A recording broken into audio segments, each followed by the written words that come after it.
Testing. Are we live?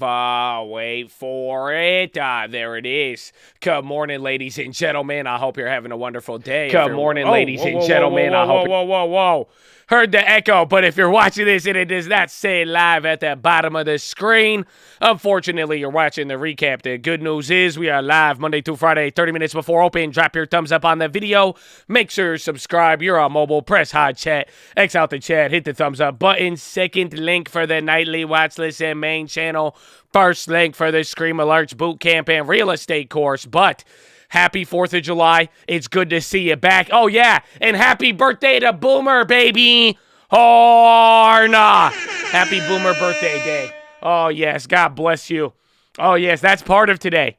That is all part of today. But we have an exciting morning. You already got stock futures freaking out. Again, recession, inflation fears have returned. This time, people are reacting to Europe there. The European pound is dropping like no other. The bonds and our dollar is hitting a new all-time high. There was positive news of us reducing tariffs with China, but that was not enough to hold us on. So despite what we had to deal with, again, it's a short week. We're coming back. A lot of people feel a different type of way, or we thought it would be a lot better this week, but it is looking pretty wild here at Open. So, welcome back.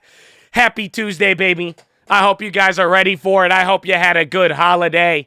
Oh, and good, yeah, not all-time highs, but like multiple year highs. It's getting there. Yes, thank you for the correction. But good morning. Oh, how you living? What's up, Tony Billy? What's up, Jay? What's up, Carissa? How you living, baby? What's up, Z-Trade? Leon Slav's in the house. Oh, we got Charlie in the tree. Very turbulent on this Tuesday. Oh, I'm excited. Of course I am. It's good to be back, baby. It's good to be back. Good morning and God bless. What's up, Troy? What's up, Sakoti? Vach, JJ Battle, Matthew Orman, Ben Pierre, Keldrick, G-Unit. Good morning, baby. What's up, Dystopian? Oh, he dropping the ball, baby. He dropping the ball. We missed you, Market Muncher. Good morning, Jeff Kent. Good morning, Marvin. How you living, Father Earth? What's up, Coppers? Oh, good morning. It's good to be in a cult, and it's good to be back, you know? You know what I'm saying? That's it. That's all it comes down to. So, Chad, we're going to have an interesting one. Again, the dollar going up. We talked a lot about that last week, kind of being the dollar indicator. So, we'll see how some things play out. I'm sure we're going to get a lot of news. It's a full day. But it's still already Tuesday, so tomorrow is middle of the week, Chad. Tomorrow is middle of the week, but let's get it. I hope you're having a wonderful day, Chad. Oh, it feels good. It feels good. Oh, did we do random play? I don't know if I even mentioned it actually on the video yesterday. We might do it a little later. Maybe we'll do that towards the end. We'll see what we got here. But Trump-era tariff talk. Janet Yellen and China's Liu He discussed U.S. sanctions and tariffs in video calls after reports Joe Biden is close to rolling some back. Liu reportedly said that lifting the levies and fair treatment of China's enterprises are areas of concern. The U.S. called talks substantive but didn't mention tariffs or sanctions. It said the war and China's economic practices were a focus. Futures and European equities fell as sentiment boosted by talks fizzled, replaced by fretting over inflation and recession. Euro sank to a 20-year low per dollar as investors paired bets on ECB rate hikes. ECB rate hikes in fact, the dollar strengthened against all major currencies. Treasuries edged higher, oil fluctuated, gold slipped, and Bitcoin resumed its slide. Wall Street's grizzly bear Mike Wilson said the economy is firmly in the middle of a slowdown that's turning out to be worse than expected, but looking ahead, it's earnings more than macro risk. That will dictate the direction of stocks. He expects estimates will be cut, though it'll take more than a quarter before they hit a low. Cyclical tech groups are vulnerable. Defensive industries look favorable. Crude warning, oil may sink to 65 by the end of the year and 45 by the time 2023 wraps up if a recession hits. That's what Citibank says. That's something that the bank's economists anticipate, but the firm's commodities team aren't alone. Participants in the latest pulse survey expect WTI to finish 2022 in the 50 to 70 range as a slowdown in growth dominates. The Fed must hike 4 to 5% by next year. That's what Bill Ackman said, which hopefully will be enough to snuff inflation. The mild and transitory price growth being priced in by the market as of Friday is fiction, he tweeted. Rates are going to go up a lot soon. The sooner the Fed quells inflation, the better for longer-term bonds and longer-term financial assets like equities. That will save the economy in the longer term at the expense of short-term pain. The RBA delivered another aggressive move, hiking rates by 50 basis points to 135, the highest since May 2019, and in line with estimates. AMP Capital sees the same in August. Elsewhere, Philippine Central Bank said he won't rule out at least 100 basis points more of hikes this year. It's a light day for central bank speakers before the Fed publishes minutes of its June meeting tomorrow. God weighing in Archegos. The personality cult of the collapsed family office is at the heart of a lawsuit filed in New York by ex-Archegos MD Brendan Sullivan, who's seeking to recover $50 million he says he's owed from deferred bonuses he was forced to invest with the company. Bill Hanke claims did whatever it took to make money with the goal of becoming the world's richest person. Come on, Billy. Cohen jumped as much as 16% pre-market. Piper Sandler saying a possible combination with TD Bank would be reasonable at the price. Troubled crypto lender Valued said it signed a tentative agreement to be acquired by Nexco. Russia reached deals to export grain from Ukraine's Zaporizhzhia region to the countries including Iraq, Iran, and Saudi Arabia. 4th of July was marred by a high-profile shooting that killed at least 6 people in an upscale Chicago neighborhood. 22-year-old man was taken into custody in connection with Highland Park attack, AP reported. In Philadelphia, 2 police officers were shot. CNN reported both survived. 3 companies looking to sell new bonds in U.S. high-grade primary market today.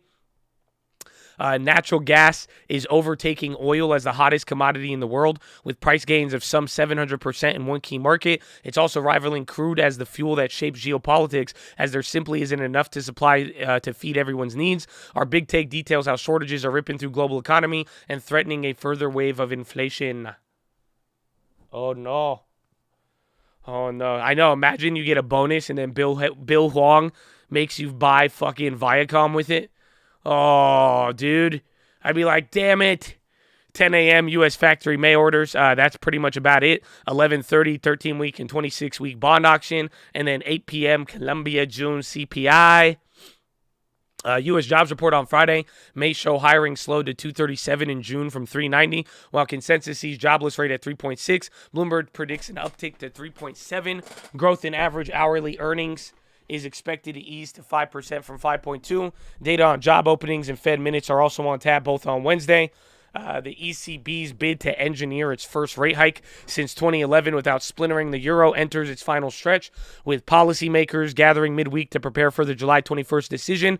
Again, this was part of today because a lot of people are starting to see that the ECB might not be able to raise rates anymore, but we'll find out. But with major data out the way, they can focus on debating the size of the hikes and their anti-crisis measures. There was also some ECB minutes on Thursday and a handful of speakers, including Christine Lagarde on Friday. The odds of a U.S. recession in the next year are about 1 in 3 after consumer sentiment hit a record low with interest rates surging. Bloomberg Economics said it's a model which considers factors including housing, permits, and the gap between the 10-year and 3-month yields. A flashing 38% probability is up from around 0 a few months before. U.S. data, factory orders may have risen 0.5 in May, up from the previous month's 0.3. The increase in durable goods orders is seen holding at 0.7. UK mortgage borrowers can't withstand rates up to 5, BOV Deputy Governor John Cooliffe said. London has two-tier property market with house prices continuing to rise and apartment values declining. The final reading on June services showed slight changes. UK and Euro area futures ticked up slightly. French industrial production fell 0.4 year in May, missing estimates, calling for an uptick. Denmark's government must tighten fiscal spending immediately to stop wages and inflation from spiraling out of control.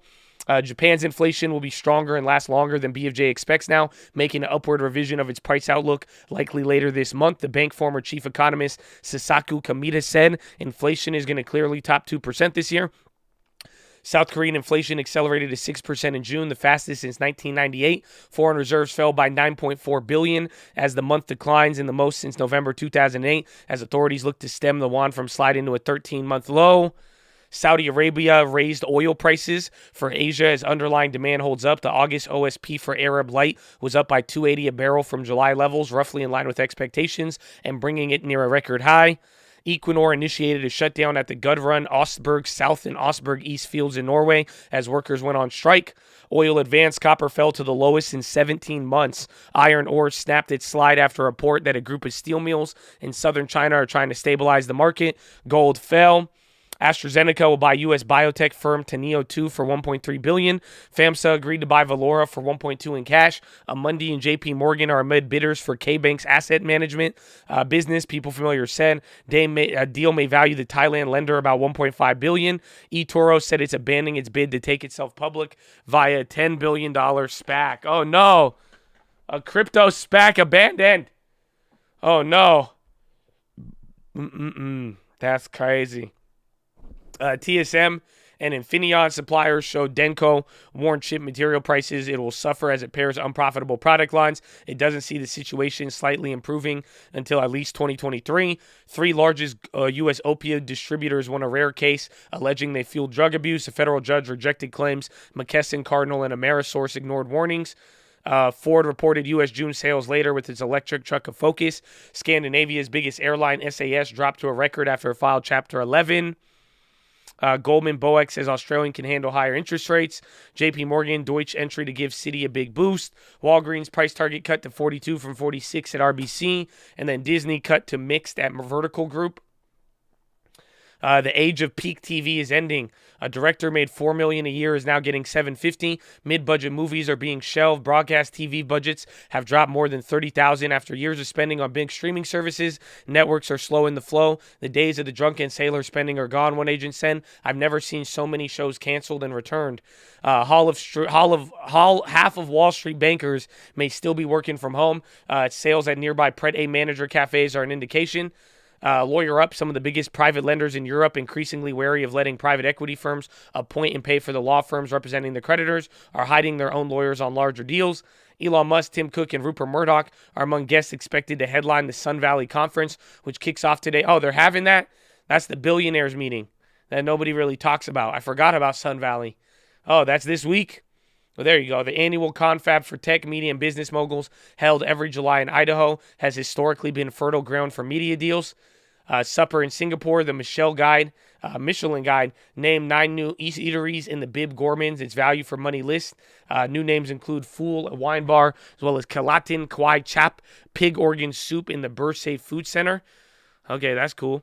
Math Maestros, felicitations to the latest Fields medal recipients. Winners include Marina Vyoska, an Ukrainian professor approved the best way to pack spheres in 8 dimensions. I have no idea what this is saying.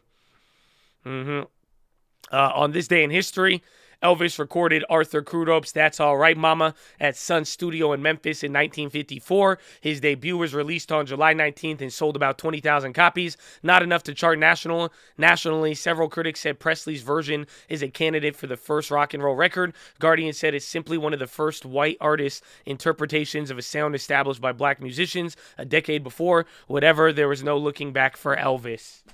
Wow. No looking back for Elvis, ladies and gentlemen. So, I think we still got a little bit of time. So, might as well go over some other plays. Again, today is already a very interesting day. I don't think that this many people thought it would be this red. Again, people are worried about the ECB. People are worried about the dollar. I mean, this whole year, we have not seen the dollar go higher than this. So just imagine what that means. But we do got a couple of players right here, a couple things moving. AR and Taro, they got upgraded. Oil and natural gas play, they're up 2% after being upgraded at Truist. Cohen, COWN, they jumped 15% following a report that Canadian bank Toronto Dominion may be taking them over. HP shares are down 2 as Evercore downgrades the tech company. Shopify slips 1.6 after getting downgraded, and then Tesla falls 1% as investors parse the July 4th holiday. So there's that. I'm going to be watching, Cohen. I like Tesla too. Again, they've had a lot of news in the last couple of days. Wells Fargo and bank stocks. Again, we have Fed minutes. China, and that was part of it today. If there was any good news, it was us pulling back China tariff. So we'll see what happens. UNG, still a really, really big fan of it. And then XLV with healthcare. We'll see if Staples or anything could hold up. And then AMLX, I think they just got some level of upgrade, I think, here. Or no, they got FDA approval. Or FDA said they're going to meet over their ALS drug again. That's for AMLX. So pretty straightforward. I just want to see what happens with it. Again, the dollar, I would probably blame Europe. Again, oil's coming down. If you didn't read some of the headlines, it seems like a lot of banks are taking very bearish stances now on oil as these recession fears are increasing. So we will see. We will see. UNG. I'm going to be writing my play. If they get a lot cheaper and it goes down today, I will start look to futures. But ladies and gentlemen, boys and girls, how you living? You feeling good? Are you living good? Do you feel blessed? I hope you feel blessed. We just came back from 4th of July. God bless America, baby. And here at the Cult, before we do anything, before we try to chase a dollar, before we try to enrich ourselves, we must pay homage to the people who have sacrificed more than most of us ever have and ever will. And that is the veterans of the United States of America, baby. So on behalf of the Cult, the people here, the people not here, we just want to give a huge special shout out all the active servicemen, past servicemen, anybody who has served this country. God bless you and thank you for doing what you're doing. And shout out to the police officers, the firefighters, the doctors, the nurses, the teachers, all the other public service out there as well too, baby. God bless you and thank you for doing what you have done. Ladies and gentlemen, please rise. Place your right hand over your heart. Say it with me.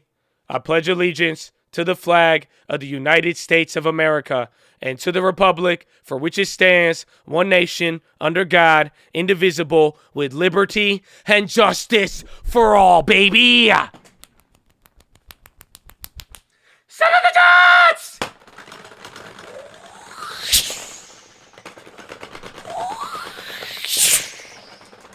Oh, it's game time, baby. Oh, nah. Oh, there it is. Oh, happy post 4th. Welcome back, Chad. Welcome back. It feel good? Oh, it feels good, huh? The dollar's up. We got a lot of news to react to. You got about 2 minutes. I kind of need a pee. You think I could get a pee out before here? Let me send these out. Call out your play, Chad. I better get some more ideas too. Okay, let me go to the bathroom. I'll leave it unmuted for y'all. We can talk, Chad. I need some plays. AMLX.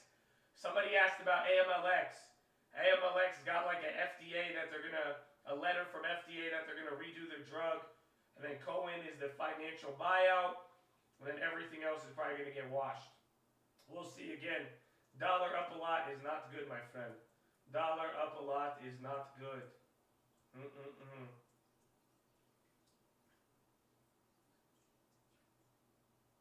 Still got a little time.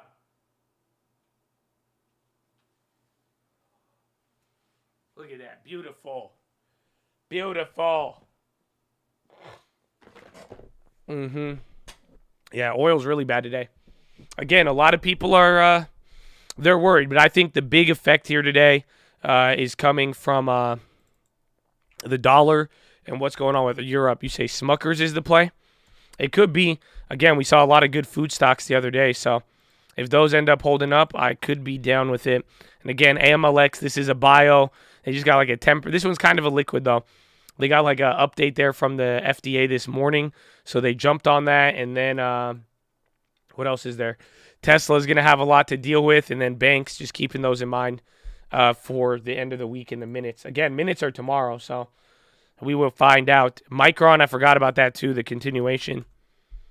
Oh, Micron down 2 already. These scammers. SJM makes dog food? Really? That's good. That's very good. So, get ready, Chad. You got about 15 seconds. It's good to have you back. I hope you're feeling blessed, man. Let's have a wonderful day. And God bless Tuesday, Monday, Tuesday. Again, short week. If you see anything, call it out. Yeah, watch Boeing too. Ooh, there it is. I missed that bell. Round 1. Fight. Good morning, Romeo. What's up, baby? All right, Boeing down 2. Again, we have some premiums from last week. We will see how they hold again. Watch even the euro close. I think we're going to get big movement off of that. Actually, what are those SPY puts at, man? Damn, oil's at 104.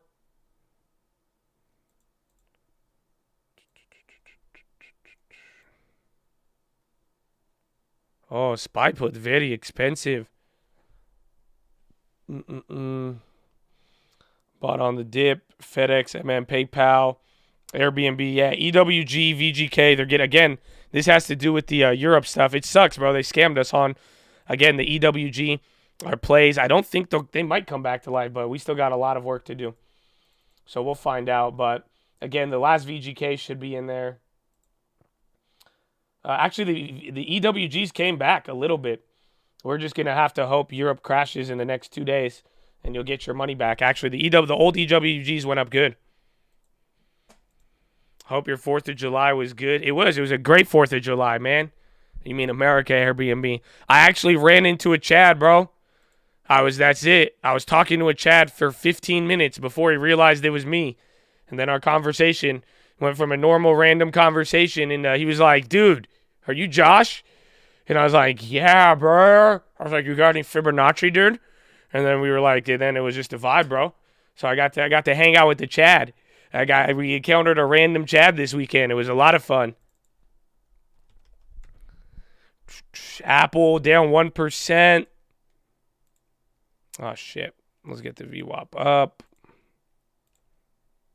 Damn, Apple is already down 1%. Again, tech's down 1.7. Dow. Actually, everything's kind of matched up right now.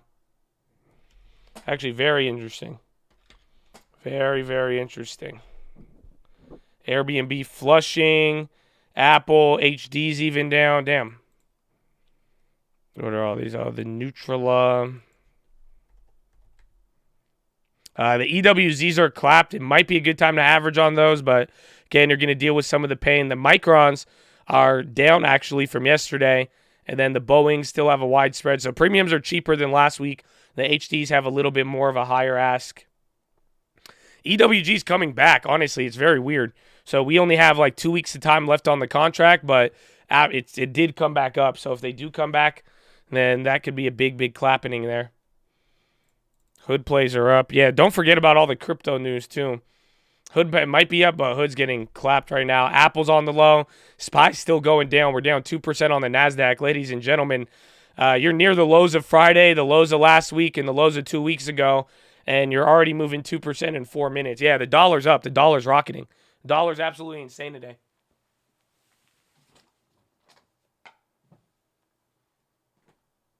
Dollar Tree. Oh, yeah, where's Facebook, too? Again, Facebook's been just looking ultra weak. Yeah, but they're kind of holding. They're down 1.2. What's the other one? Amlx. That's the bio from this morning. They came down, sold off 4.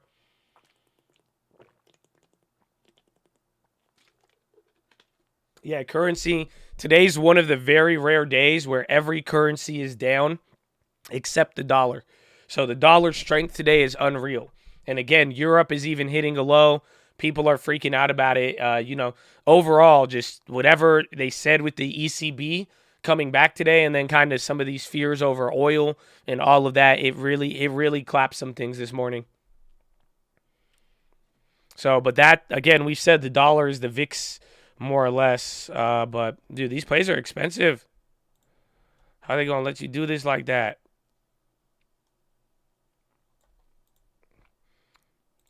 What did we get last time? What was it? 372?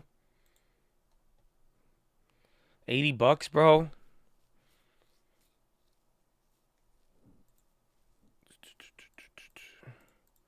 If we could get a nice bounce, it'll be nice. Devin down 4. MU rocketing. The premiums aren't too bad. Again, the premiums are still cheaper than last week. Yeah, MU just recovered 3% right there. That makes sense because currencies are only weak or strong. Yes. But usually, like the other day, like remember when the dollar strengthened, but then the Japanese yen, you would think because the dollar got stronger, the yen would get weaker. There was a day last week where it didn't. So it's usually when you see a broad-based dollar strengthening, everything else go down, it starts to get a little bit crazier. Or that's just showing you it's more of a global effect, more or less.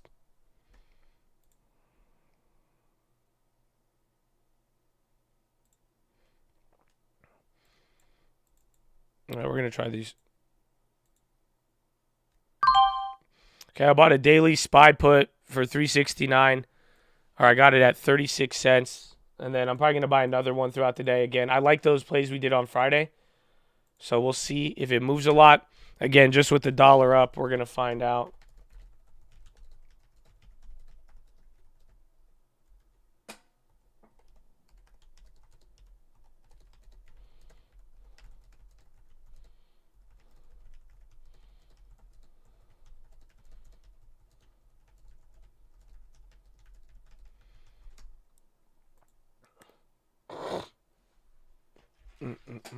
Micron CEO on CNBC. Crocs, crowd positive. Yeah, Micron's doing very good.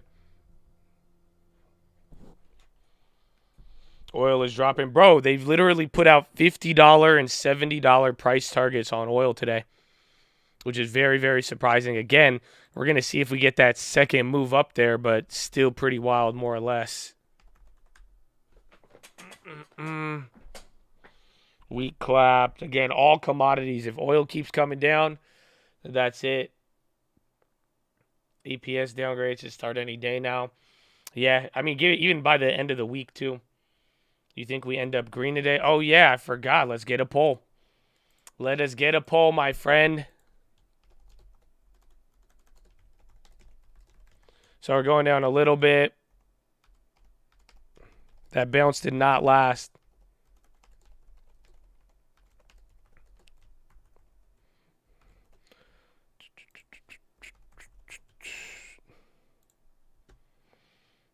Wasn't there a 380 price target on the SPY? There's a lot.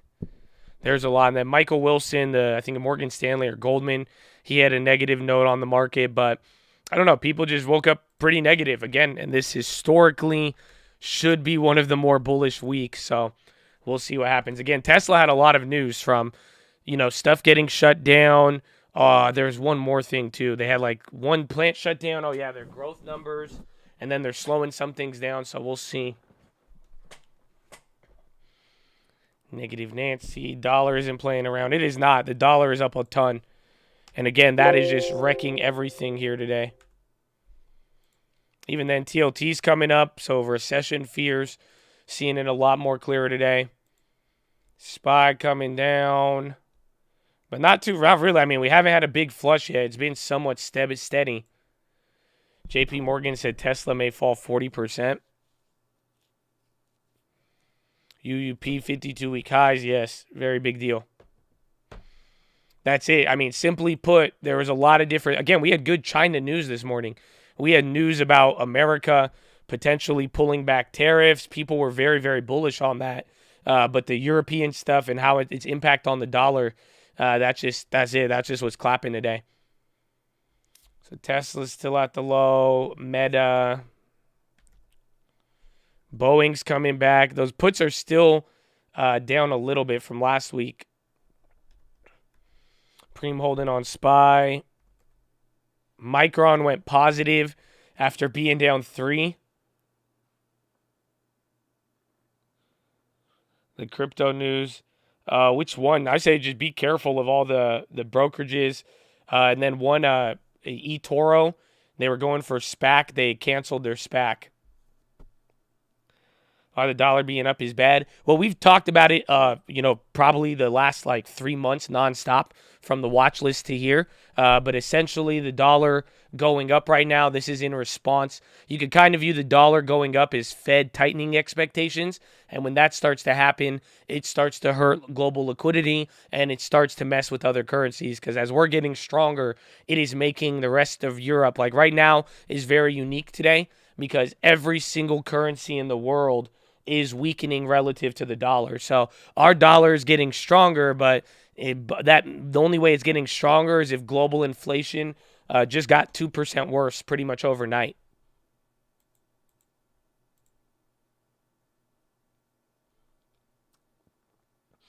Yeah, this is very rare. Even the ruble weakened a lot. Could be something with Russia. But you rarely see this. Again, all of these currency pairs, the front pairs, these going down means weaken. These going up means it's weakening. But every single major G20, G10 currency, they are all weakening today against the dollar.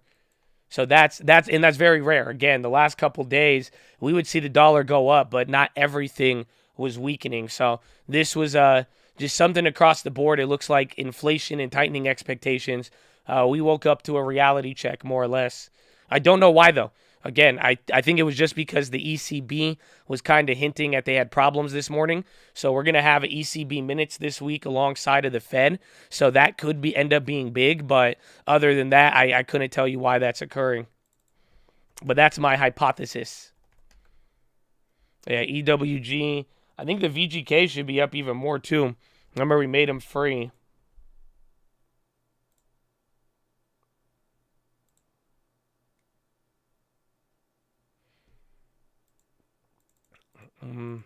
Got busy at work, but you here. Good morning, baby. Good morning, and happy Tuesday. Hope you had a good 4th, Najee.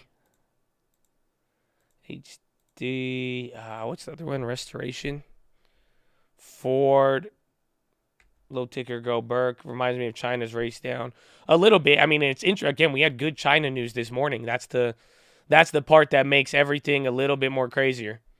Is that, people were pretty bullish on the China stuff, and then out of nowhere, this like whispers of Europe just really started to bring things down. Didn't Turkey report 44 and Italy might default? Yes, I don't know about Turkey, but I know Italy. That's what we're waiting for. They got a couple big discussions, so there was some negativity that came about the what's it called, the Italian stuff, and that's what I think could be affecting the dollar, euro, all that. Avago 430 put. Look at volume. SPY still holding the low. Yeah, Broadcom's down 2. Myrna's on the high.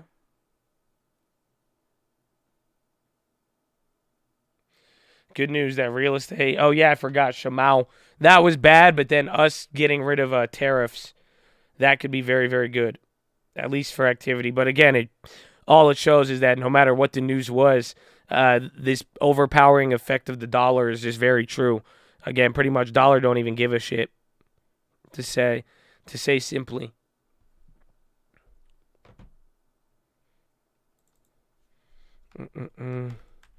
Why did inflation rise further if you have a strong dollar? So you could have a strong dollar relative to the rest of the world, and you could still pay more for items domestically. So that's kind of the paradox with all of it. When people will say, wait, why is our dollar being stronger, but I still buy less gasoline? That's kind of the paradox. But it's just kind of viewing in the sense of comparative to the rest of the world, and then how that would affect our trade balance, actually, more or less. That's more of the bigger issue. IRM puts. If IRM goes down, I mean, real estate's been sensitive. They've also been one of the more better ones. Again, rates make them more sensitive. So I think both ways could probably be good, or even on the downside if you get the right price. I kind of like it.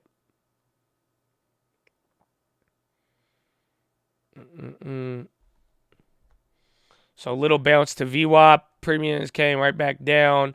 Baba's ripping. Waste management on the low.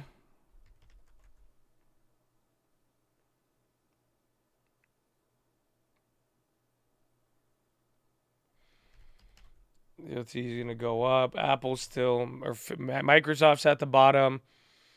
Apple holding on. Defense, Lockheed, Textron, Raytheon. They could be. I mean, again, remember we had that run up at the beginning of the year. It might come back, and they've held up good. So I would just be cautious. I wouldn't go too crazy, but I think it could be a decent play. Roblo up 3.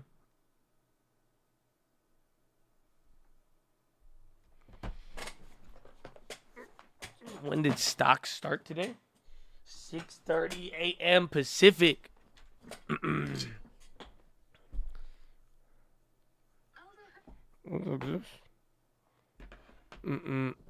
Makes sense. You consider higher prices means foreign purchasers must buy more dollars than they had, thus strengthening the dollar. Yes. But then it doesn't mean that our domestic items theoretically will go down in price, easing inflation. But that's why pretty much you'll see the dollar strengthen up until the Fed is done tightening. That's why I've been saying, when the Fed is signaling tightening, you will watch the dollar strengthen. And once they do stop signaling that, the dollar will relax. But that's why until then, I mean, we have just been watching this thing every single day. And again, it makes sense with the storyline. Well, I haven't jumped on TOT yet. Still waiting a little bit until we have a little bit more clarity. There's a couple of options. I mean, we went both ways. We got some profit right before the meeting, but for the most part, it's still, I mean, I think it's no man's land for everything going on. Dude, my phone is tripping out. UUP. Clarity. Hey, man, I guess a Monday clarity. So dollar's coming down. See if the dollar's able to rock it up. I mean, if the dollar flushes for the rest of the day, you'd be surprised how quickly people get over this. Apple just got a big candle. They recovered 0.5% on that. Yeah, UNG's about to go green. Microsoft just had a candle.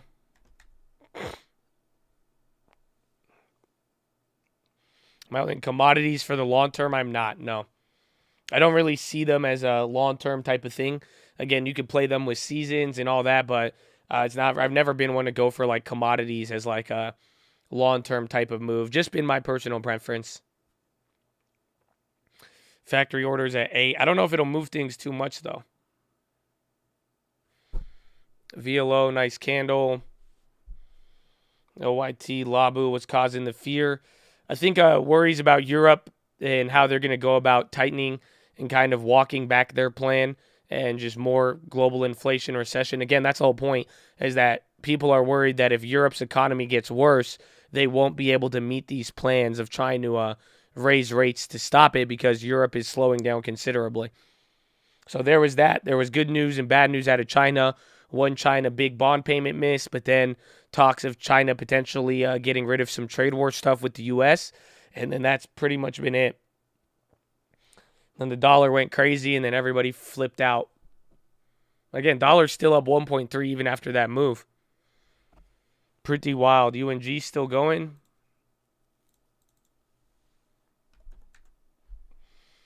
UNG.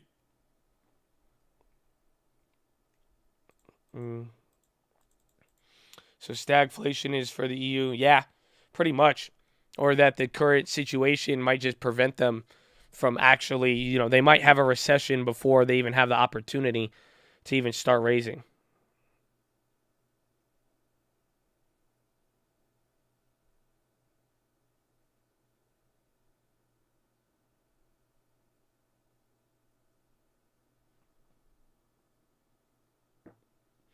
Novax. Feels like this inversion. Did it invert actually? If it does, that's it. That's all you need, my friend. Once that inversion actually stays there, no, I don't see it. Almost. So keep an eye on this. That'll probably be the new 52-week low today. This actually might be. Actually, I think it did go negative in the morning. No, that's on the 1 year.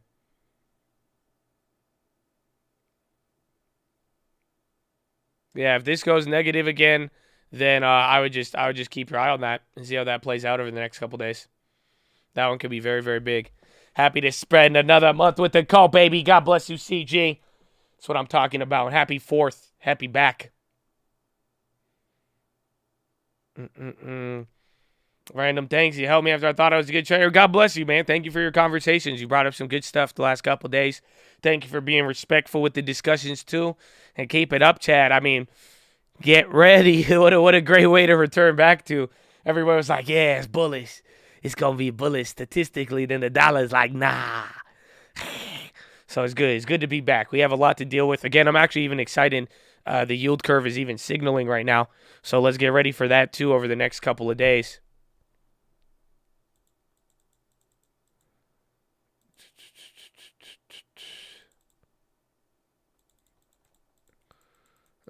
Second generation flooring contract in Fontana. Respect, bro. God bless you, Bim. You up early too, baby. I like it. God bless you, my friend. Amen. Amen. And y'all know it's Boomer's birthday. Happy birthday, Boomer. Horn. Get him. Get him. I'm going to do that 18 times today. He's not turning 18, but I feel like 18 is appropriate. You know what I'm saying? Blue Tister, welcome. UNG, I'm just holding the October plays. I only got the October plays, but I would go back for futures.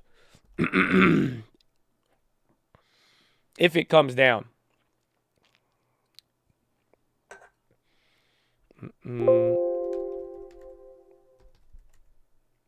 Lapel. XLU clapping. Yeah, 175. I would like XLV to get clapped so we could get in some of that. And then keep in mind the EWZs. Now that those have finally like really dropped, I think it could be a good one to double dip on. I'm 30 today. My back already hurts. I feel you, bro.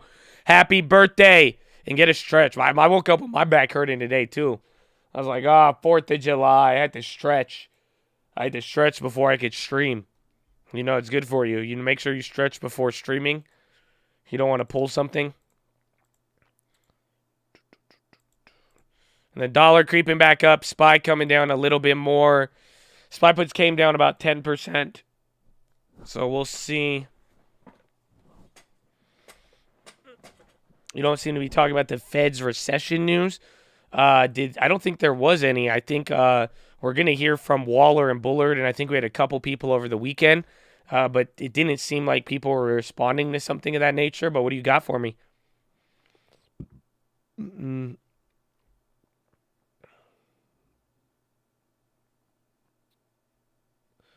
I used to do the back roller, everyone. Who's B-Daisy? Yes, sir. Boomer! Again. See, I had to report I caught COVID. Oh, no. Well, we're glad you're here, baby. Go drink some water. The market caught strong dollar today. That was about it. So don't worry. Everybody hopefully could recover. There was big talks about recession. I mean, there was big banks talking about it.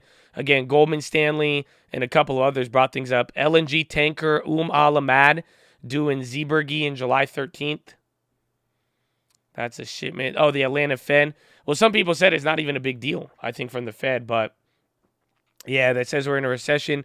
Some people talked about that, but I genuinely, I don't think that was it, more so than it was the Europe stuff. So although the Fed, again, that's why, like, even in anything we read, it didn't come up as the top. But personally, again, with like EWG, the euro, and currencies, I would say the biggest effect today is that Europe might not be able to tighten rates anymore. And people are worried about what that means about the European economy, the global economy, all that. What part do you look at for the inversion? I look at the 2-year, 10-year.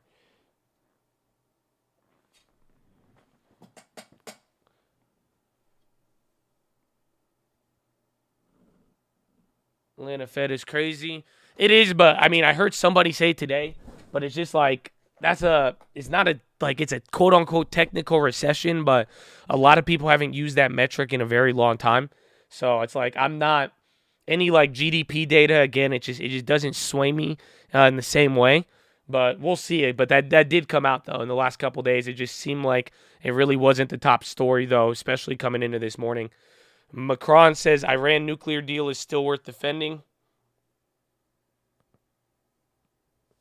Why dollar rises during recession? Dollar rises leading into recession. So you're not in a recession just yet, but based on the dollar, it looks like that's where it's going.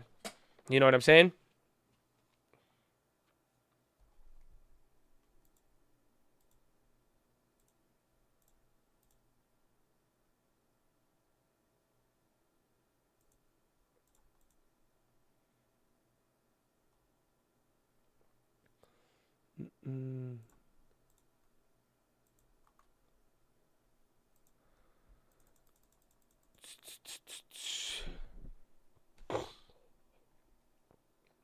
We're likely in a recession already.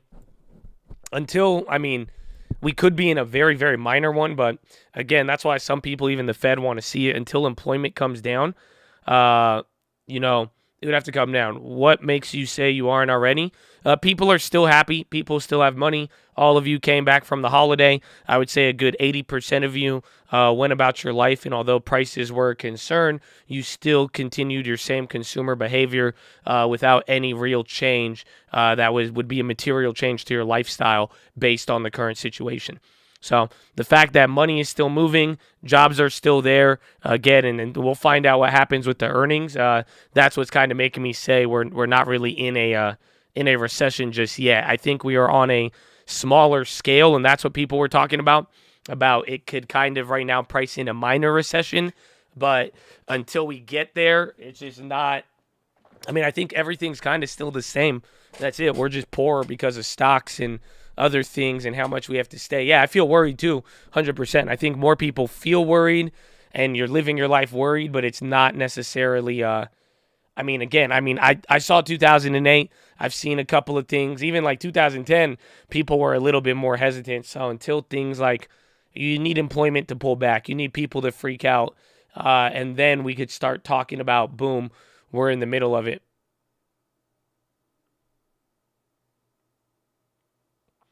If I didn't speak today, I do not know.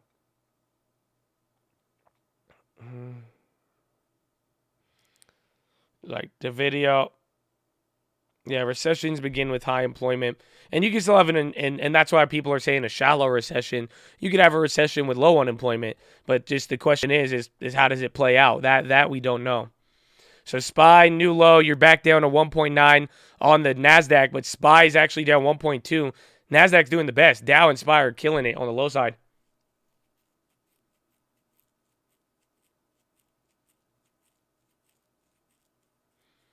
Nord Pipeline. I think Europe's going to be a very fascinating one. They got a lot of stuff developing right there, and it's not looking good.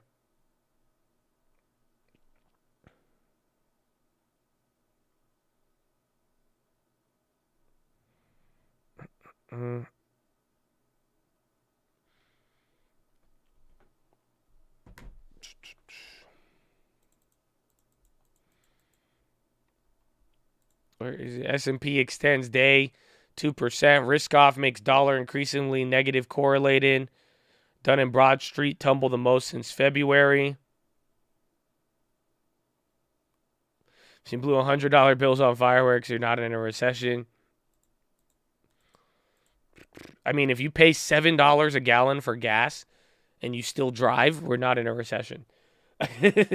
I remember back in the day, people just stopped driving. Bro, people sold their cars. People were like, nah, bro, I don't even need to go outside today. I don't even need to drive. And I could walk, bro. You know how good it is for you? And like the like the cardio. You know, they ain't gonna even walk or they ain't gonna drive.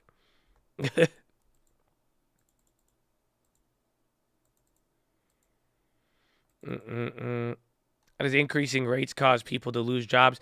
It tightens up the job market. So when rates are more expensive and it costs companies more money for credit to expand, chances are they might start slowing down hiring plans. And that's what I think Larry Summers was talking about yesterday. People want the Fed to slow down the jobs market to stop people from aggressively hiring, but they don't want the market to be slow enough where people get laid off. So it looks like the Fed just wants to stop aggressive hiring and not necessarily create a high rate environment where people have to get laid off in mass.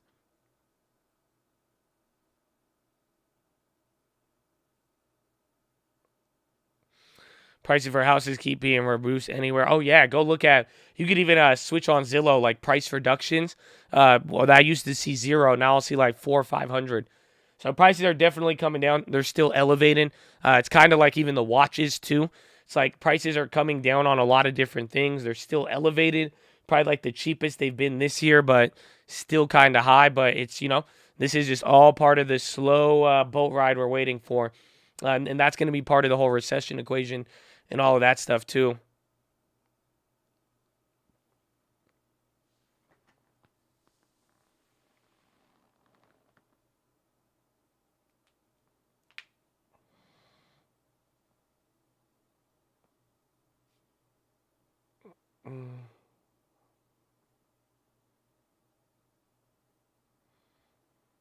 Oh, man. Iran's military presence with Red Sea. I missed my chance to sell my Pokemon cards. So, okay, I missed my chance to sell my Bored Ape. My Mutant. And now I keep seeing them everywhere. I was walking, I saw like a Bored Ape statue in a store. And I was like, that was cool 6 months ago. And then I cried. And I walked away. And everybody kept asking me why I'm crying. And I just said it was allergies. So I said, no, it's fine, man. It's fine. I still love crypto. Even though like 7 brokerages have locked out like 30% of all traders. But still, I said, no, just allergies. And that's how you know we're not in a recession yet. See what I'm saying? People still acting like they like shit. Oh, y'all don't feel me. It's okay. I feel you. I feel you too. I feel you too.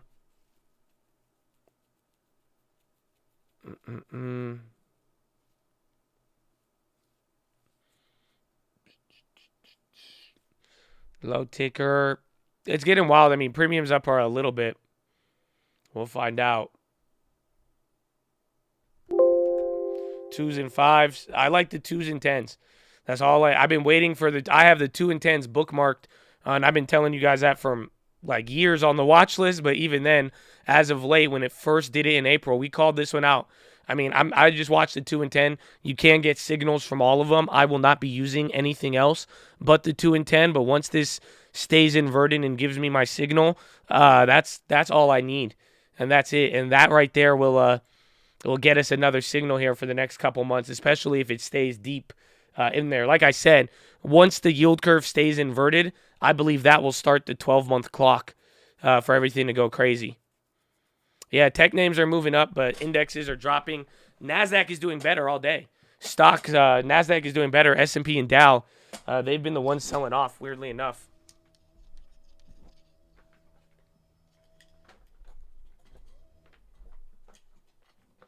Do you see the music video Eminem and Snoop Dogg made with their apes?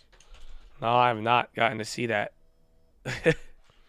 What's that? You could do CNBC. Just search CNBC 2-year, 10-year spread.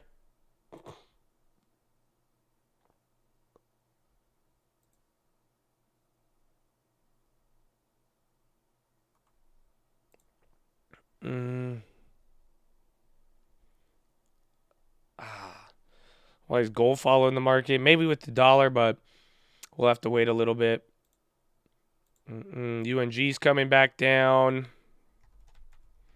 Boeing down 5. The plays are right at break even, scammers. Just little scammers. ApeCoin bounced 22% after the Snoop Dogg video. Sounds like a very healthy market. What if like the S&P bounced 22% because Snoop Dogg made a video? You would trip out. I would. I'll be like, that's crazy. Snoop Dogg's music video lifted global equities by roughly $3.4 trillion. This is unreal, bro. I would trip out. I'll be like, this is amazing, man. Yeah, dog. That's the dog pound, bro. I don't know. That's cool. I didn't think Amazon was that susceptible to external forces. But shit, that's amazing. Thank you, Snoop Dogg. That's in that Snoop Dogg becomes the next George Soros. Right? No? Okay. Well, I'm going to go to the bathroom if we don't have an ad. No ad? Okay, no ad. I need to go pee. Sure. I love you. Ira, hop on in here exactly God bless where you. Christine Follow me on off. Instagram at the Trading Fraternity. Welcome back, Chattadonia. It kind of feels like the dollar story for a very long time was central bank driven. It was the Fed getting ahead of really a lot of these other G10 banks. To what extent is that still the story, and when do we start seeing it go back to the fundamentals of the actual U.S. or European economy? Well, I think firstly the European economy is going to be very challenged over the near term. So certainly some of the move is fundamentally driven. But, as you noted, central banks have had a big part to play in the current move in the euro. And the fact that the Federal Reserve now, it looks like they're going to hike to 3.5%, somewhere in that range. The question is, will the ECB start to catch up, and how quickly will it do that? And Christine Lagarde last week did suggest that, hey, maybe 25 basis points and then 50 basis point hikes, so kind of starting to catch up. So there might be an interesting turn in the dollar-euro relationship in the not-too-distant future, thanks in large part to this shift in monetary policy expectations. Ira, how do we know whether that's going to turn out to be the case? Because at the moment it feels like part of the story is the central bank divide, the ECB's late, but part of it is down to this unknown factor, which is Vladimir Putin and whether or not they're talking about ECB as being a big one. Again, a lot of doubts about Europe. If you want to understand it simply, we're going to talk about it on the watch list, but pretty much 2 weeks ago, Europe was saying, yeah, we're going to raise rates. We're the last one to do it. We're going to do this. We're going to support Italy. But then all of a sudden, today, people are getting the idea. And then I think there's one comment from one of the heads, but they're like, yeah, that may be difficult. And the market's worried now because Russia, oil, look at EWG, look at VGK. they're getting clapped right now. People are anticipating a big move out of Mr. Putin. So it just is looking like ECB will not be able to raise rates anymore, which puts them in a very big conundrum. But we hit a new low right now, back to 373. SPY dailies are back up. Metals down. Fed late to inflation. Well, ECB is way later. I guess, I don't know if that's a silver lining. Like you're better than the Europeans, maybe. I don't know. Sorry, Europeans. They're going to be like, what's east side, Josh? Oh, I'm sorry. Knox oil. People are worried about a demand slowdown, and then we'll see. But I don't know. Depending on what Putin does, though, I don't know if we'll get oil coming down like that. But people were very bearish on it this morning. SPY dailies, I think they are on Robinhood. You need like approval, but they still force you to sell out in the last hour. Yeah, if you thought the Fed was late, the ECB has not even showed up. 100%. 100%. That's the crazy. But then now their inflation is just as high as ours. They're still at 8.6. And then now they have to worry about fucking Italy just getting clapped in the middle of all of it. And then now they have to worry about oil, natural gas, and all of that. And then, not to mention just whatever the United States does, right? Because if we start making our actions and ECB is not able to move in tandem with us, I mean, what's going to happen? It's going to keep weakening their currency, and it will make their inflation worse if we start tightening more aggressively. EU's borderline fucked. You're a couple steps away from it. But yeah, that was the original play that I had a couple months ago. Again, even the EWGs low-key came back today. We're still down 50%, but with that little of time for them to shoot up. But thank God we have the VGK still. But yeah, Europe is a couple steps away. I don't think it's there, but we'll find out. We will find out.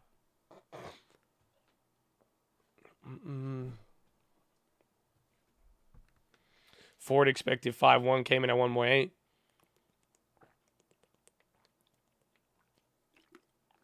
Enter new EWGs. It's a risk. I mean, that's it. If you want to buy it when it's down 7% in the last couple of days, you can. Again, today's a 5% day alone. The contracts suck. And again, I've been trying to short it for the last 2 months, and they won't let you. But I think if we get a little mini bounce in between there, it might be. But thankfully, again, we still got a little time on the original contracts. If things really get bad, we might get really lucky on that. But then I think if there is another drop, and then whenever it bounces back up to this level, we could probably double dip. I mean, you've probably seen that play before. I'm going to hold the UNG. I like it. I think gas is, I'm still feeling the same way. Like I said, I'm going to hold UNG. I got a lot of time for summer on that one. Depending on how much lower it goes, I could start to combine the strategy with futures. Iran plans 570 barrels output at Azagan in 7 years, up from 190.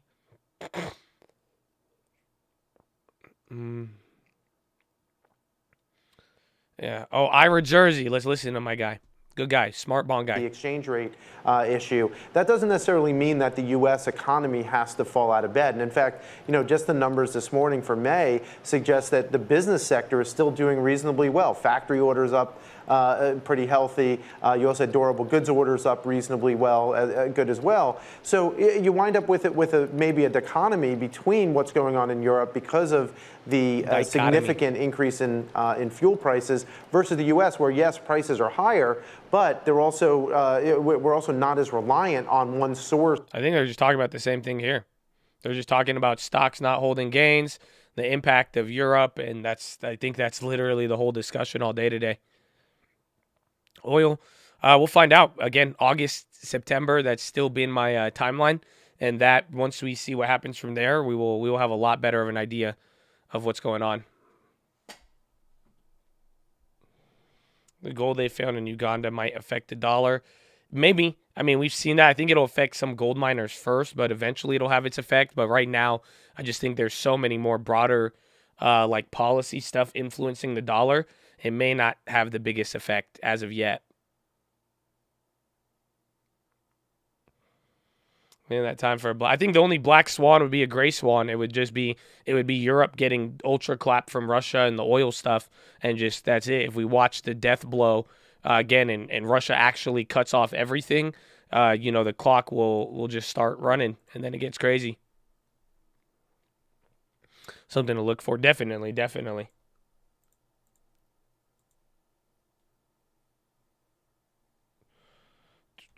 It would be the housing market collapse to a degree, yeah. Since it has been safed, I mean, people are worried about the downside, but I think that could definitely be a black swan thing. Or again, I think the biggest black swan would just be Putin starving the whole Europe from energy and being an asshole about it.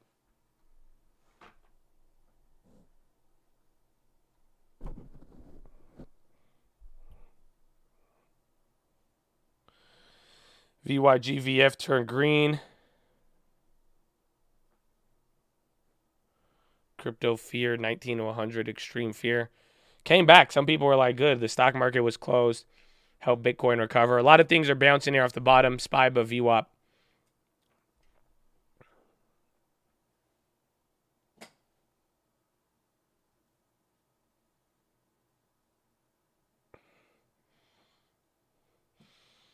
I'm up on EWG. Should I sell them by a further date?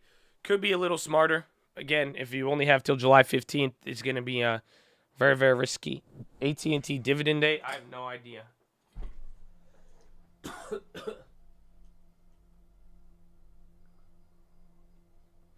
Oh, yeah, Google split. It's in like, what, a week or two? But yeah, you would think it was doing a little better. But clapped. Again, Tesla's still down 4. Yeah, Google's at 1.5. It's going to a high, which is good. Meta even went green, which is weird. Again, Apple's about to go green. So a lot of actually big tech is about to move right here. They're making some big moves. Meta.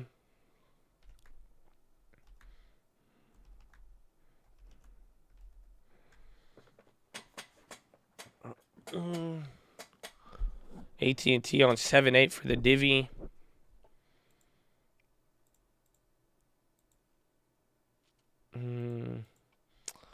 So V, Airbnb wants green.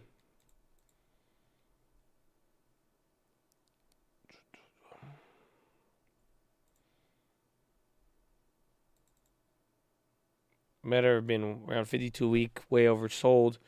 Grab some calls. Open it at 1K payout with them. If they move up, they will be good. The only thing I'm worried, again, how they're looking. Just compared to a lot of the other social media companies and the bigger tech, there's a lot on the table for young Facebook. Man, what's up? Hot dog. Good morning. Roblo, Unity on the high. IX, Twilio, QQ, Lyft, Zillow, Peloton. High ticker's running now. We're getting a little bit near open. So we're finally switching gears here.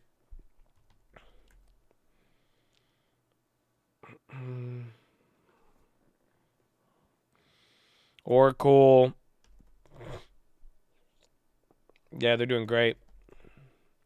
Bro, Micron bounced 2.5. A little scammers.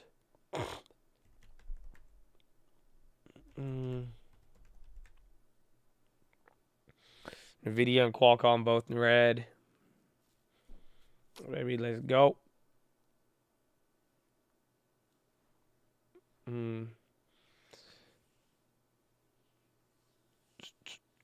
You saw Graham Stephan's tweet about the used car market. Is that why people were talking about it? I had a lot of people ask me that question over the weekend. I think it's part of it. I think the one thing people don't realize is the credit quality of cars. The difference is the amount of car loans is a lot smaller than real estate.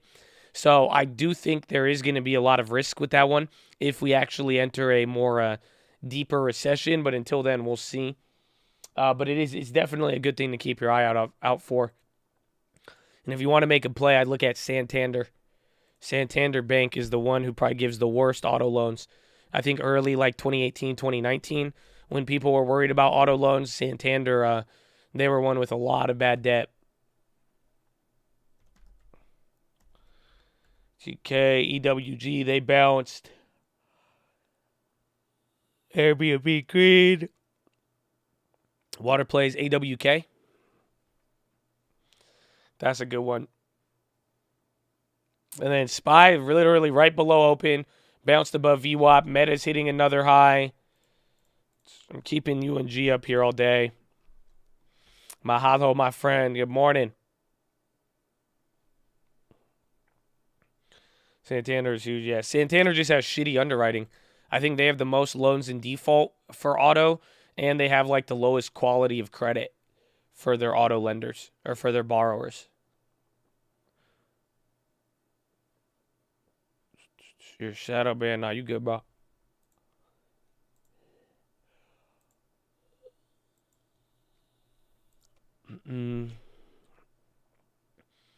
Cap 52-week lows. Oh, man, we're chilling. Caterpillar is down, though. Interesting. It's probably with oil. That's a wild trade to see that flip.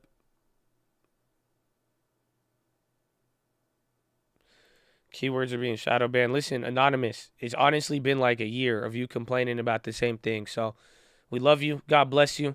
But just you will get banned if you talk about anything of that nature again. I don't want to deal with it, man. You know, we love you. Just vibe with it. You already know what it is. There's a lot outside of our control. If I could control all of it, I would have a lot more freedom. But it's okay. We love you. And that's it. Amen. Amen.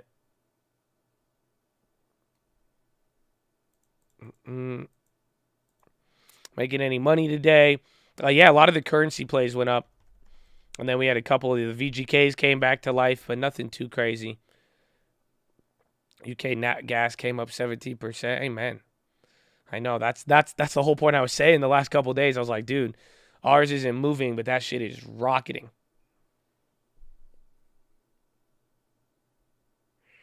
Few friends, Santander for 10 years. They give out bad loans. They really do. They really, really do.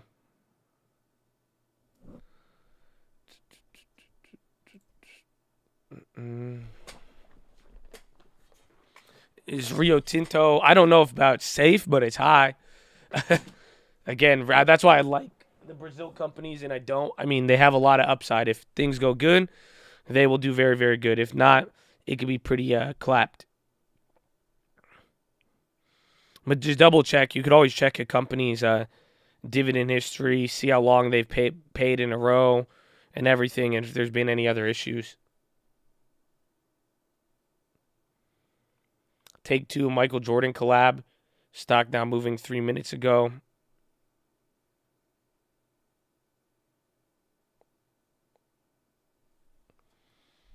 Germany government prepares to take possible stake in Uniper. Yeah, it's a bailout. It's like a $9 billion company getting clapped. How do you know it's worth to buy points on the mortgage? If you could lower it, I mean, pretty much if the seller is going to give you credit, I would apply it towards points on the mortgage instead of lowering the price. I'm a little bit more bullish on UNG. I still like oil and energy even after this. And I mean, the easiest reason for why I would be bullish on UNG is just look at the spread between European natural gas and U.S. So although we got clapped with that little explosion, I think eventually it'll come back down.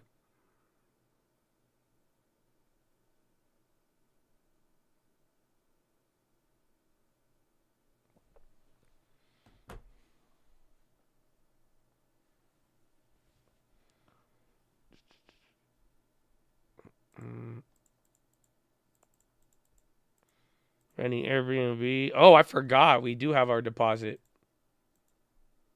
Maybe a lot. Probably whatever I can. Yeah, you got that 8 handle. Back to 9, but yeah. Probably soon. Them and Uber is what I'm down with a little bit.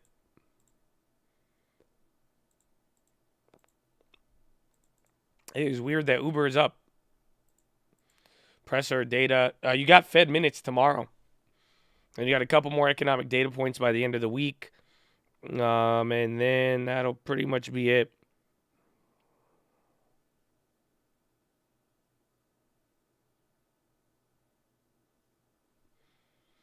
Trip calls, they got clapped. They were up. I didn't know they were up on Friday. We should have sold them there.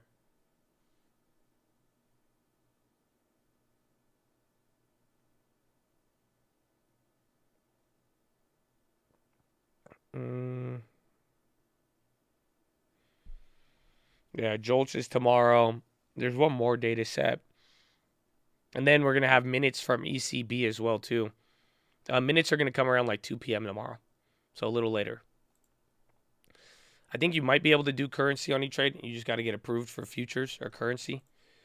So dollar's back towards the high, but SPY is back at VWAP. And now a couple of things are moving.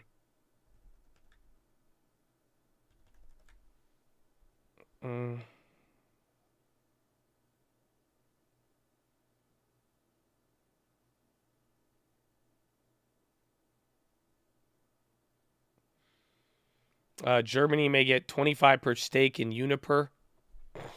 Handelsblatt. So Germany's about to bail out one of the German stocks. Again, I think it's probably top 10 in the ETF, maybe. Uniper. Let me double check.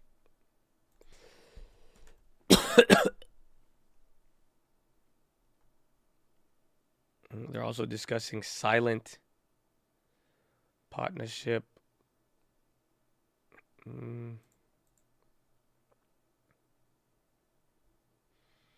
Okay, never mind. I thought they had more.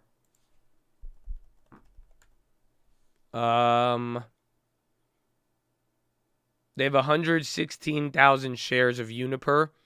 It's about 0.14% of EWG is Uniper. Pretty much they need to get a government bailout to survive or they're clapped. That's it. BMY on the low too. Bristol Myers. It looks like kind of like J&J and a lot of staples are going lower. And then Google is on the high. So is Apple as well. Very interesting one.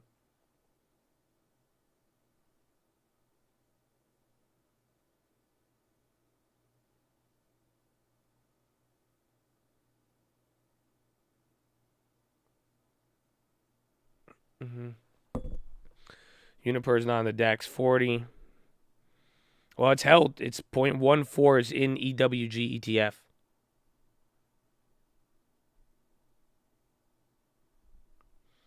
Now we're coming down again. Google and Apple are going up, but then like consumer staples like Walmart and J&J are dropping lower. And yeah, the dollar is going up. Very weird day still, man.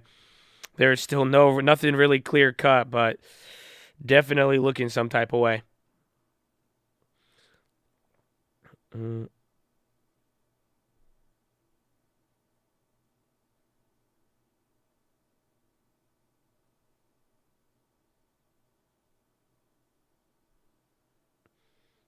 Any data? No, we already got all the data.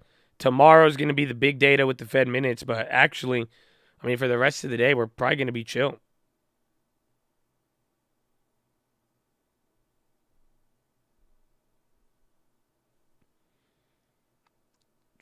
Like Google, and again, July 15th is the split date, so keep that in mind. Is that the TD website? This is E-Trade.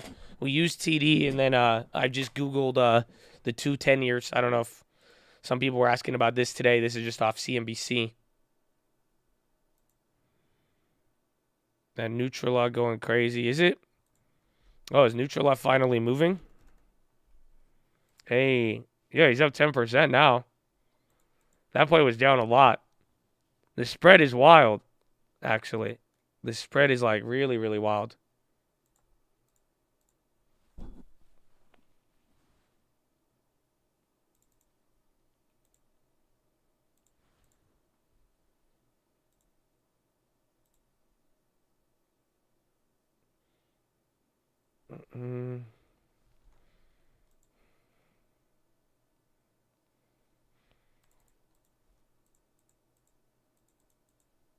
Roblox fly in NVIDIA green. Yeah, that Neutrala is still going up. That one's a beaut. I forgot. I didn't think that one because it came down right away. AMD, NVIDIA. Again, Micron has really, really flipped. So keep that in mind.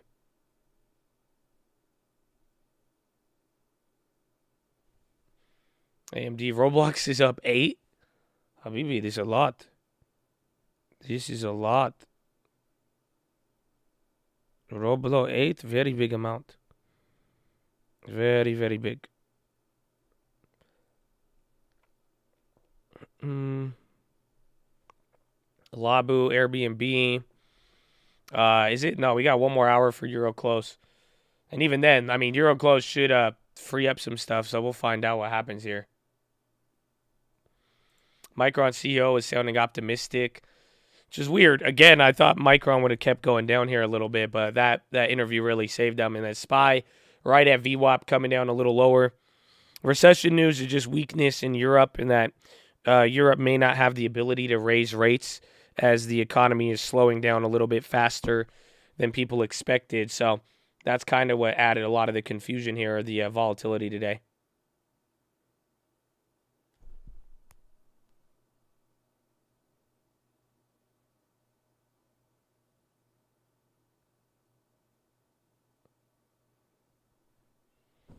Roblox looks squeezy. Got more JPM. I think today's after the ex-dividend, but still a good pickup. I think it's almost like $10 cheaper now.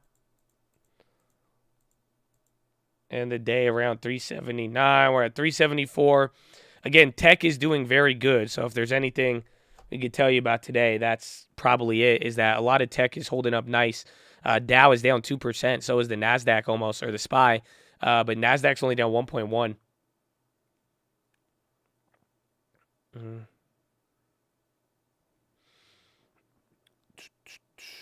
Here comes rip or dip next 3 minutes.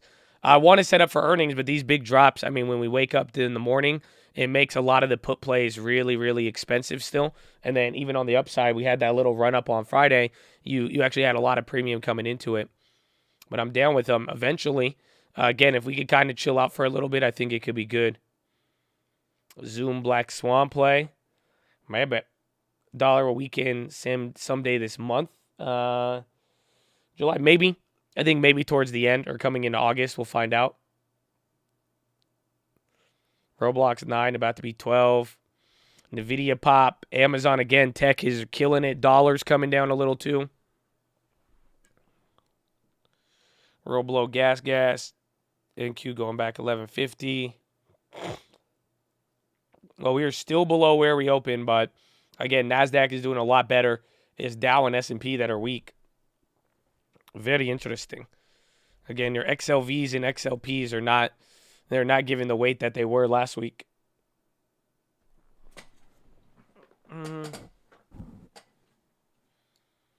Nail, huge reversal.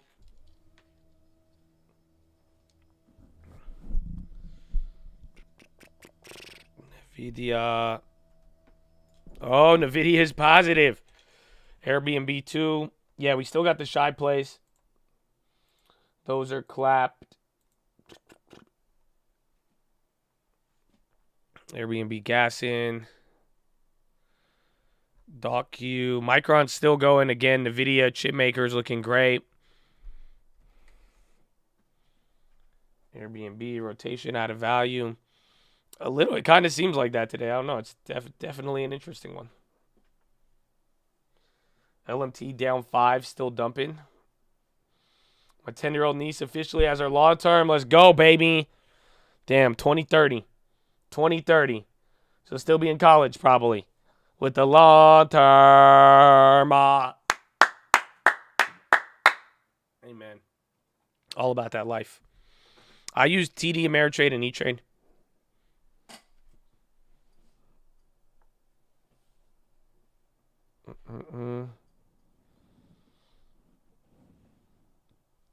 Got some Roblo for your sons. What other feelings or what'd you get for your kids today? Stuff that they kind of use, and then a couple of bulletproof names. That's the best part. So like a Abivi, even like an Apple or Coca-Cola, because if they're young and it's a child now, yeah, you get some of the growth, and then the growth comes up a little bit, but then it's like those blue chips. We know what they're going to do. So if you hold those for 20 years, he might get lucky on a growth stock, but at the very least, he'll have guaranteed returns through, owning one of the big heavyweight blue chips. Why are stocks up with the shortages?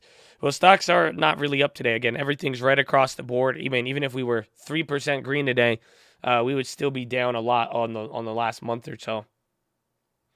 Again, since the beginning of the year started, we've had 10 out of 13 weeks have been negative. So out of 13 weeks, you've only had 2 or 3 positive weeks this whole year.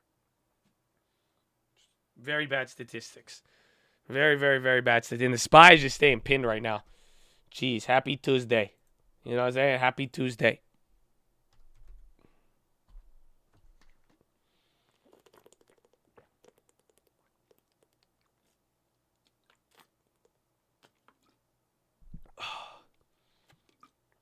The UUP calls moved. Take a look. I mean, after a 1% gap up, they probably could have. I mean, they're not small. Okay, I need to go to the bathroom again. I've been down in a lot of water today, so God bless you. Follow me on Instagram. Bloomberg's international economics and policy correspondent Michael McKee joins us right now. Mike, what should we be watching? Tell us everything.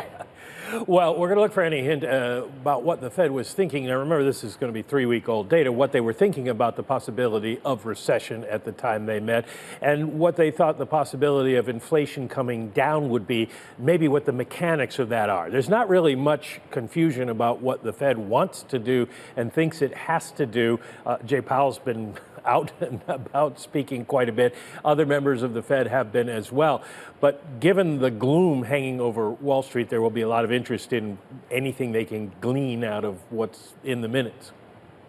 Is the expectation, is the risk here, Mike, that actually this set of minutes signals that the Fed is going to be even more hawkish than maybe we've been signaled to thus far? As you say, kind of post the last meeting, all of the narrative, we've heard it from Powell, we've heard it from everybody else, has been fairly hawkish.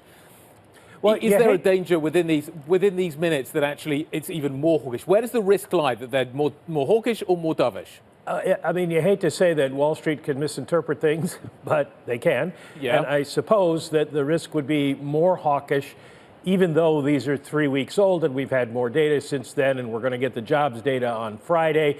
The two St. Louis guys, Chris Waller and Jim Bullard, who've been out front in saying the Fed needed to do more, are both speaking on the economy and monetary policy on Thursday. So a lot of different information could be coming into the markets that supersede the minutes. But if the minutes are seen as particularly hawkish, you're right, we may get an adverse reaction. Mike, to what extent is the market ahead of the Fed, to so to speak? It seemed like for a while it was kind of this game of who could be even more hawkish, the market or some of these members of the Federal Reserve. But I have to ask, does that dynamic still exist, given that we now have 75 basis points in the rearview mirror? It seems to be easy. Again, Fed is tomorrow, Fed minutes, so that's what they're talking about. Remember, it was a big one. Honestly, it sucks because you see it today. Even the news flow, everybody's kind of talking about the same stuff. I don't think a lot of people were expecting Europe to kind of have that reaction this morning. So that's why I think we're kind of dealing with all of this here. It's a very, very interesting one. Roll below to 60. Okay, there you go. There you go. Gold on sale. NVIDIA is still on the high. Again, Micron. Apple's not going up, which is interesting. Again, just a lot of weird movers right here. Tech is now below 1%, but Dow is still down 2%, and then SPY is down 1.8%. Roblox to 60. That would be great. It is doing, actually, wow, it's already at 38. That one's actually kind of surprising. 52-week high on UUP, uh-huh. Mm-hmm.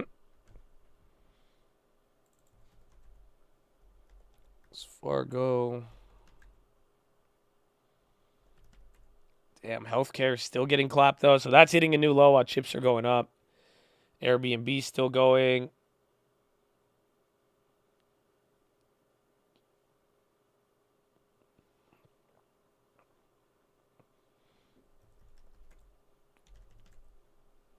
What a day. What a day, Chatadonia. Boeing's starting to come up here. Yeah, Qualcomm was still red, but it was coming up a little bit. I think chips are in their own little league today. Let's take a look, actually. So right now, energy's the worst, down 4. The best is communication stocks, down 0.8. Then number 2 is tech, down 0.96. And then materials are the second worst, 3.5. Industrials down 3. Utilities down 2.8. So you got a couple of almost everything clapped. Pretty much every industry is red right now. So that's what kind of sucks. Dollar just got a big candle right there. Watch out. NASDAQ might be leading, but the dollar just surged. So see who this impacts.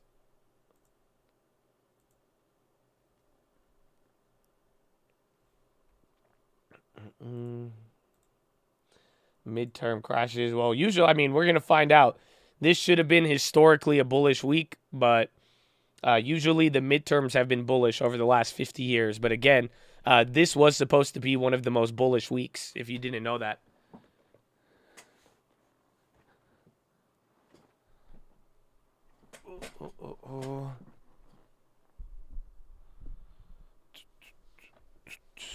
The minutes, I think it's going to be big. Again, that Fed meeting, even Powell himself said it. It wasn't a small one. You know what I'm saying? That Powell meeting was very, very big, and it had a lot of implications last time. And Powell kind of came out of nowhere. So I do think the minutes definitely. I think they have something new that we haven't really been exposed to. That's weird. Dollar had a big pop. SPY looked like it was coming down. Now it's going right back up.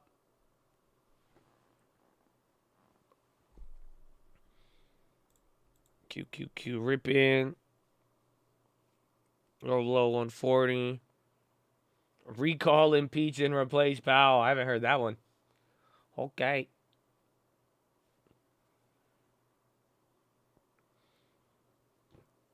Those FedEx puts. I had FedEx shares. We closed it out for a couple $100 on the short side the other day. I have calls because that was my insurance. But other than that, no other play. Same with the Santa rally. Yeah, we've had a lot of very historical timings or weeks they've played out a little different this year. Yeah, it's actually about 72% of the time when 4th of July is on a Monday, the stock market is green by about 0.5% that week. 72% of the time. But, I mean, we already started down 2% on the Dow today. But things are coming back up. SPY's getting back here to open now. So you're getting a little bit more move. Apple getting more cushion. Again, Amazon's been on the high. We talked about Micron. Chips are really, really coming back here.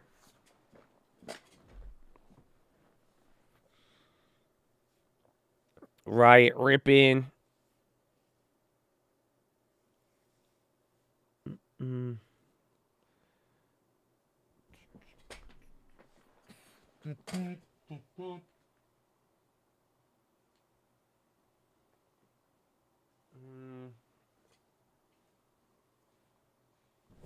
2 weeks. Uber, I have no idea. I have no idea what is running up Uber today. I'm surprised. Again, a lot of everything across the board is just random. Very, very random.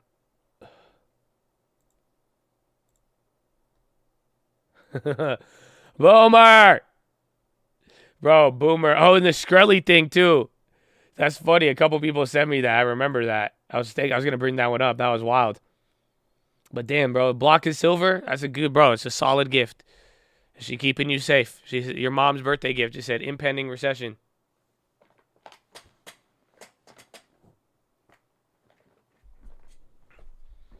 Uber expanding into the massive market of Israel.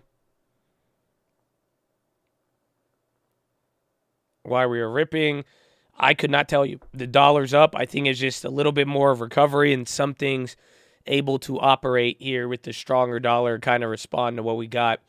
I don't think bonds went too crazy.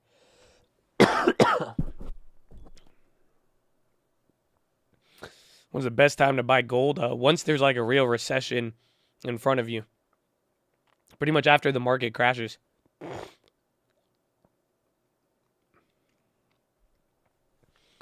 Roblo boom again. Oh, that's wild. That thing's at 38. I think I'm up on one of the average downs now. What was there? Roblo. Let's see, UNG. They're holding up, barely down.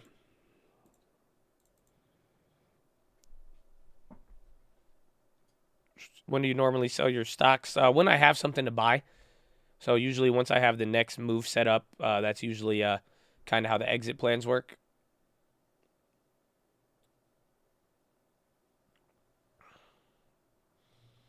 We rip a market in a slow premium.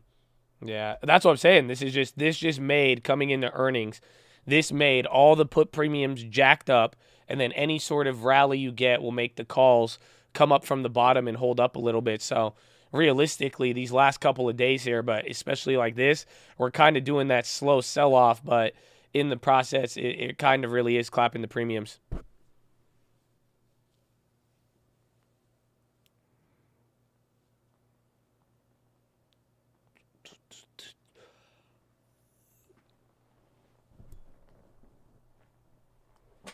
Oh, man. Banks pre-earning. Oh, yeah, banks do have the first set of earnings, so that one could be good. We will find out. We will find out. Banks. I haven't even looked at XLF yet.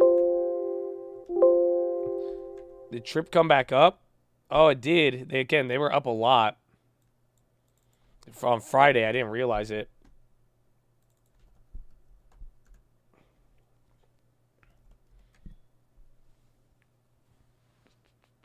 Zero day. I do have a SPY put I put on for $30. Already clapped. I'm assuming. I actually haven't checked. Yeah, down to 9 cents. Bought it at 32, 33.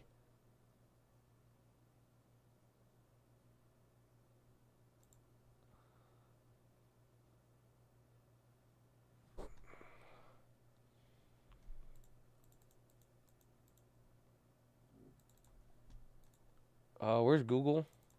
SQQ on the low. We're coming up a little bit. Yeah, bro. Google's rocketing now again. Google splits in like a week or two.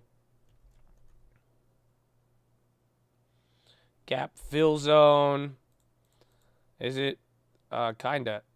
Damn, I forgot. We closed at 380 on Friday. And we were low. We remember he was like 371 or something.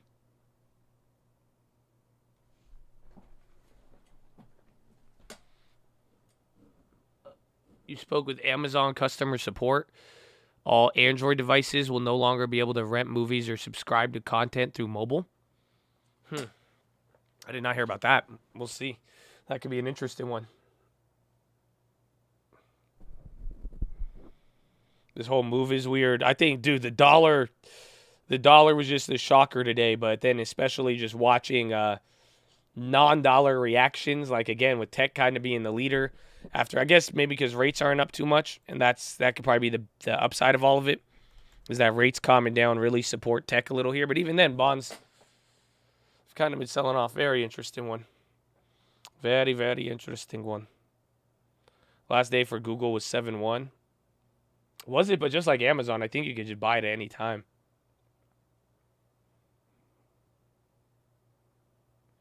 The iPhone rental, I don't know when they're going to announce that plan or when they're going to implement it. Dollar at resistance. Watch the bonds too, again, because if one of them kind of breaks out here, that could be good, but I don't even know. Bro, the dollar, last time dollar was this high was 2020. Like legitimately in the peak of like the world going apeshit. Very wild.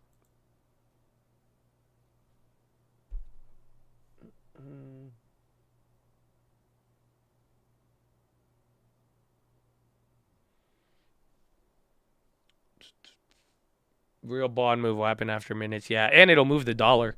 Again, I think there's a very high chance of something new tomorrow. Just remember that Powell meeting was nothing to play with. That Powell meeting, even him himself, I mean, we were all hyped for it. Even Powell himself was like, yeah, this is going to be a crazy one.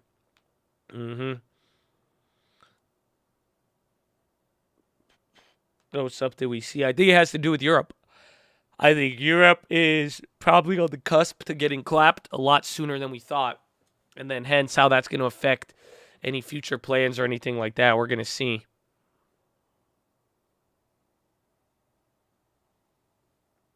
Dollar higher than 03, but it's a hell of a bull trap. Yeah, I don't know if I really want to buy it, but you know what I'm saying? It's like I'd watch the dollar. I mean, I don't know if I want to try to play the dollar just yet, but like we've been watching the last couple days, I mean, knowing the dollar impact, it is definitely gave us a little bit better of an idea of what's happening on the day. I got Vasi Bop stuck in your head. That's good. You did that over the weekend. You're like, God bless America. I just Vasi Bop. I told them, meet me at the beach for fireworks. No? Okay.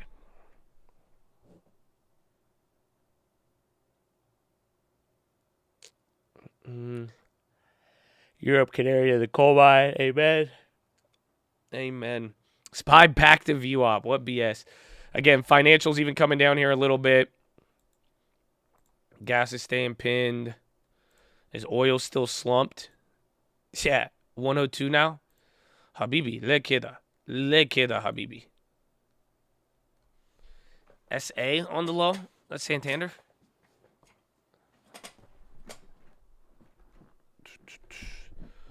Oil clapped. The dollar is at the top. It is. We'll see if it gets above COVID. Again, just keep that in mind. The last time the dollar was this high was March 24th, 2020. So just think about what was happening in the world on that date. And that should give you an idea of how, to one degree, it's pretty wild that we have one metric matching up exactly the same.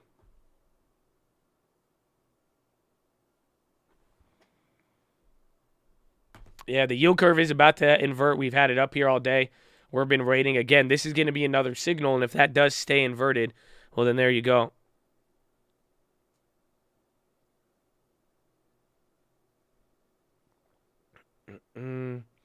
Oil may be done. Again, you've had the bullish onslaught this week. Dollar's starting to rip a little bit harder. He's moving. The dollar is moving.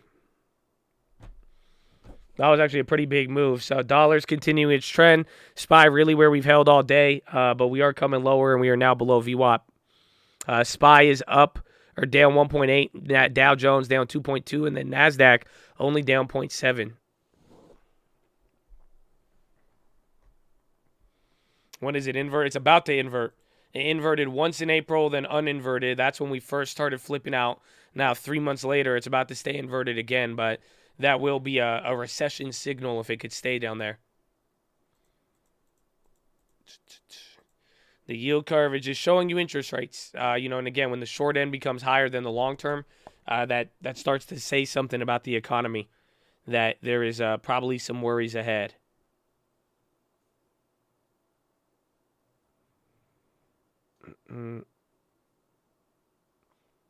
Dollar doesn't make sense. M1 supply.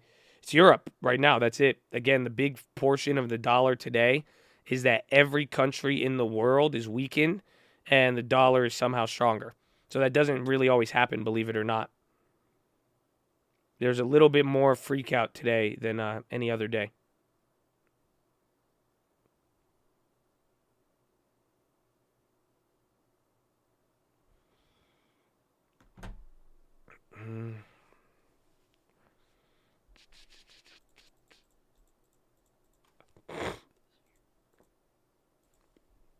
Bro, it's just dancing too.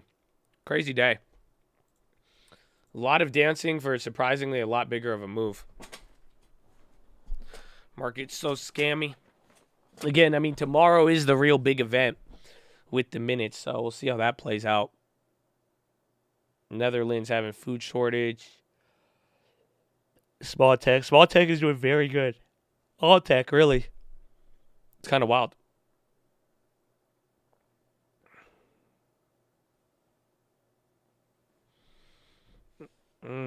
Oh, Breezy. Welcome, my friend. Not only stronger, but gaining strength. Yeah, I feel. It's in tiger crouching position. That's it. All it takes is one bad headline, 1 minute. And again, if the dollar keeps rocketing up, I wouldn't underestimate the market to come follow along, you know?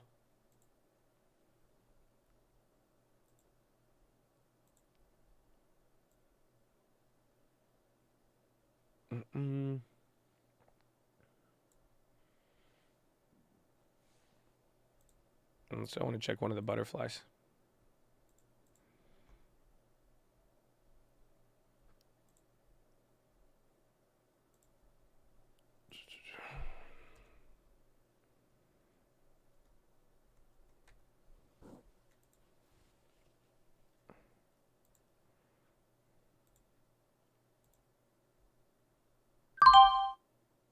All right, word. I grabbed that. 50 cents. I grabbed a 365 butterfly. It ends on August in a month. I think break even is 365. Another 10 point, $50. I'm actually really surprised. And then 2,000 max gain. We'll see.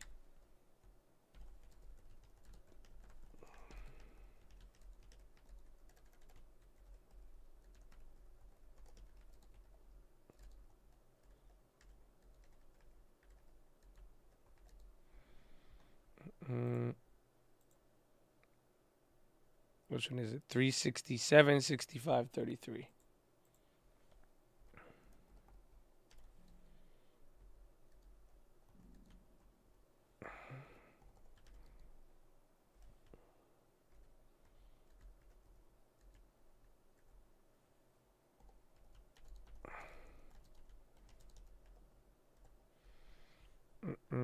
What was the play? It was a butterfly for August. I got it for $4. I spent $40. $40 max gain, 2,000. But it was just a super chill one for August butterfly.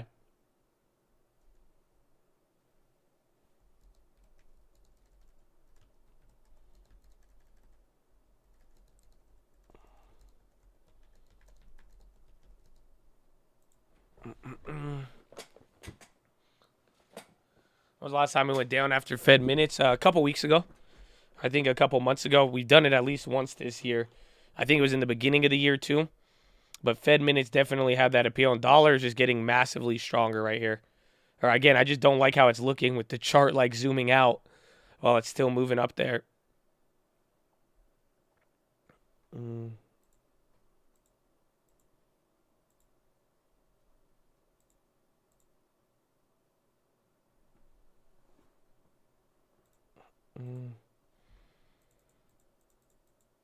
Every 5 minutes we popped the day and sold after. Yeah, they have been a little bit more active. Today's weird though, bro. Look at us. We're just staying pinned. Dollar's even going up, but this like 374 flat level is like extremely on there.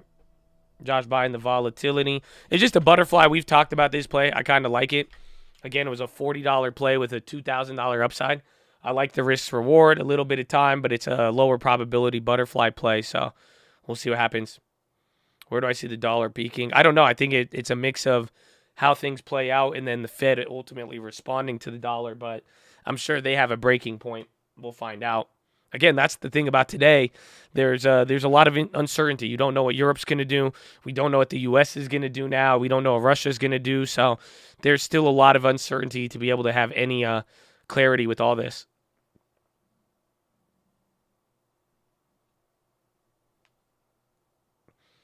SPY loving 340. Oil, some people were calling for a $50 price target on oil by the end of the year.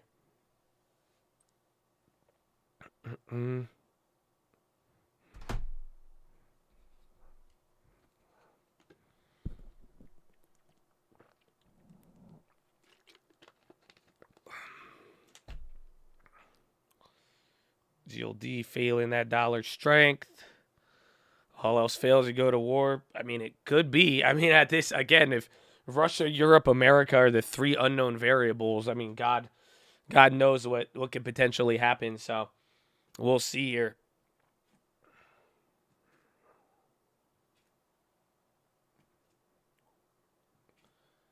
JPM says cut a Russian oil to China could launch oil to 360. $2 range, yeah. So a lot less wiggle room. You got to be kind of pretty much on the dot. So we'll see. I'm still in that gas. I like it. I think that one's going to be have an influence as well too.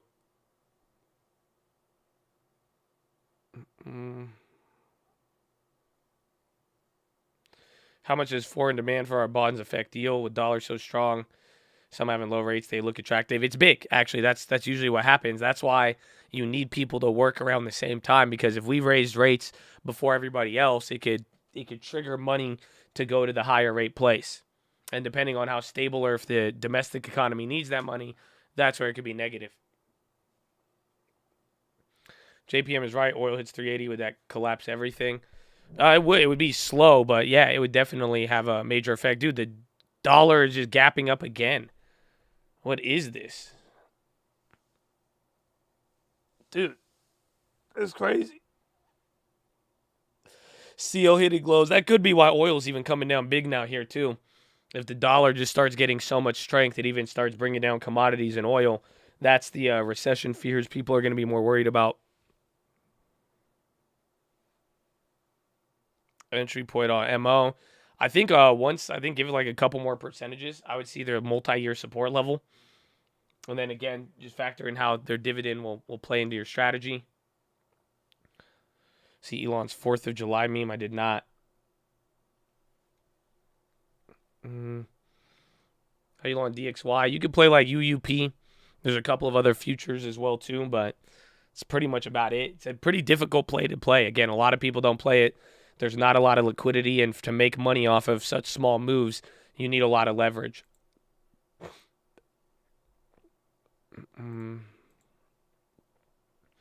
Shorting oil, not yet.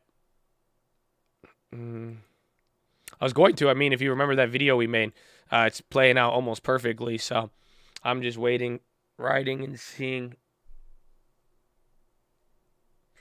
Amazon, I have no idea, bro. Tech is just killing it. Even with the dollar up, it's weird. You in Puerto Rico watching the call. Let's go, baby. Enjoy it. Enjoy it. I am long on oil, yeah. But I said I wanted to short it in that video because I was expecting for it to come down, then pop back up again, and then we'll get the other peak. So that's why I'm still long on it. But then if I did take the short, it would have been good. But I'm just waiting on it now. I'm still pretty bullish on oil. I think a lot of people are worried about downside in economy and like demand destruction, but I don't think 2 months, 3 months is a long time.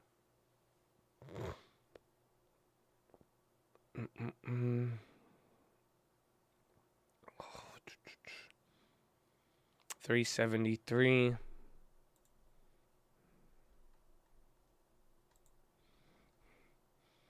Well, oil ETF. I'll probably go with the shares or even like USO.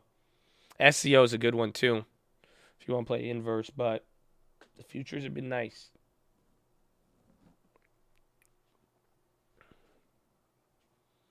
People aren't giving up their SUVs like the early 2000s. Yeah, that's what I was saying. That's what I was like, dude, I remember back in the day, bro, people were just selling their Hummers. They were selling their Escalades. They were like, this, bro, I can't afford. I remember gas was like the number one thing in the early 2000s. When the dollar stop pumping, we're going to see. Nike on the high. That one's weird. Nike's ripping again. Out of all the consumer stocks, a lot of them are down.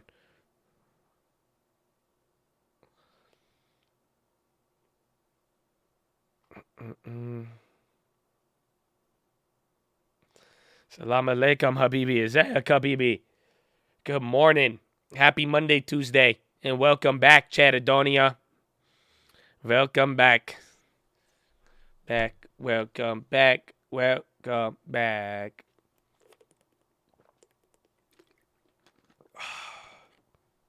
Micron CEO in the morning. I didn't think it would hold up. Again, there's just a lot of the names that are up and down today is weird, and every industry is still red. So that's kind of what makes it even better on top of all of it. EVFM ripping. Welcome back. Hey, Mr. Carter. How you been? Around the dollar and it's up again. Because they've been asking, they've been searching, they've been wondering about inflation. To you forever, for me to you. I told Powell, you better raise rates before we all lose. Okay. I don't need the coupe. Flyer than Powell juice, Powell juice, Powell juice. Okay. I'm sorry. It's one of those days, man. We're back. I missed you guys. There it is. European markets close in 30 minutes. I need to go to the bathroom again, bro. I know. I drank a ton of water this morning. So I love you. BRB. The countdown is on in Europe. This is Bloomberg Markets European Close with Guy Johnson and Alex Steele.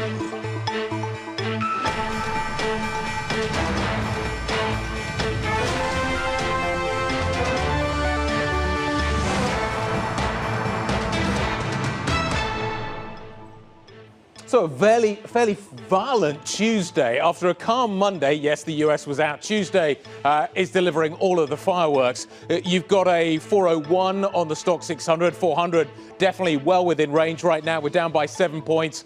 You've got euro dollar. This is a really violent move, trading 102.43. We're down by 1.72% at the moment. So big moves coming through there. You've got a massive move again, kind of in the bond market. The bond market really active at the back end of last week. Yesterday calm, but today once again very active, as you can see, with 12 basis points lower. So the bond market catching a huge bid. Really difficult to see kind of where we go next. The key question, as we've been discussing throughout the last few weeks, is the energy story. Where does gas go here in Europe? Because that's going to have a material impact on all of the assets, Critty, that are behind me. You know, Guy, it's interesting the amount of domino effects you're seeing. The gas story, the oil story, having a ripple effect into the FX story and what the ECB might do. Which one is, again, is then moving the dollar, which is then coming in to move the stock market. Take a look at what the U.S. stocks are doing. The S&P 500 down 2.1% already. NASDAQ down, well, about 1%. So once again, the defensive trade is outperforming, but still down to the tune of 1%. And this is even as yields are lower. Check this out, 281 on the 10-year yield. Remember, see that sharp reversal from that 3% there. But I think it's the crude story that's really interesting here, because as you see that dollar surge, the ripple effects are really happening in the commodity space. Take a look at this, 101 on NYMEX crude here. Does it drop below that 100 level stateside, Guy? That's going to be a key question. Absolutely. Energy front and center in this narrative. The recession story, everybody is focusing there, trying to figure out what's going to happen next. The euro sliding to a 20-year low against the US dollar today. Traders betting the ECB will go slower on raising rates. You've also got the unknown about what the second half of the year is ultimately going to look like from an economic point of view. Will the gas be on or will the gas be off? Dominic Bunning, HSBC's head of European FX research, joining us now on set. Dominic, really violent moves. Why? Well, look, I think at the moment, as you know, we're going through this stage where the markets are sort of reassessing the idea of what's going to happen on growth. And I think you made that point about recession risks. You know, today in Europe, you've seen the services numbers in the PMIs really start to come down. And one of the big hopes in Europe was that, yes, we knew goods demand and idea. There's talking about 300. Yeah, again, everything is literally about Europe. We got 30 more minutes. SPY's coming down. Honestly, depending on what happens here by Euro close, I'm sure we'll find out whether or not the market's going to stay pinned like this with the dollar ripping or not. Dow undergoing 30,000. When was the last time it happened? A couple weeks ago. That was like one of the first drops there. I remember we had a Dow, future, so it wasn't too big, but it could definitely happen, and it has been below 30,000 this year. For gas needs to be lower. The rally in the close. Well, we'll see what Euro close does. Again, it's been a very weird day so far. PMI. Is there PMIs tomorrow? I think there might be some PMIs. And then again, the big event tomorrow is going to be Fed minutes. Good place for Europe oil. Any specific oil companies, even the FTSE 100, that's like, I think, 30% oil. So believe it or not, even like the European index has a lot of exposure to oil already out there. But if you even wanted to play one of those plays, I would even maybe look for European gas plays, because that one just, without a doubt, just going absolutely insane. Yeah, they're stealing premium. High volatility, big macro moves, but then small moves on the market. You've been going back and forth, so let's see, man. It's been a weird day every day. The last couple of days were like slow, but again, the dollar has never been up 1.8%. Like, I don't know if y'all know, but you're up a lot. Like, this is definitely, it sucks that we're coming back from the holiday. It sucks it's only been like 2.5 hours since we've been here, but this day is way different than the last month. Again, any day last week was nothing like this. You didn't have dollar up this much. You didn't have oil dropping on it. You didn't have a potential pivot from, a potential pivot from the ECB. So it's just to highlight the scope of today, it is a very, very important one. So that's why wherever it leads into with the data, the Fed minutes, all that, it will be good. Funko, Futu and Lee Auto. Why are these still up here? NCLH too.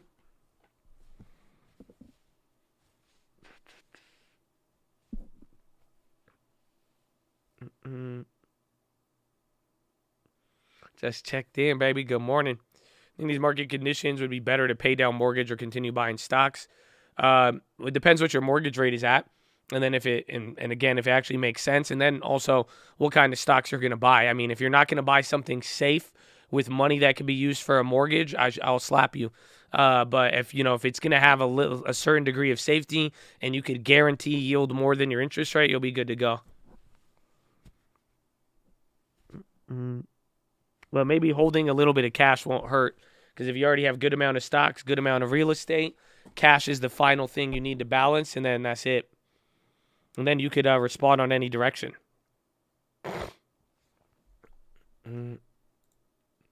Is Walgreens safe? It's value.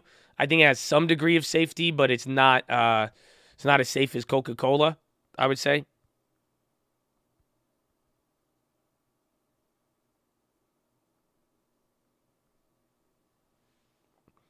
USO below 76.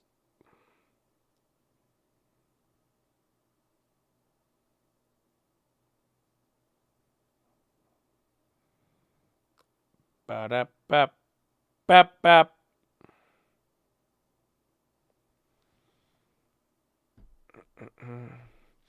If you look at how much you paid on the fees, it's almost as much as you paid for the contracts. Is it? Let's see. Yeah, $26. I did not notice that. I think why? Maybe it's because the spread trade. That one was a little bit more expensive. So really, my break even on that is 66 cents. DraftKings or just growth stocks. Some of the ones that have been really clapped kind of had a little bit more of a bounce today. $6, 10 cents a contract, or 65 on 10 of them. Yeah, 3 different times. BND, is that energy related? I think we've seen that one.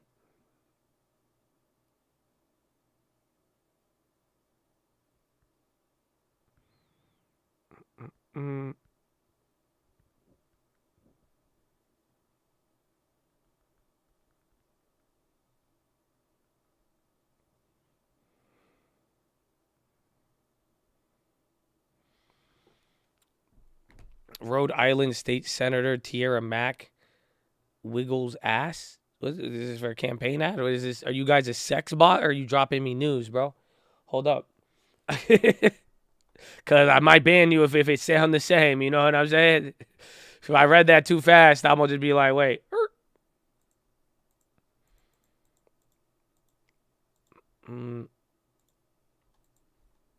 That was real. ECB climate test deals softer blow than what banks had feared. SPY, a little bounce off the bottom. Dollar still right near the top.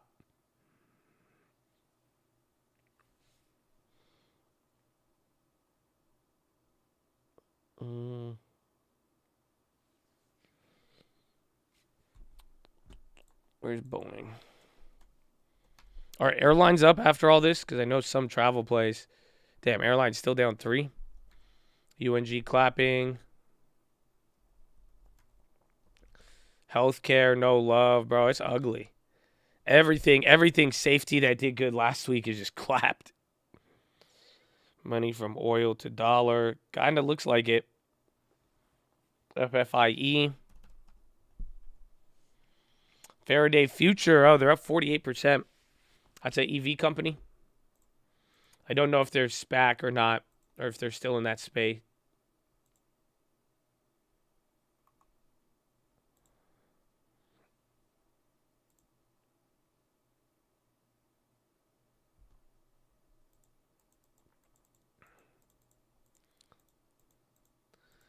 Save merger delayed to 0708 announcement. Look at SPY Weekly. Hideous. Again, you've only had 2 weeks that were actually positive in this whole year. This whole half a year so far. Oh, man. Welcome to July, baby. God bless America.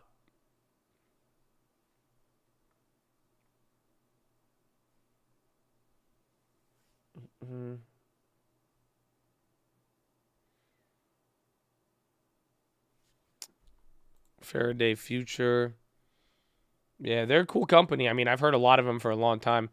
But I don't see that they've, I think they're still in SPAC stage again. They still got a little bit to go. UNG getting clapped on now. That's still going lower. Oil plays still in the gutter.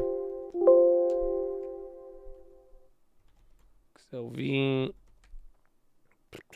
Disgusting. Even XLP, bro. 2%. NASDAQ or Dow Jones is still down 2.2. It's wild, bro. Very interesting day that the Dow is the one really getting knocked here, especially after it all, and with the dollar getting that stronger.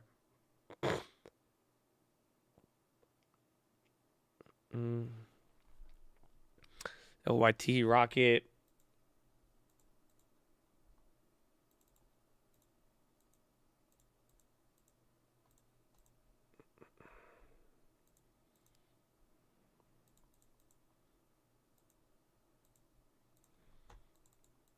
No ship. Is it pricing in Fed futures? I think it's part of it, but then the other half is, again, like if there was like a real actual event going on right now, it is the dollar just strengthening and then the worries that we got out of Europe this morning.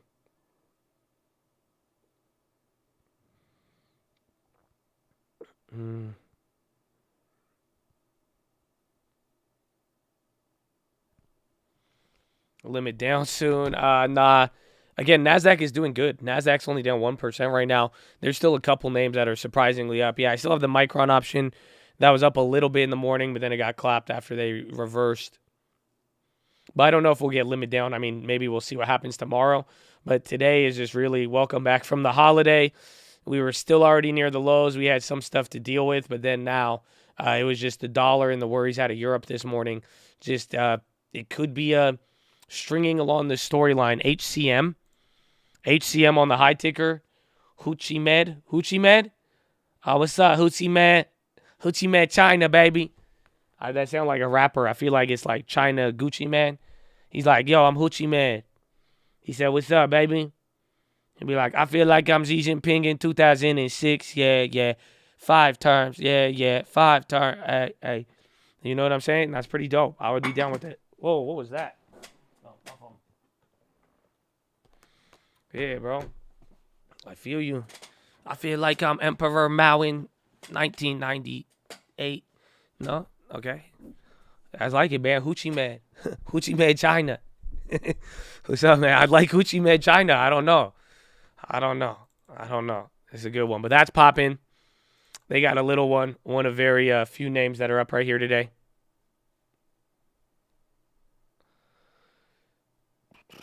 No Peach. My little bro shot Gucci Mane and Lil Baby's new video. Oh, hell, he should be like, yo, you know about Hoochie Man? I shot their video, too. Oh, that's hype. Baby Bennett. I know, we're going to have to get him out. We got to shoot. This weekend was... I'm still tired from this weekend, though, now. That's it. Holidays, man, and everything. I'm not going outside for another 7 months now. Till New Year's. That's it. I gave up. Walmart. Williams Sonoma is still on the low.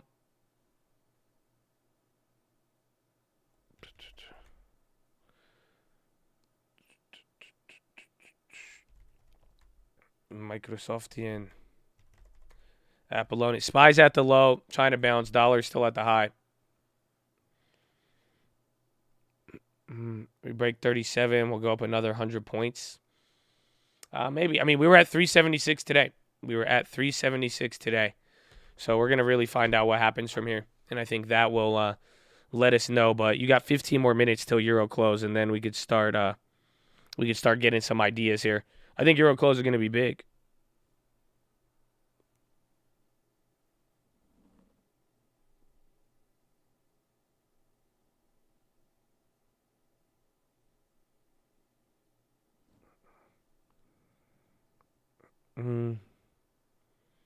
AMC rugged hard AF.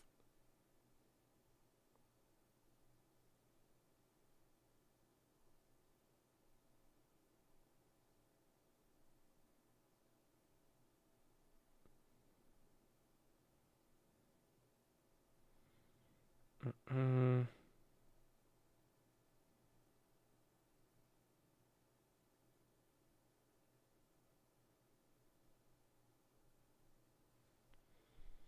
think will happen to Germany. I think it's all in young Putin's hands. We're gonna find out, or we'll see how it impacts with like even Powell too, because obviously the U.S. will try to help, but it could go either way.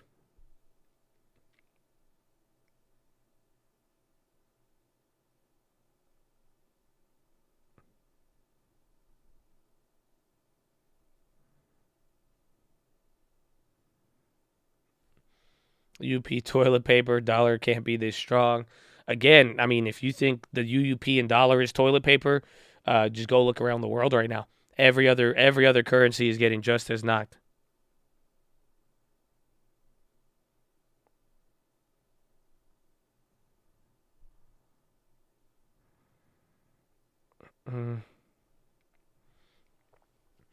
Young Putin, yes, Young Putin, man.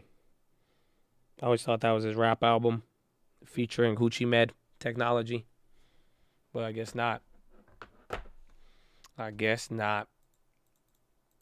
True market activity. He was doing awful. Again, that's why European close right here will be a big one. Again, if you're not familiar so far today, it seems like all the volatility, all the negativity, single-handedly caused by Europe and what they've been talking about.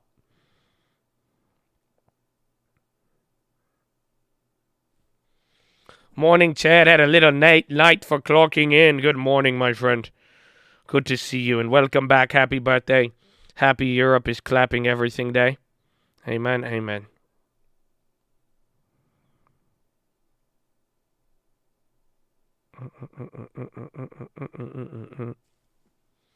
DAX making new lows. Let's see, EWG. Gotta get ready. Hoochie Med. Yeah, still down 5% on a stock like this is very, very big.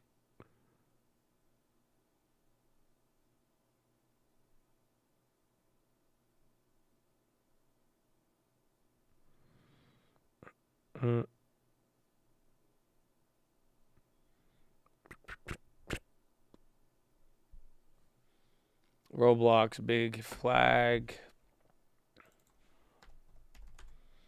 Ford trading at book value. They had bad news again. They missed on some orders, I believe, this morning.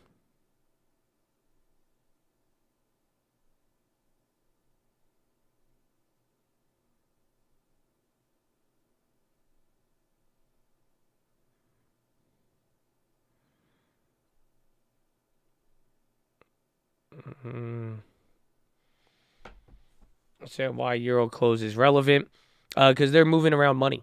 So it's, there's a lot of global liquidity. If the price of stuff in Europe changes while our market is open, I mean, imagine the high frequency computers, all the global international corporations, all of that, they all kind of impact. So it's like a relay race.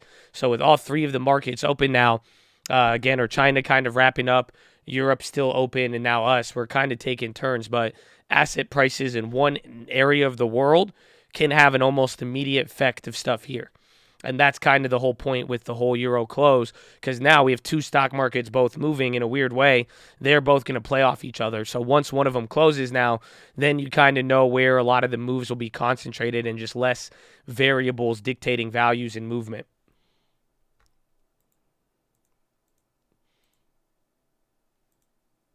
China is closed now, I believe so. I think they close at like 3 or 4 a.m., right before we start to open. And then right as Europe's getting, Europe starts to close about 2 hours after we start. So they kind of like overlap for a little bit and then close. Again, just like a relay race.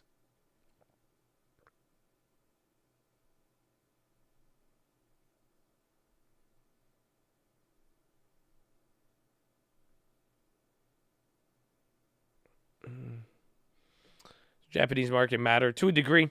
It just all depends on, again, what type of news it is. That's why, like, again, today, news out of Europe that there's going to be energy problems and that Europe's economy is slowing down and that the central bankers are kind of now pivoting back that they can't raise rates. That type of news has a big effect on almost every industry. So it just all really depends on what's going on and all that. And that's part of the importance why we are watching the euro close. So we got 10 more minutes. After that, we'll see again. All the focus will come here. We'll see how people feel. What's the real worry, and make it into the end of the day. But it has been about 2.5 hours so far. So good morning. Facebook Messenger having issues today. First Solar dumping, not stopping at all. Down 8%, no news. Are the other solars down, like Enphase? Yeah, they're down 7% again, and those were names that were hot last week. So kind of reminds me of consumer staples a little bit.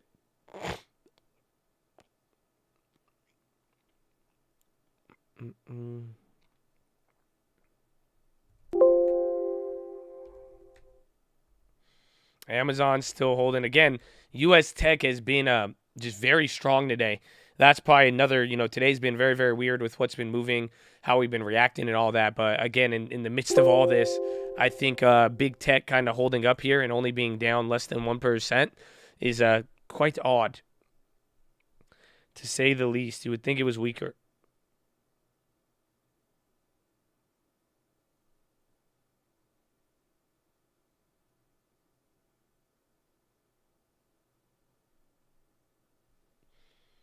Tesla book value is in the 30s, but they have Elon. Don't worry, Elon. You have Elon value. Wall Street crash Black Tuesday. It's funny because right before we went to the holiday, some people really were saying Black Friday or Black Tuesday. I was like, I don't know. Biotech will defend allegations of patent infringement. BNTX.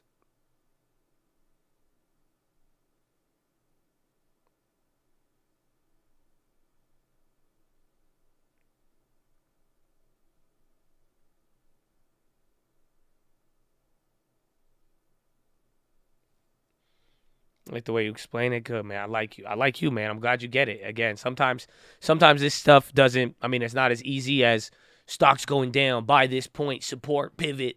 You know what I'm saying? But again, with the complexity of the market right now, it's just good to understand all this. And again, the best part is, I feel a lot of you were prepared for today because, how many times have you watched the watch list? How many times have you came on this stream and I'm literally pulling up the dollar and saying, look it, every time the dollar pops, you're pretty much borderline hitting a new low or about to at some point if you really think about it.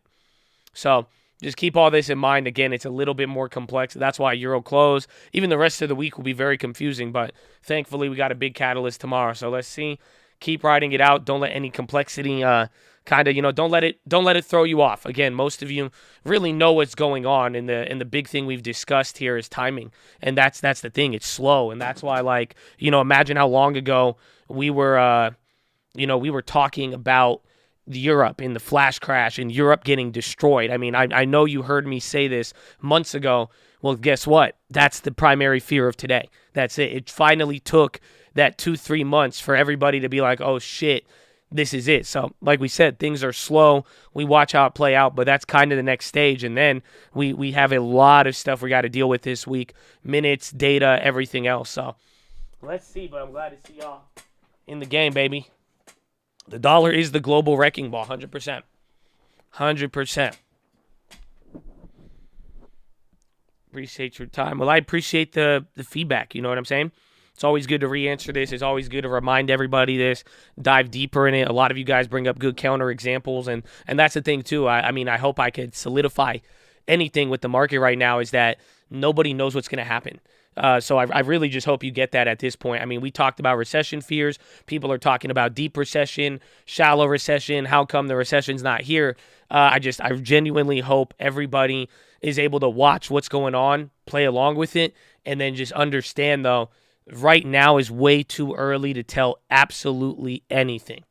You know what I'm saying? Not too many people could have even forecasted this, even with the dollar and all that. So we really don't know yet, and that's why I think if you're nimble, give yourself time to, vibe with everything, you know what I'm saying? So you could pivot without kind of be stuck to a bias or idea, that it's going to go a long way. You're the goat. Oh, thank you. I'm humbled. I'm just a man. I am a goat. I am a man. That's what, what's his name says? Gonna FFIE. 5.66. 5.42, up 58%. Faraday again.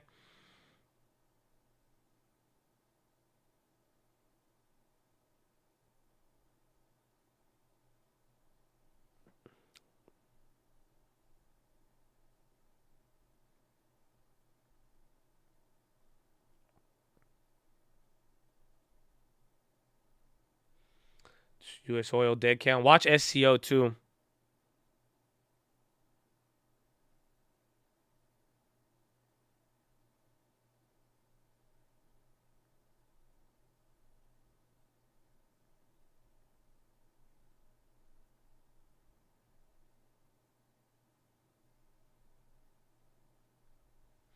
User reports Instagram having problem again. Again, Facebook is a weird one. B&O, USO on the low again. Jeez. Wicked. Oil again. So watch, because oil going down can make the dollar it can make the dollar go up. That's the thing about today. It's not a coincidence. Dollar's not down a lot, or dollar's not up a lot, and oil's down a ton, you know. That's telling you something.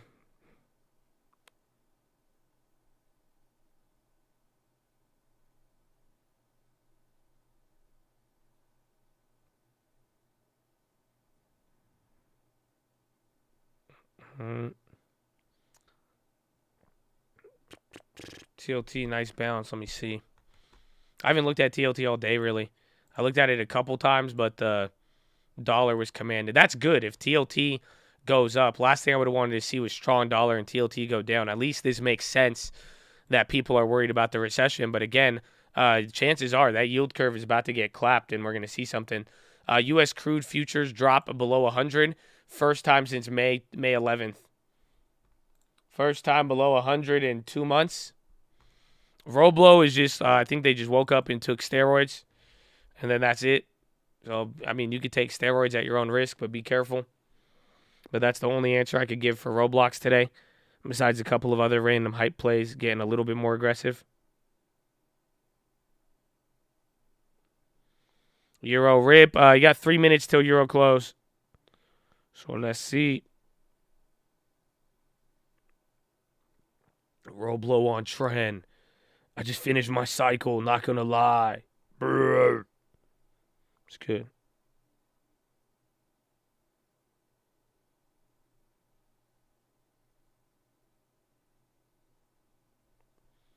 U.S. crude dropped. Yeah, WTI below 100 as recession fears overwhelm market.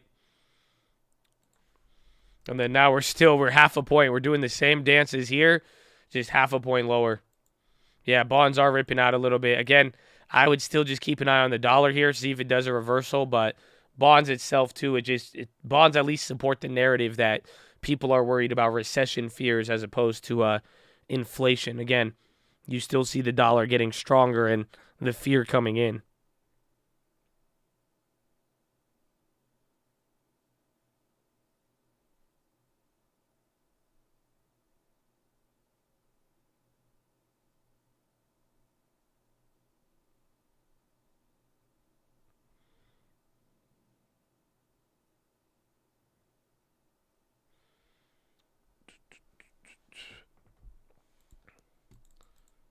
Entire phone situation. Apple has expressed this. They're going to lease the phones to the provider. I don't know what they're going to do with it. But I'm glad I paid off my phone after 99 payments at $29.99. I grabbed my first iPhone in 1998, and I still owe $200. Thank you, Apple. I'm just going to be pissed when they announce the 7th new charger. Bro, I was thinking that the other day. I was grabbing my charger from my car, and I was like, man, it's been a minute since they changed this on our ass. And now I'm kind of worried that Apple is going to do that. Strong dollar would reflect Fed willingness to raise rates. Yes, 100%. Hawkishness correlates almost 1-to-1 with the dollar. So the more hawkish the Fed is going to get, the more they signal that they're going to raise rates, the more the dollar is going to go up. The dollar will not go down as long as the Fed is constantly signaling, hey, this is our plan. And that's what we're seeing, but that's where it's just wild nowadays. Again, today's dollar move is wicked.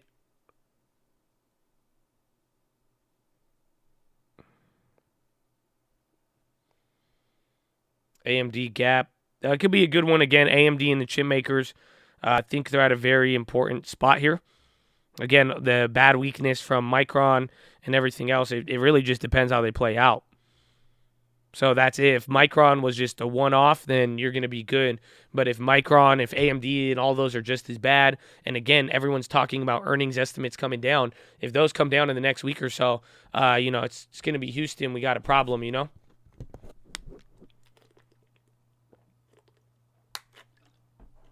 Oh, Faraday's still ripping. Europe is now closed. It is 8:30. We are at 373.40. So let's see where we go from here. Again, Euro closed big all of today. All of today is Europe, so we might be able to bounce. I don't know. If today, if we just take Europe close and be like, all right, screw them and bounce, it'll be a good day. Otherwise, the downside show might just be getting started here. We are going to find out very, very shortly, so hopefully you are locked in.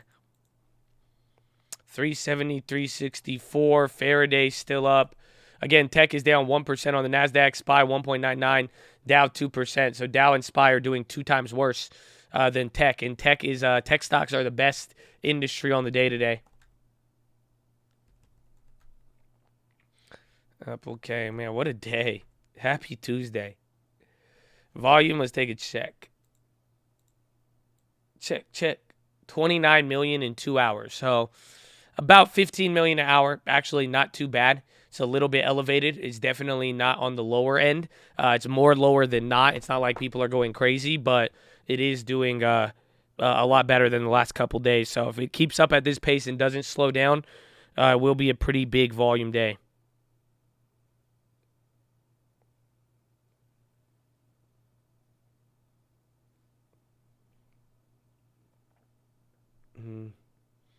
Oil under 100 again. First time since May. 99. 8%? You disgusting animal. You're a sicko, crude oil. Dude, you're just going for 120, man. How you do 20% off, bro? That's crazy. So now this downtrend does not look good here. Remember, we're going to have to play the 100 test. I think like, 93 is that level I still have? 97, 93 are the 2 levels I want to see. City clapped oil. Again, they were saying $50, $70 oil by end of the year. I said, okay. TSLX. The 6. What's the other one? AMLX. What was the other one? There's one this morning. Yeah, Europe is closed right now. So we're bouncing a little bit off of it. That's sold. Finally. All right, I sold the Neutrala for $100. NTLA. We bought it for 25 cents. Sold out for 100. About 400 or 500% gain. That one was from last week.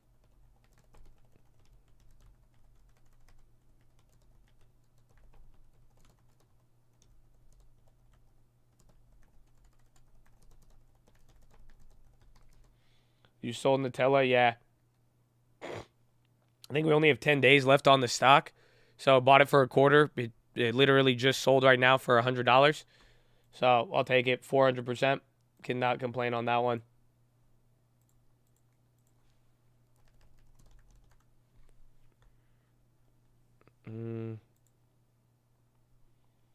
Let's see, where's Neutrala?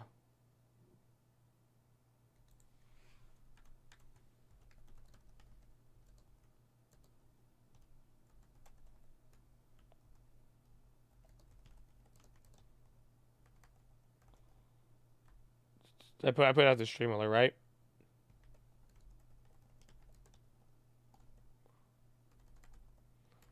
Okay.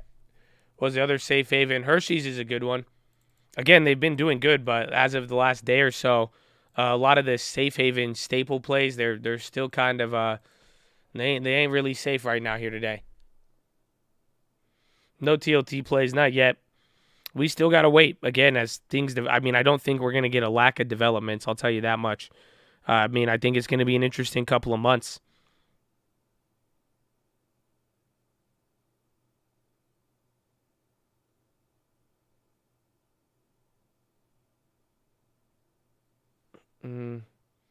Europe illustrated it still carries great risk. Oh, yeah. Europe pretty much said 2 weeks ago, Europe said they're going to start raising rates. Today, they pretty much said, yeah, this Italy thing is a little harder, man. I don't know if, we're going to see. It might be a little bit more challenging. But again, what is the assumption of that? It is that Europe will not be able to have rate hikes, but still have inflation at a clip higher than 8.6 and then higher in the last 40 years of anything they've dealt with. Narrative fears of recession plummeting oil 10%, but consumer stocks soar. Not all of them. Again, everything is still red. That's the point. I mean, with the dollar up, today is a very confusing day. I wouldn't say this is the full move, but that's the thing. Everything is absolutely destroyed today.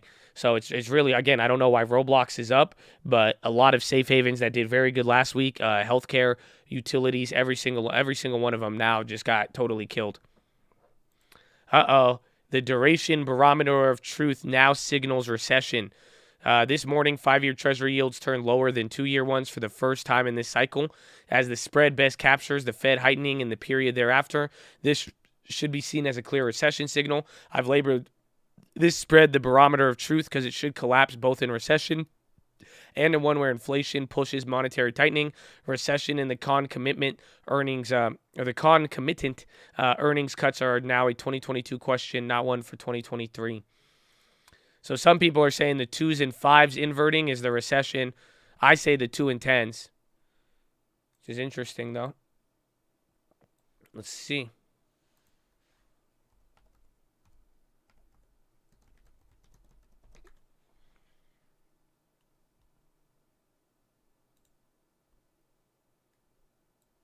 How come they don't have the 2-year, 5-year? Come on, CNBC. Where y'all at, bro? Where y'all at? Boo. All right, I'll just show you here. So here's the 2-year, 5-year again. First time it went negative here today at 0.04. So the last time, I mean, the 2s and 5s, they kind of inverted at the beginning of 2020, believe it or not, leading into the COVID. But other than that, you've not seen the 2 and 5 years invert. And again, I've been showing you here, I've been waiting for the 2s and 10s. This is my signal to confirm that recession is now begun. So if this goes negative, if the 2-year, 10-year goes negative alongside the 2 and 5, I think the 2 and 5 just supports it. But if that goes negative and stays there, then we will, that will be a recession indicator. Biden. All right, I need to go pee again, so I might have to put him on here. Again, we're a little clapped here today, so I don't know. I kind of don't like to get too crazy. Maybe we could just watch Barney or something. Y'all ever watch Barney? No? Okay. I'm sorry. Y'all see monster trucks, like monster truck jams? I was hanging out with a lot of kids, again, with family. They all like to watch monster truck YouTube videos. Did you guys know that? Does anybody in here have kids who watches monster truck videos? Like, do you guys? Like, oh, yeah, they go hard, bro. I ain't gonna lie to you. The monster truck videos go so hard. Nah, bro. Like, they actually go hard. I was, like, watching them. Like, I was straight up. I watched them for at least an hour. At least an hour, bro. I was watching monster truck videos. Me on that kid. That's good. Yeah, Hot Wheels and RC car videos. Yep. Oh, no. Yeah, Grave Digger. That one. What's the other one? Leopard Shark, bro. I know so many of the names. You have no idea now. My son loves anything with the big engine. Dude, it's cool. You should show him these YouTube videos. It's like YouTube videos of playing a monster truck game. And, like, I was straight watching it. It just drives these monster trucks down a hill, and then they just crash. It's the craziest thing ever. I love it. Battle bots. That's a good one.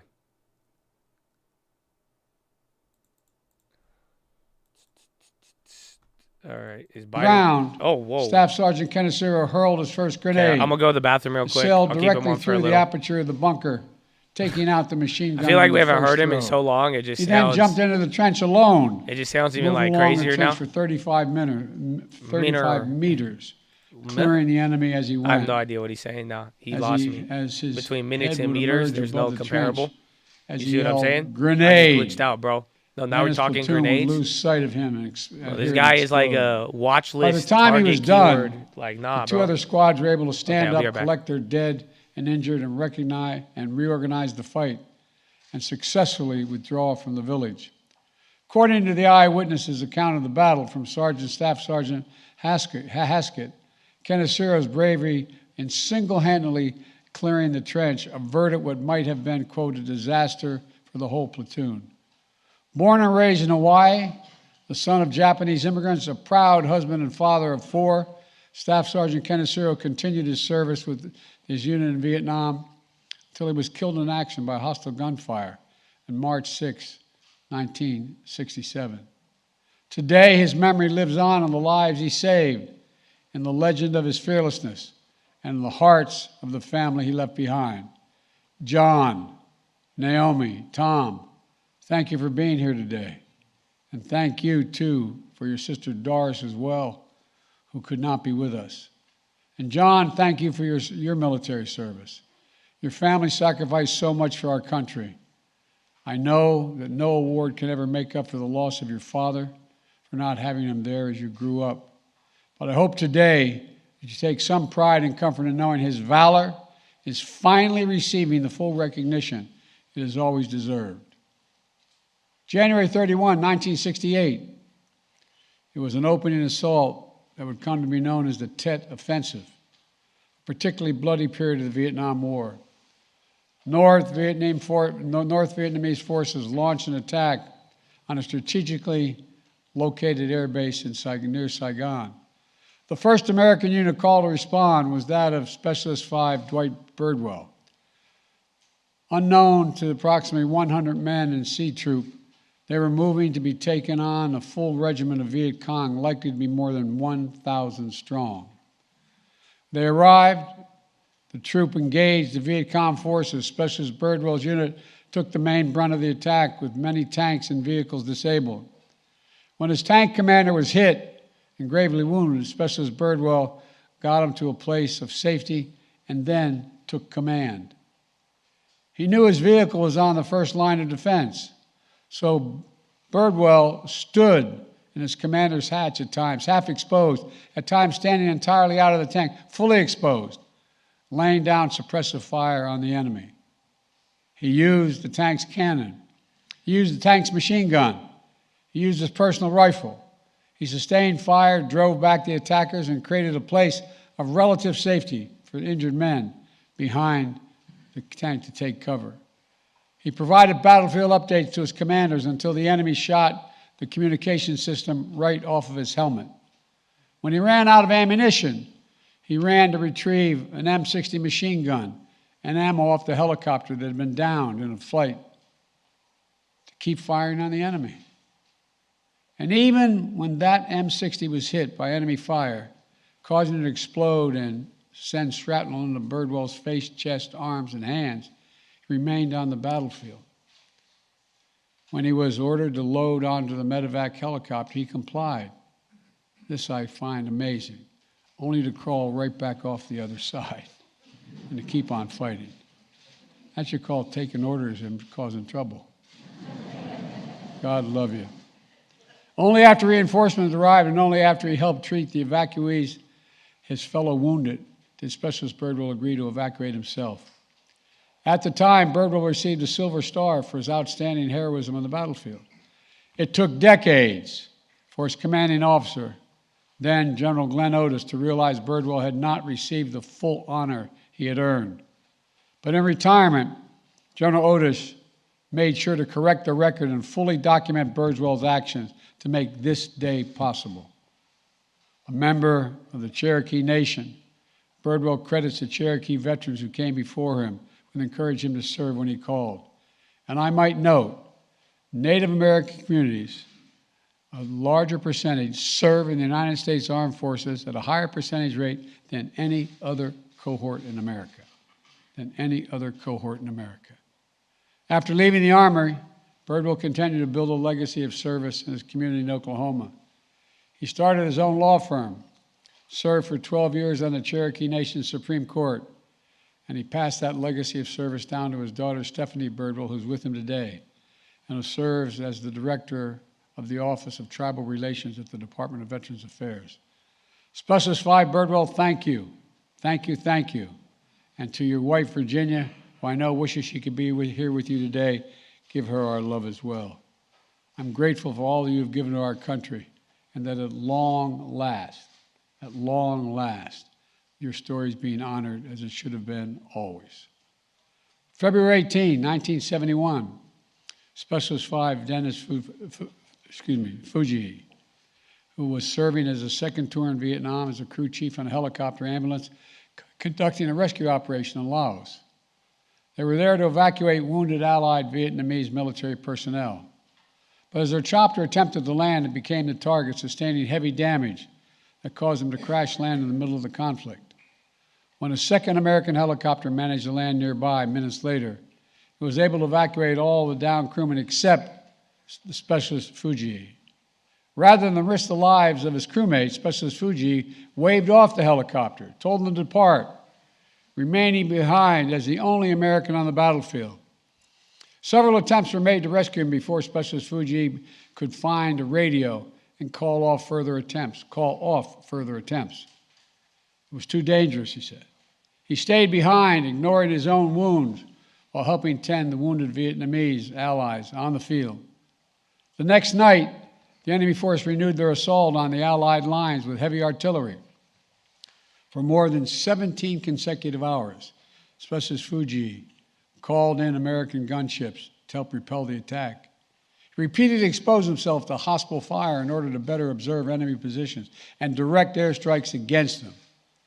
On the radio, his fellow Americans knew him as Papa Whiskey, clear-eyed, level-headed soldier, directing airstrikes so precisely they were able to drive back the forces that had come within. Amen. So I just needed to go to the bathroom real quick and all that. It's good. Thank you for listening. Thank you for being borderline respectful. We love it. God bless the Chad. Happy Tuesday. How y'all feeling, man? We're coming back. I don't know what it was about that story, but man.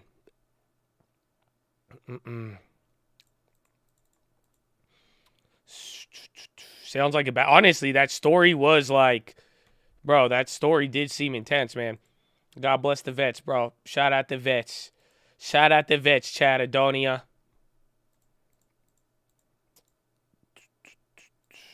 Amazon, Little Pop. Everything's going up right now again.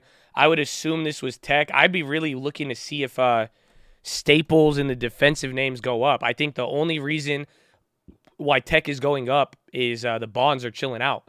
That's it. Again, the last 5 days of bonds chilling out really reduced some of the pressure there on rates. Again, it's still bad, but it's definitely gone the other way.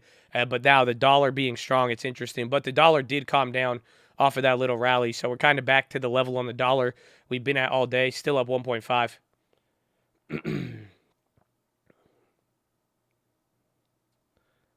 I'm more Art Cole. I'm feeling bearish. I'm still feeling excited. I can't wait to see the yield curve. So this is exciting. I don't know if you guys realize, depending on how this plays out with the yield curve, I might be able to answer your question about quote unquote if there's a recession. So remember, this went negative briefly, but if this could stay negative for like more than a week, I would double up my odds of recession either being here or literally right around the corner. So remember, I don't know if you watched my first video in April, we talked about this and it played out exactly how we expected. Again, it went negative and then bounced, so it never stayed there. So that's why, like I said, once this goes negative, that starts the clock for about 12 to 18 months until you get recession. Maybe even 6 months too. All depends.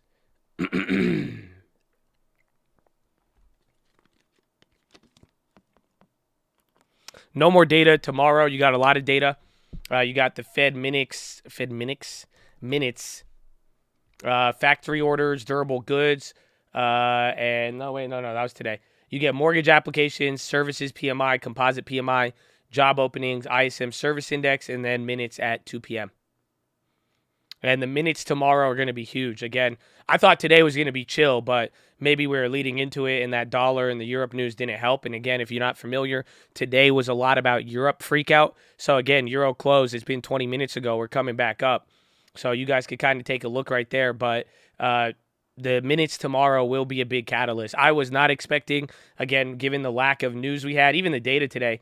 I mean, factory orders did a lot better, but it was just today really wasn't supposed to do anything. And tomorrow was the real action, but we did kind of move from this.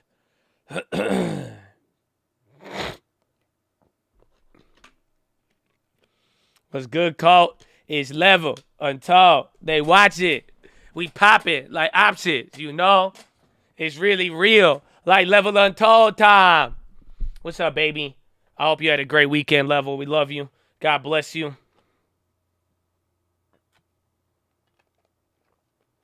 What will make you go all in on puts?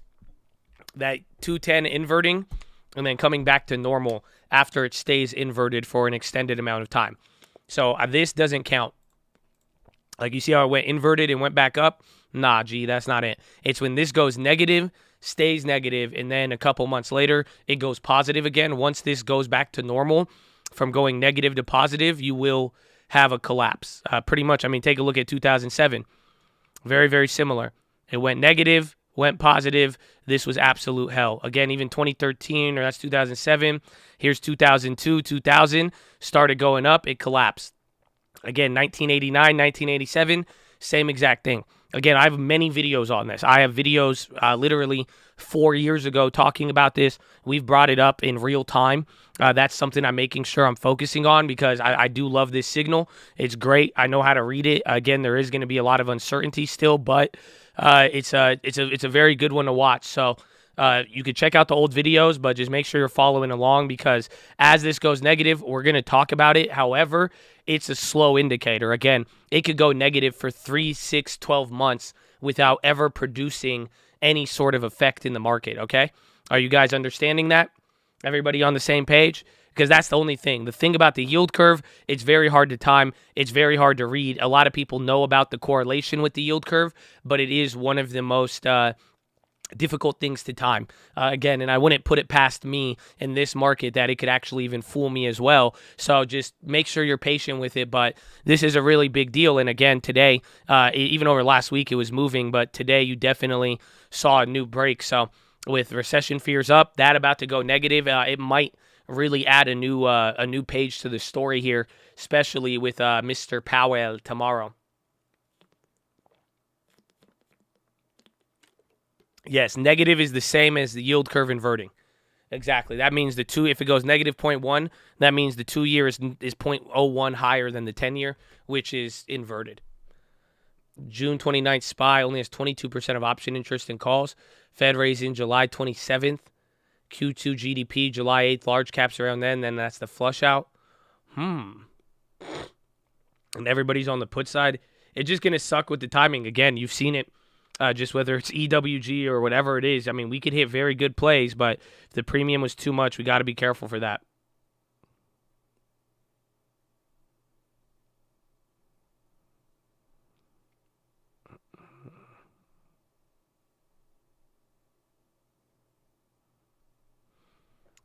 They're doing yield curve control.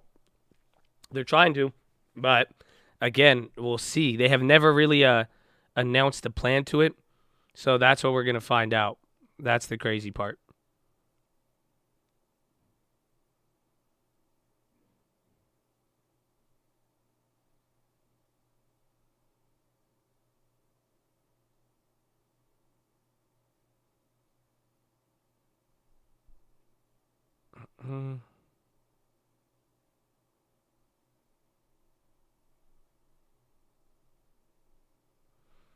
At least oil drop. Dude, oil is crazy today.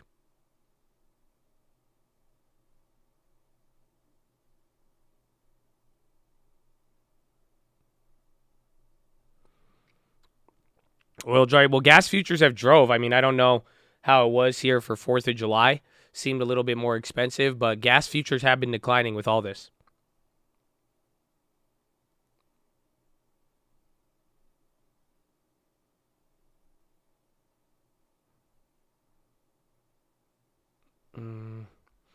I have HD puts from last week, but they're kind of clapped.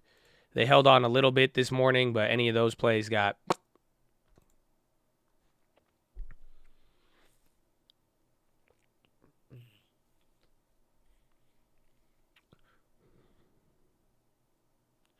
Uncle and news statements.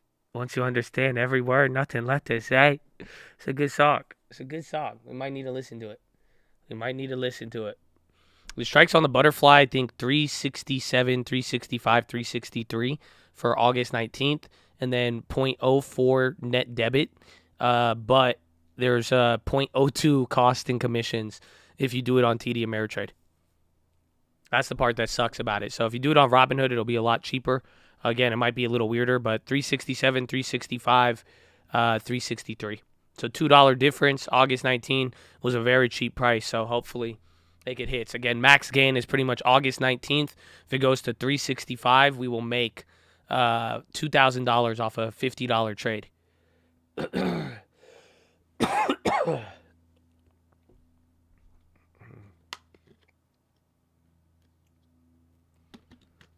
Tesla.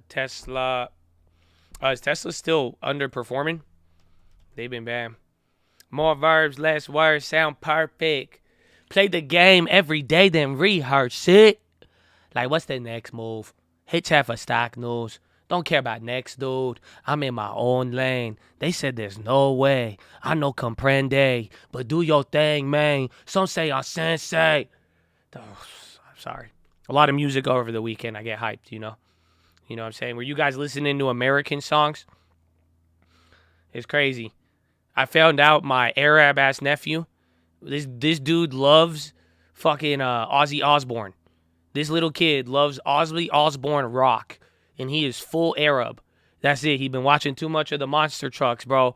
I was hanging out with this kid, and he was like, yo, play the Ozzy. I said, what? And this guy's listening to that. What's that song with the dum dum dum? It's like a movie thing, bro. I was so shocked. Literally, only person in our family. I'm like, dude, what? This is wicked, bro. This is crazy. Ozzy's cool. It was pretty impressive. I was hyped because I've only heard him listen to like kids songs, and then he just started pulling out like rock, bro. I was like, oh man, this kid's gonna be crazy. He's gonna be nuts. A man of the culture, indeed. My uncle's name is Ozzy.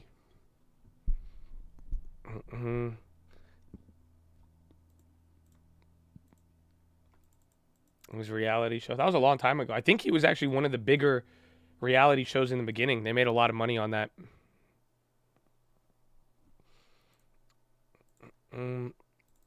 FLYW? What's that? Fly W? Flywire up 5. Near the highs.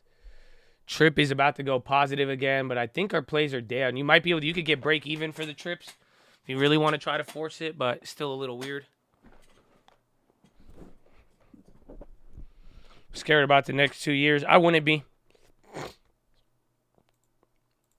Again, I mean, you guys see it. A couple of right moves, even in what we dealt with in the last 6 months. You know, a couple of right moves really protected a lot of people. Some people have made things worse, but I will assure you.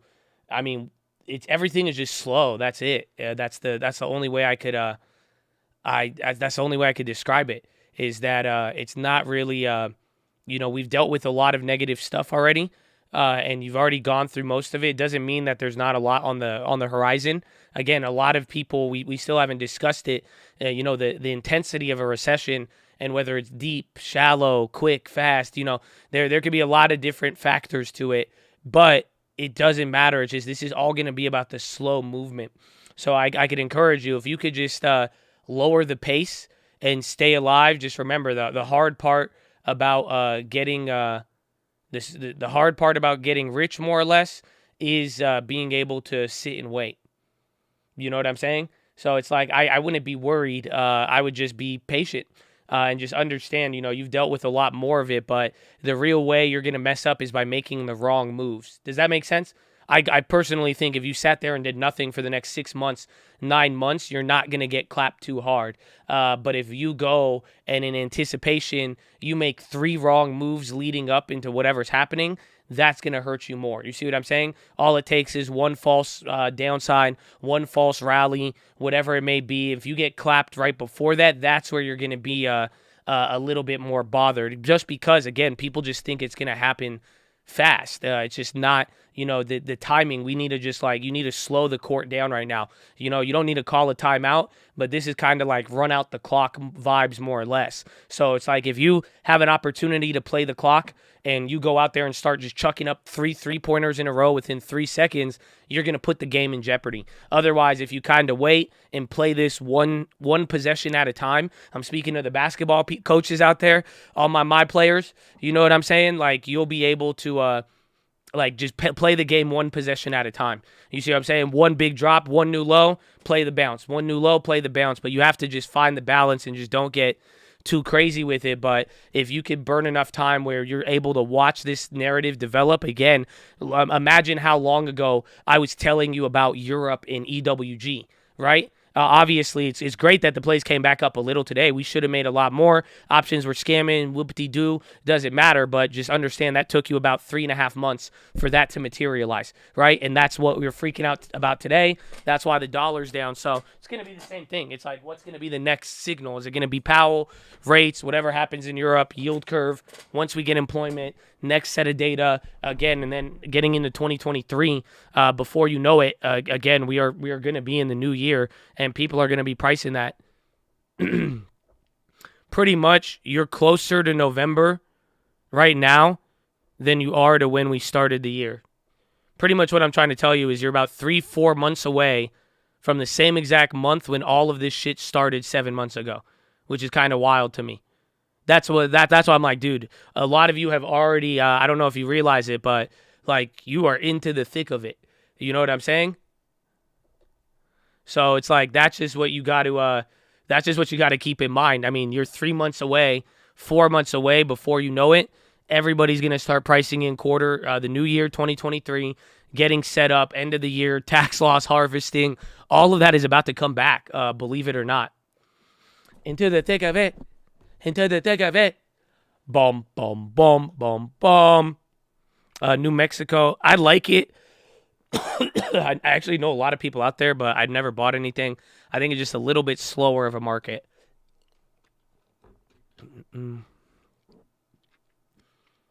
But there is some opportunities for sure. Still got the UNGs. Put your mother hands up and follow me.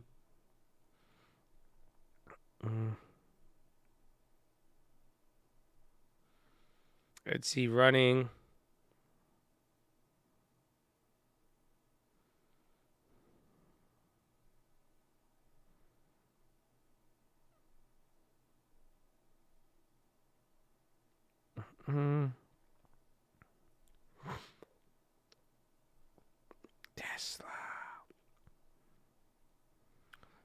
Tesla, very good. Why do people love Tesla? I mean, I'm not like a Tesla fan, but it would just be a straight lie to say that company isn't one of the best performers number-wise on the market. So I think that's why. I think that's why people are justifying it. It's like, again, up until right now, with over the weekend, they've been doing the best. So the fact that they're actually this was kind of bad today with the news that we got, but their numbers are good. I mean, they're selling a lot of vehicles. I could respect that. It's up there. Will I buy it? No. Am I in it? No. But do I think that they are a top performer? Yes. That's it. So I know a lot of people don't like it. Everybody acts a certain way. This is a very arguable topic, to say the least, but it's just, I'm not really one in it. I don't know how I feel about it in that sense.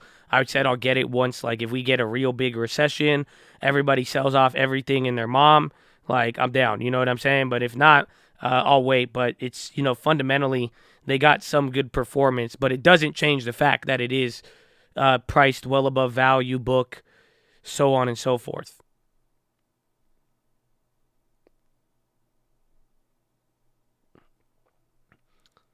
$100 stock. No more. He said Najee. Not Najee, but shout out to Najee Wolf, baby. Ooh. JPM. I don't think I had JP Morgan calls. I got shares.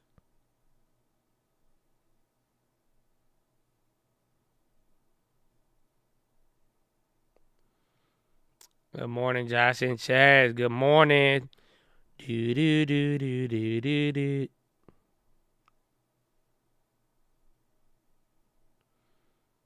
It's priced how hyper growth are, just like Amazon was.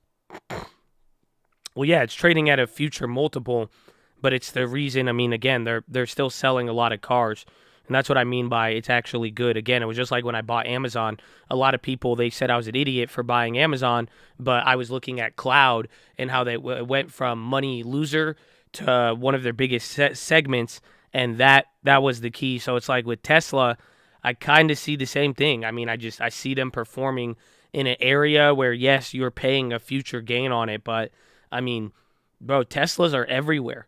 That's it. And again, the numbers don't lie with it. But I'm not invested in it. I'm not still. Again, I think I could wait a lot on a lot of things.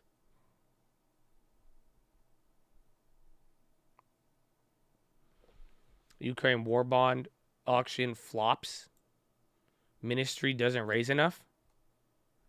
Doesn't raise coupons. What? The lowest amount since the invasion.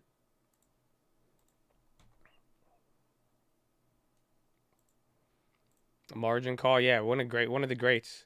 It's kind of boring if you're not really into like finance and money, but I do actually like it a lot.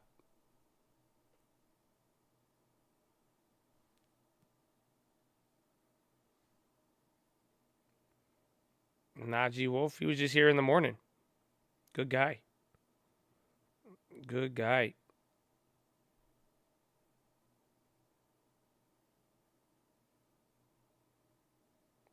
Now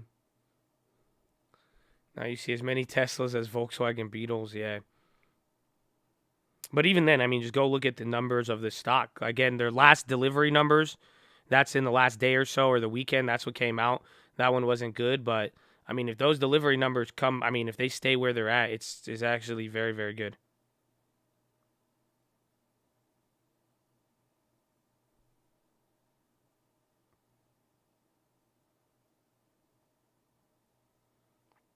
Oh, buy Tesla at 4K in 2024. Okay, you're committed. You are committed. We love commitment. It's great to see.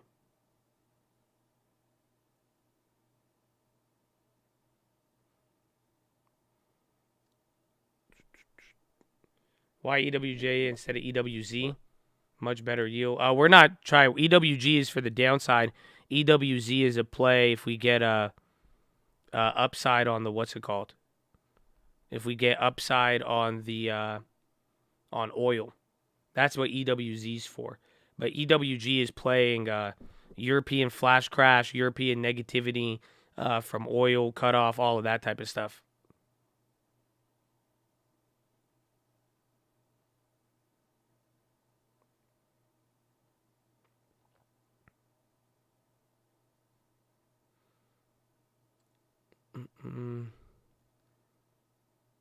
We just had a growth reality check. Well, be careful with any growth. That being said, anything we're even talking about, just still be careful. Again, like I said, I'm not really not the biggest fan of Tesla, but you got to give credit where credit is due.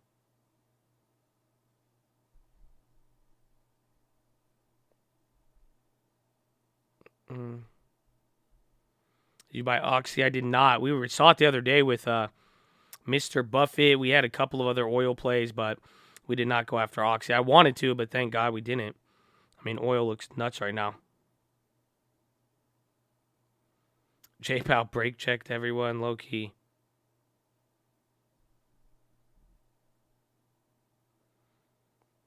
I digress.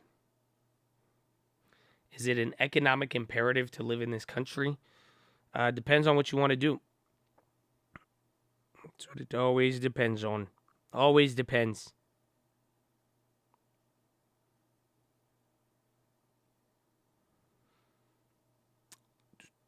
I think we gap down. Depends on the minutes, but we also have a lot of data. But minutes, again, they're coming in. That's going to be the biggest set of data. So, I mean, we'll find out.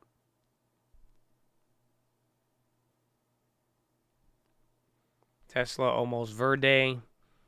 It is 0.5. UNG came down. Bro, everything's just holding from here, bro. What a day. Minutes come out around like 2 p.m. tomorrow.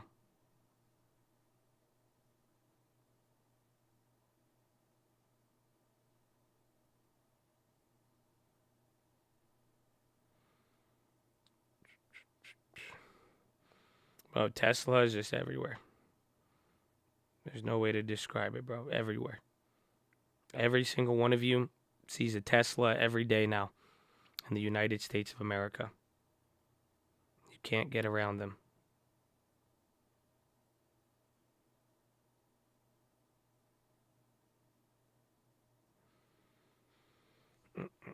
EWG, been away. We still like it. I mean, it came back up today. The question is going to be finding if we could get a double dip right before Europe gets excited, or again, there's another catalyst today.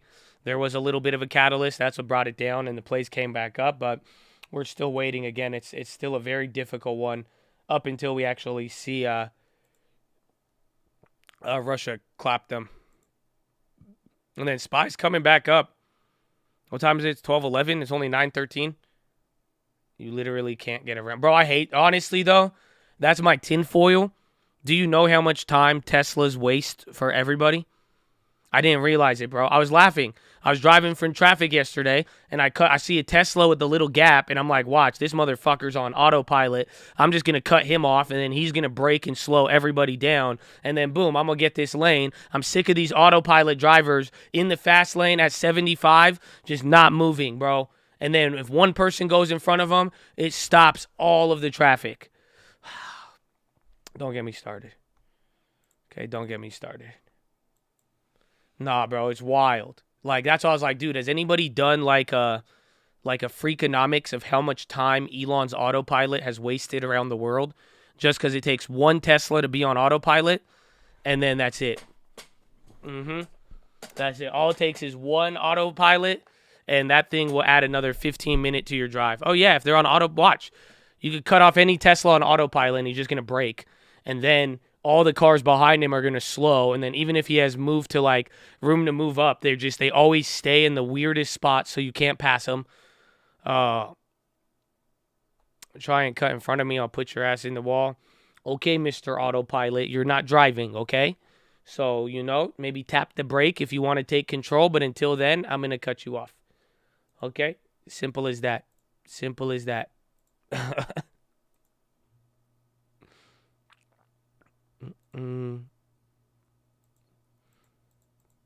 My Tesla hacks still work. Not as much since inventories and a lot of things have changed with the company. But I need to go to the bathroom. Again, follow me on Instagram at The Trading Fraternity. I love you. God bless you. You're a blessing. Get ready. About 3.5 hours left. 3:45. In the connection with the shooting, 6 people were killed, dozens more were wounded. British Prime Minister Boris Johnson was told of a complaint against Conservative MP Chris Pincher more than 2 years before promoting him. The admission from a Cabinet Office minister today follows days of speculation about what Johnson knew and when. Pincher resigned last week as one of Johnson's political enforcers. Pincher has denied allegations of specific incidents, but said he'd, quote, embarrassed himself and caused upset to others. And Italy has declared a state of emergency in 5 regions devastated by a recent drought as a severe heat wave takes its toll on agriculture and threatens power supplies. High temperatures and exceptionally dry conditions have brought water levels in the Po, the country's largest river, to its lowest level in 70 years. The conditions have led to an estimated 30% decline in seasonal harvests. Prime Minister Mario Draghi links the extreme conditions directly to climate change. Global News 24 hours a day, on air and on Bloomberg Quick Take, powered by more than 2,700 journalists and analysts in more than 120 countries. I'm Ritika Gupta. This is Bloomberg Daily. Thank you so much, Ritika. NATO moved forward today on plans to admit Sweden and Finland, with Secretary General Jens Stoltenberg praising the move. This is an historic day for Finland, for Sweden, for NATO, and for Euro-Atlantic security. Today, we have shown once again that NATO's door is open. To tell us about this historic day, we welcome now Daniel Fried. He's former U.S. Ambassador to Poland, also Assistant Secretary of State for Europe. Ambassador Fried is now a distinguished fellow at the Atlantic Council. So welcome back, Mr. Ambassador. Great to have you here. An historic day. Thanks for having me. Turkey has gone along, but we heard again today they may not in the end ratify it because they want some extradition. How big a threat to that is the mission of Sweden and Finland? So far, diplomacy has worked. The Turks initially objected to Finland and Sweden joining NATO. They lifted the objection. But of course, ratification will still be an issue, and I expect there'll be another round of diplomacy. In the end, I think we'll get there, and you're right, it is historic. Finland and Sweden never considered membership in NATO, not in a major way, for many years. And now they have, because Vladimir Putin has started another big war in Europe. Oh my gosh, that's funny. Young Buffett, this is a weird philo. I feel, bro. I feel in 15 minutes till the third hour halfway point. That was a weird feel. Fried ratification will still be an issue. I'd short as soon as they confirm.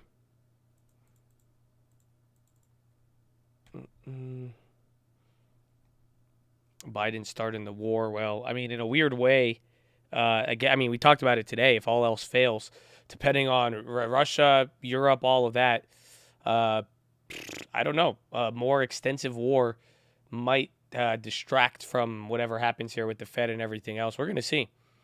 We will find out. Oh, yes, the Twitch. What's up, Twitch? How you living, Twitch? Oh, man.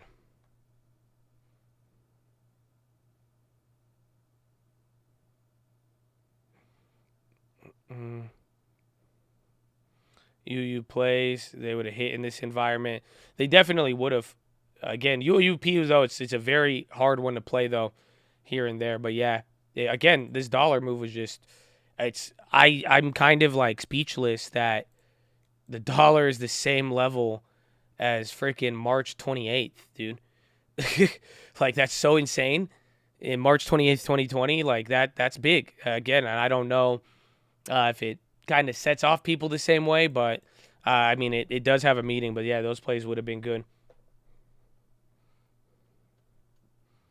ICE, Brent, futures, margins, cuts margin by 12.5. Yeah.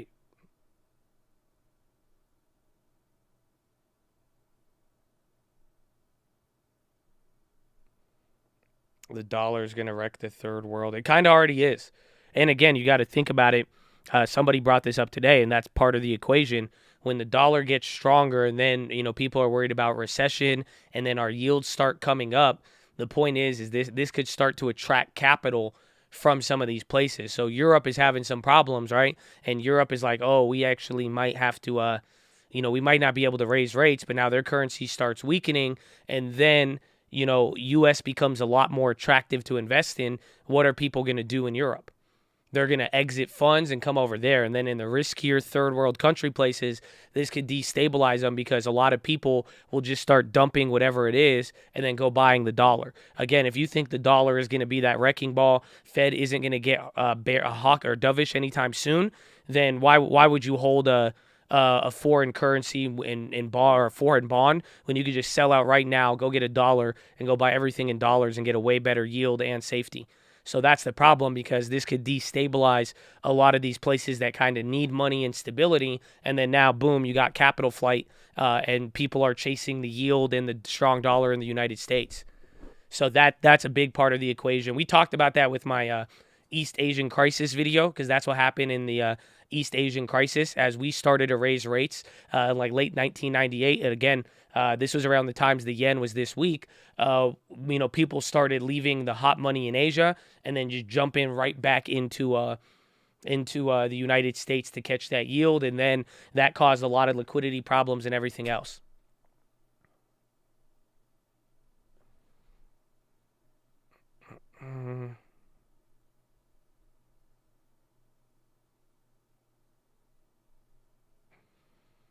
On carbon credits, I don't know. I think with like the EPA stuff that we got the other day, might chill things out, but I'm not really. I mean, I just think it's. I don't know how to describe it.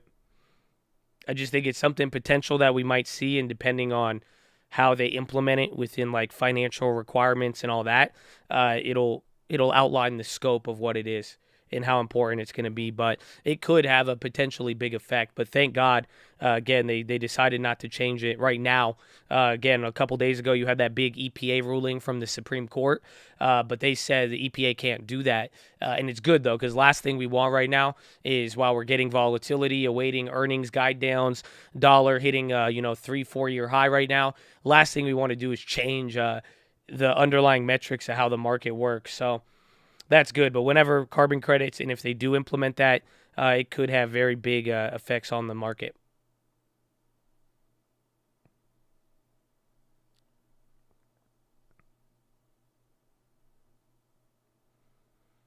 Huge call buying on retail. Today's dollar moving euro is predicting Russia gas shock. It could be. Yeah, 100%. Europe's clapped. And then again, Europe is all of a sudden saying, we might not be able to raise rates now. I definitely think that's part of it.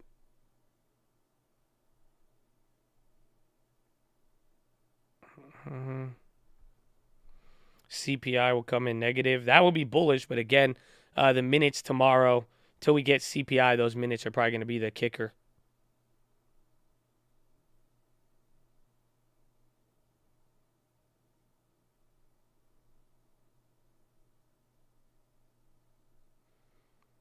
CPI, I believe, is next week.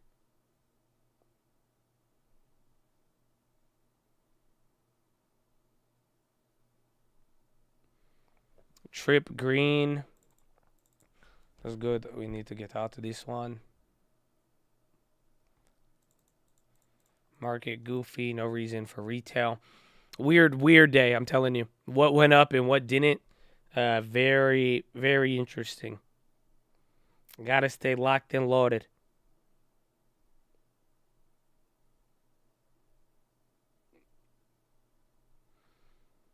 Volume TLT. Yeah, bank earnings next week. And again, those earnings, whether it's revisions or not, I mean, that could have a very, very big effect. So a lot of people are waiting for that.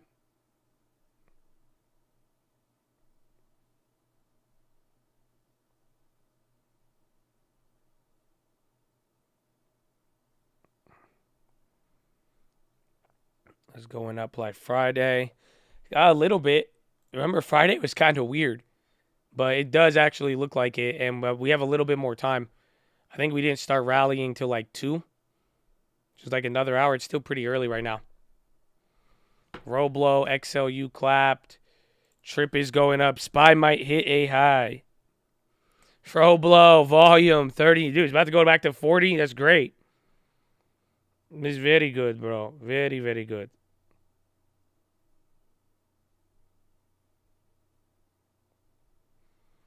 TGT, CNBC pumping Roblo. That's why it's moving.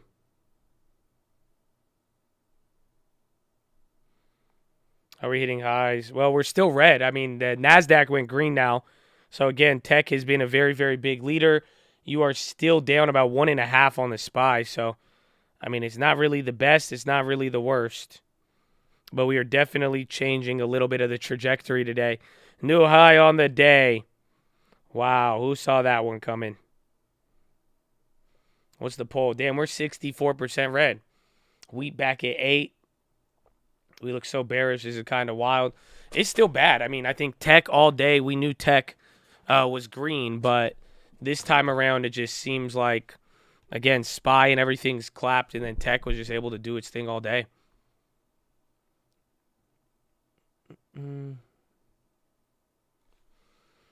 I changed my poll. I don't know.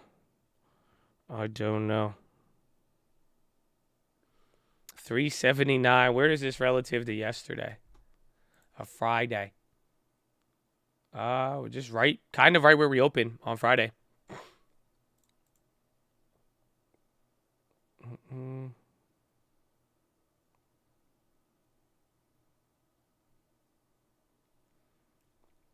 Carvana, perfect time for puts. If you want some of the dailies, yeah, those could be fire.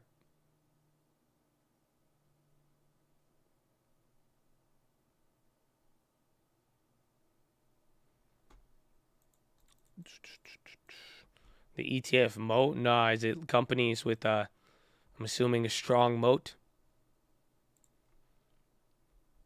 Let's see. When's this weekend? July 8th?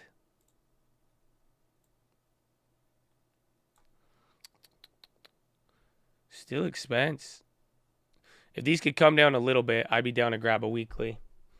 If we get negative, our recession worries bigger than inflation now. Yeah, for a little bit, but you know we're still gonna watch a little dance in between, if that makes sense. But it would change it, or at least for a little bit, people will be happy that inflation is kind of moderating. But then they'll quickly pivot to inflation fears, and then wherever bonds and everything else is at.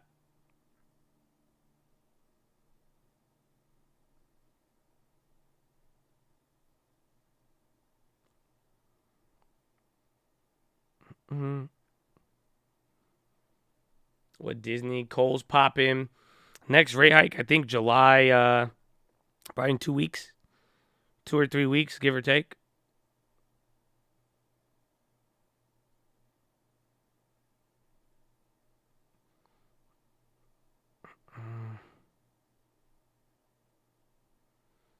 Oil could top 3, bro. We've heard so many backs and forths on oil today. We've literally just gotten so many different, from oil at 50 by the end of the year to the $300. It's like, it's wicked, bro.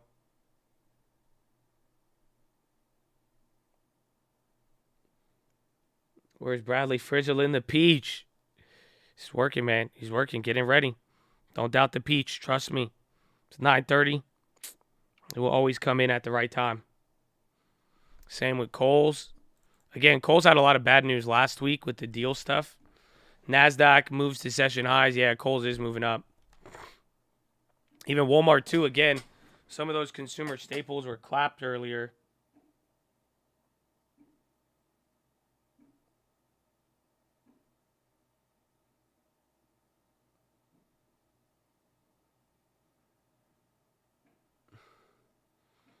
July is 27th, next Fed. Good to know.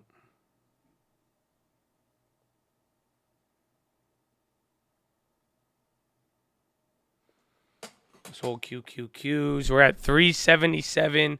Again, this is pretty much the opening of Friday. Friday, we actually were a little bit higher.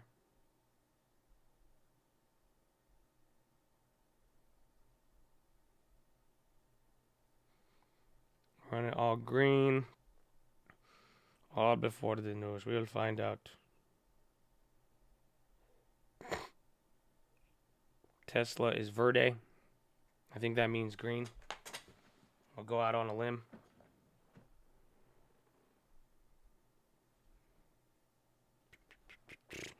Sold Nvidia at a loss. It rips.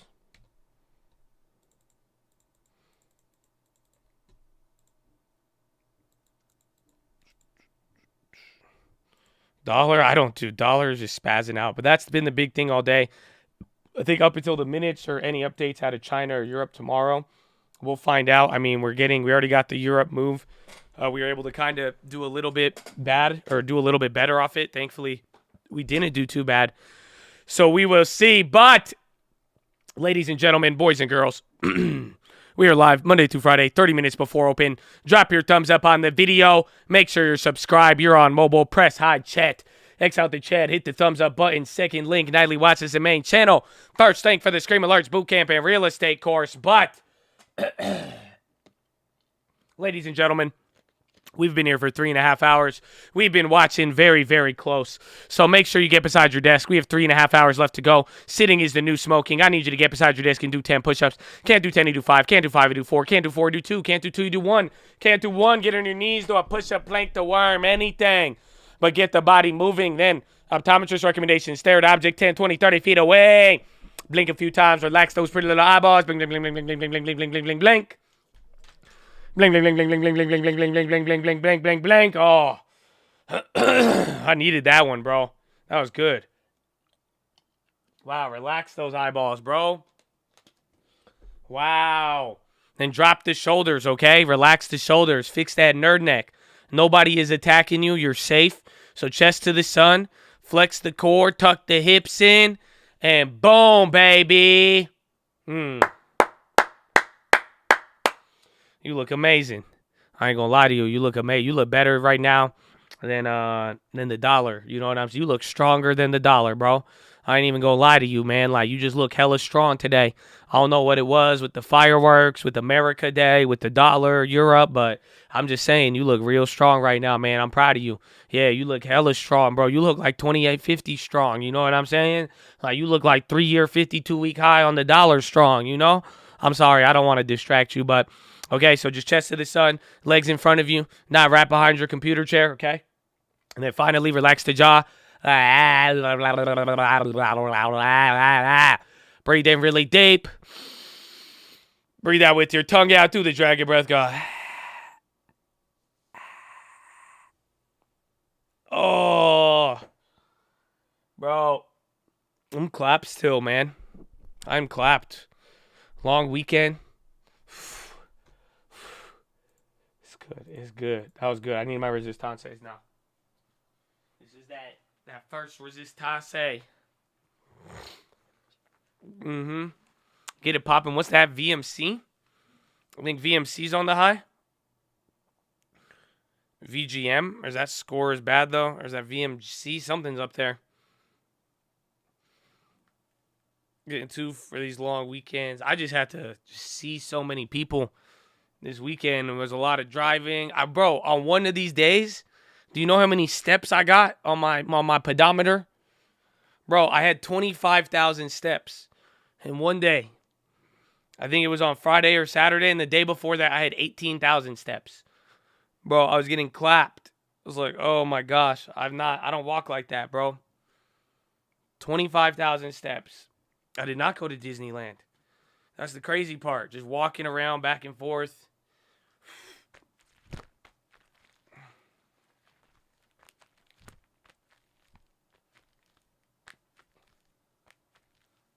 Just to the sun. That's like 10 miles. Dude, it was awful.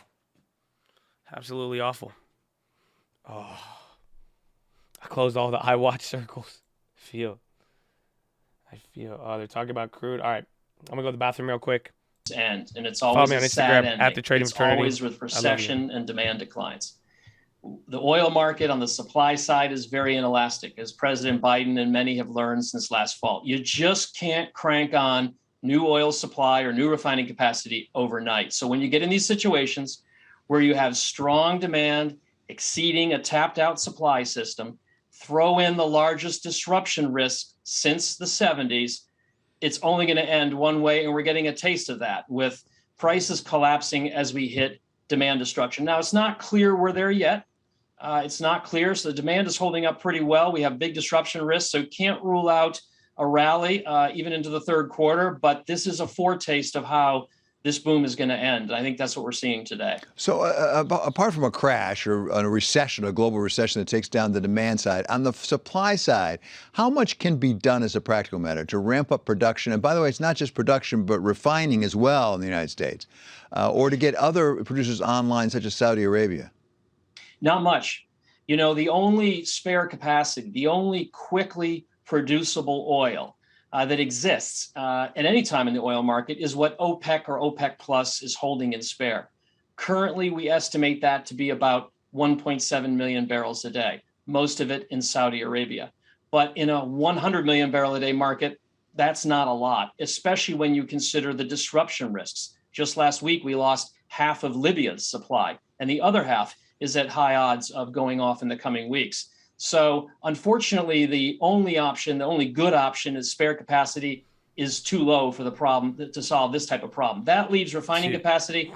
It's tapped out. We're at the high utilization rates in the United States. The Chinese aren't letting all their refineries come back as fast as they could. They're starting to. Interesting.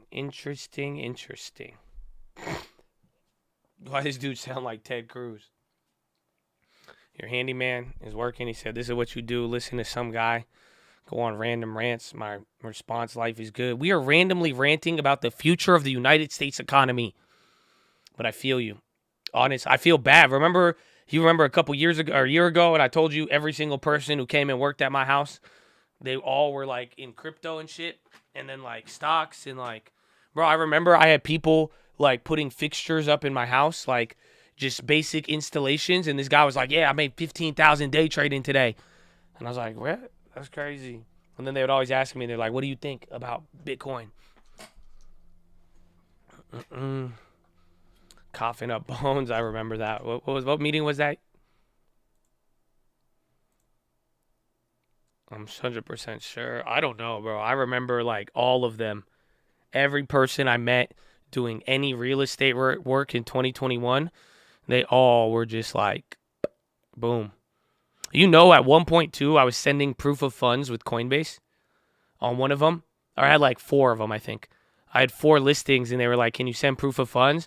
And I wanted to see if Coinbase worked. And once one accepted it, I sent it like 4 times. Bro, crypto is crazy. And again, people were excited this weekend that it came up.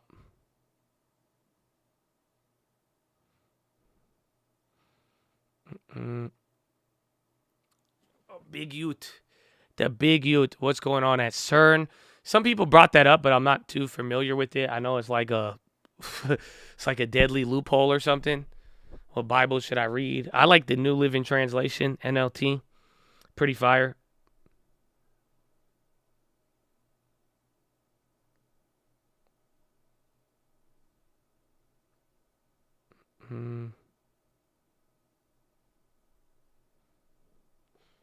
UNH down 4 again. Yeah, healthcare. It sucks. I want healthcare to go down a little bit lower so I can buy it again. Maybe it's one more or buy it the first time.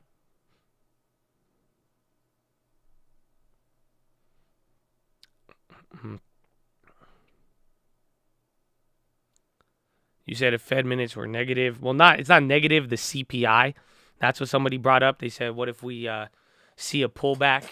You know what I'm saying? That's it. Just listen to your premium service vid. Which was that?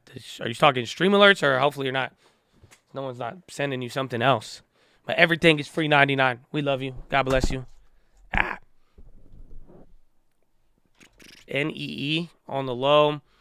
Paycom, Trip. I still have those trips and they're up, but only play today. I made a SPY put and a SPY butterfly. That's about it. Today's been very, very wild. It's already, 9:37 too?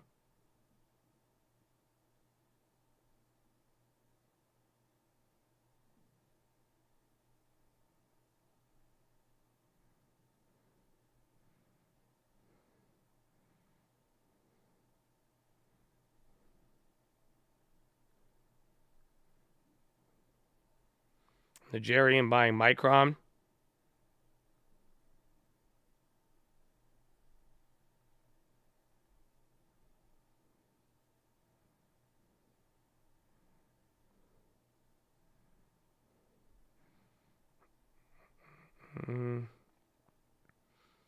Nigerian buying Micron. I could check biotechs. Catalyst calendar. Ooh, Abivi, July 15th. PDUFA for Rinovac. So that's good. This is actually really, really good.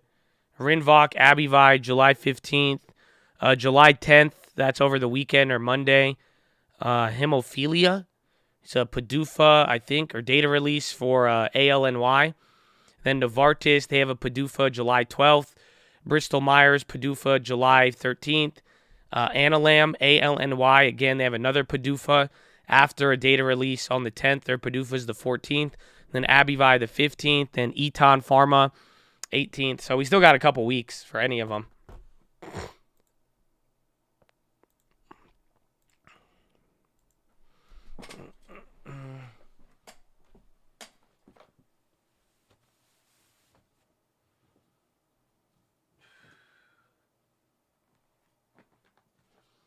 ALNY, yeah, they have 2. So data release in a couple of days, and then PDUFA right after. So I'm sure they're going to get a little volatile. And I mean, that just like Nutella today, we got 400% on Nutella. Remember, that one was kind of one of them, and it was doing its thing. So it's like, I think with 2 data releases, it'll probably move back and forth. But this one could be interesting. Actually, it looks very good. Alanam.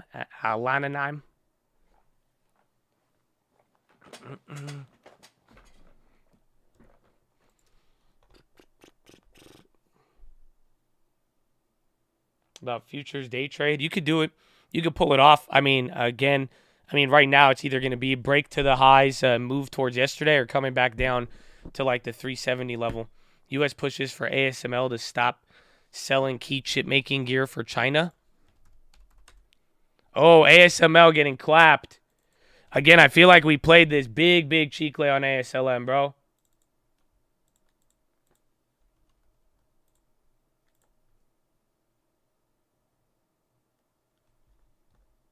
Did it get halted? No. I think I played this before and I got clapped. And they're already down 7%. Fuck. I like that big candle. I grabbed one for $30, but I definitely got scammed on it. I paid 580%. Sucker. I guess it wasn't the worst, but I've played this play before and lost on the same news. That's why I remember that. So we'll see. But I remember we played something like this a couple weeks ago and got clapped.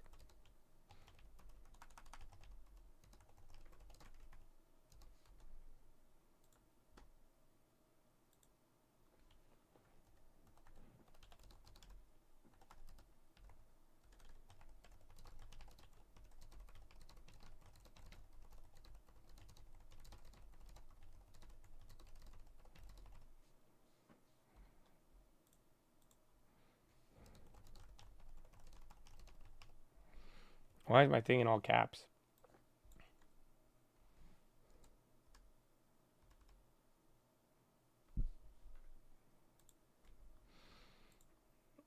Could that affect other chip makers? It could, but it could just be related to the China stuff.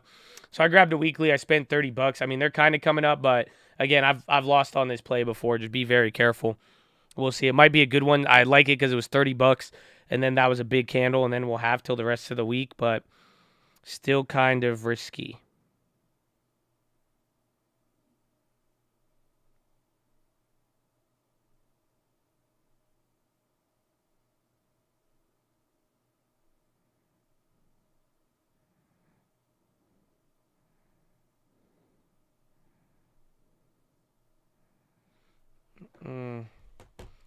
German watchdogs asked Tesla to recall 59,000 units.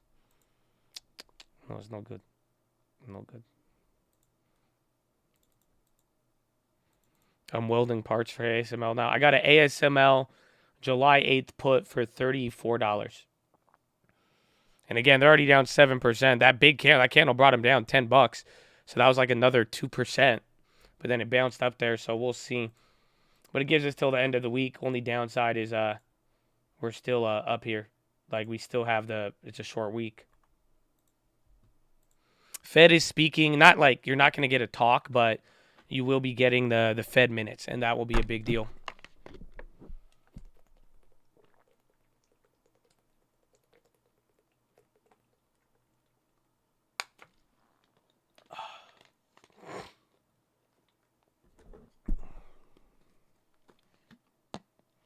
Together with default in China. Again, China was a mixed bag. That default yesterday over the weekend was big, but then China just came in and that's it. They had positive news with the what was it called, the trade war stuff, and then just wasn't that bad.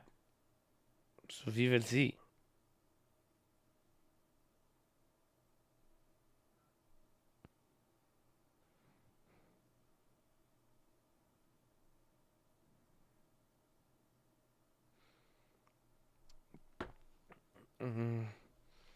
UNG up and now down. It came down. And then ALNY, that was a biotech.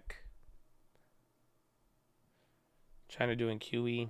They kind of have. I mean, China needs to recover. That's what you're going to think about it. While we are tightening up and things are getting bad for us, hopefully China could pick up some of the global slack.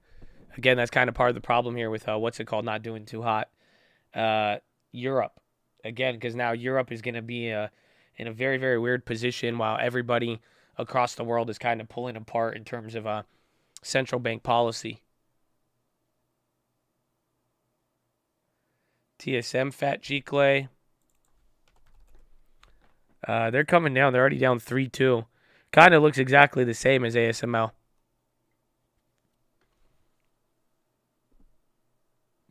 Hips been bothering you. Do some stretches. Stretch out your calf too. All the leg stretches. I need to do them too. I've been doing them all day. So I got to stand up now. I'm going to stand up and stretch, bro. TSM, fat cheek lay.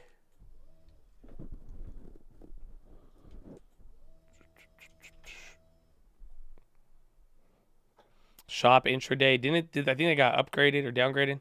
Yeah, ASML falls on U.S. push to stop selling some gear to China. HMIX on the low. Again, TSM, ASML. We had to play there. They're kind of holding up, honestly. I think it's a weird chain. So we'll see if it develops in anything. Bing. Apple. Bro, Amazon, all the tech stocks are holding very, very good. Very, very weird. Dude, what a day. And then SPY's coming back down to our point where we've pretty much spent all day. Yeah, the market is still in denial off the dollar move. I could see that. And there's just a lot that needs to move. And then Europe closed again. I mean, I'm sure the updates in the next 48 hours from Europe all the way down to PAL in the minutes. Those are going to be some good ones.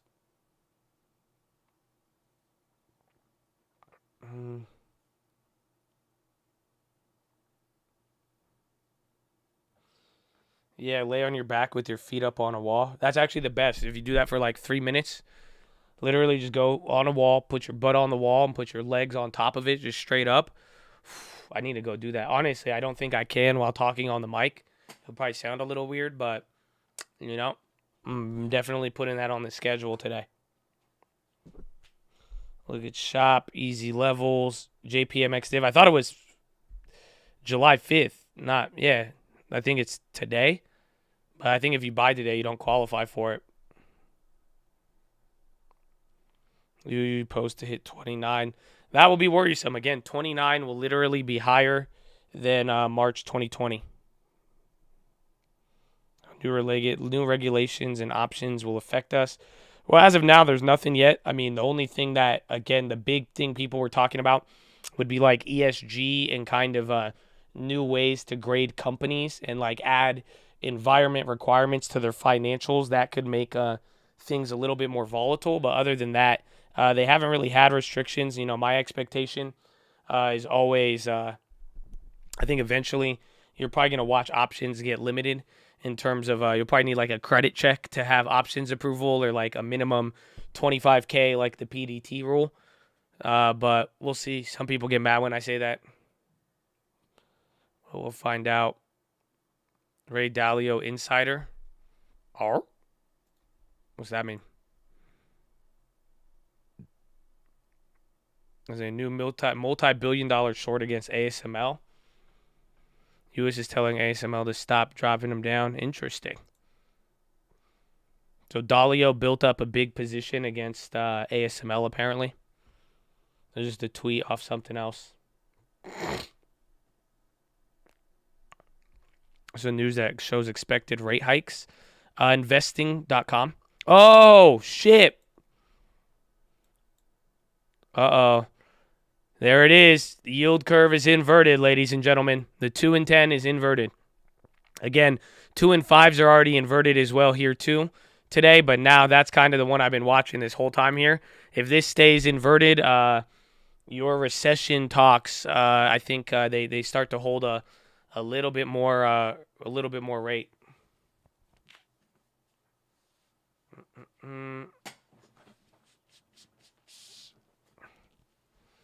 Tweet that. What's it called? It's fine. I didn't even know that until I saw that there. The only thing I'd be is this right here. This one, I think if we could get a tweet on this one, this shit right here, bro. Let's see. This shit right here, bro. Right here. This is CNBC.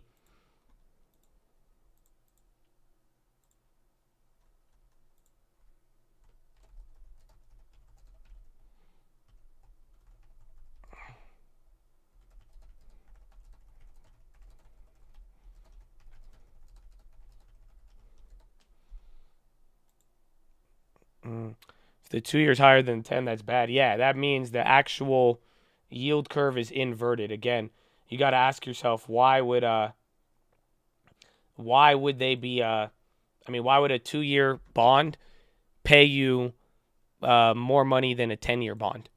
That's just wacky. It's called cryptoconic cut-alike. What? He's right here. Calls on SPX. Well, yeah, I tweeted that, not the Ray Dalio thing. I just tweeted the yield curve. That's the real shot clock. That's right there. Again, because if that stays, we haven't, I think all throughout April, we haven't seen the yield curve really stick negative. So if this stays here for the next couple days, you know, you're going to see us talk about this one a lot.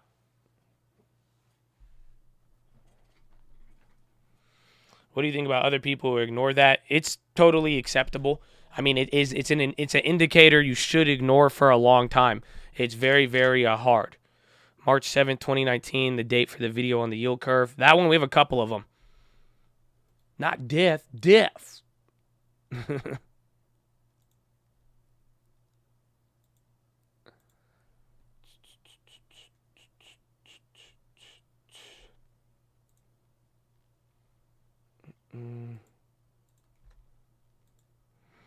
Ow. My Twitter is Real Cold News, or you could go see Troy's link, and he just retweeted it too. And then you can follow Troy's account, and Troy's account is fire, especially if you want fast stock market news. Like if you want news and you want it fast, it's a great one. It's a great one. Gas, bright, dip. Sorry. Okay, bro, I need to go to the bathroom again. I've just been chugging waters all day and then just watching the dollar get stronger and stronger. I feel like the stronger the dollar gets, the weaker my bladder gets. Is that weird? Maybe? Okay. But SPY's coming down. It's my money and I need it now. United States of America, and especially for the state of Wyoming. We are now embracing a cult of personality, and I won't, follow me on Instagram. I won't be part of that, and I will you. always stand for my oath and stand for the truth.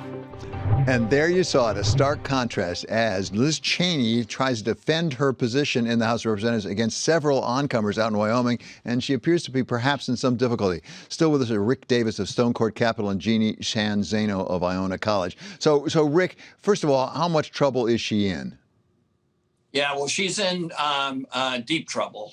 Polling right now has her significantly behind Harriet Hageman, who is one of her former friends and the one who Donald Trump has endorsed for this job.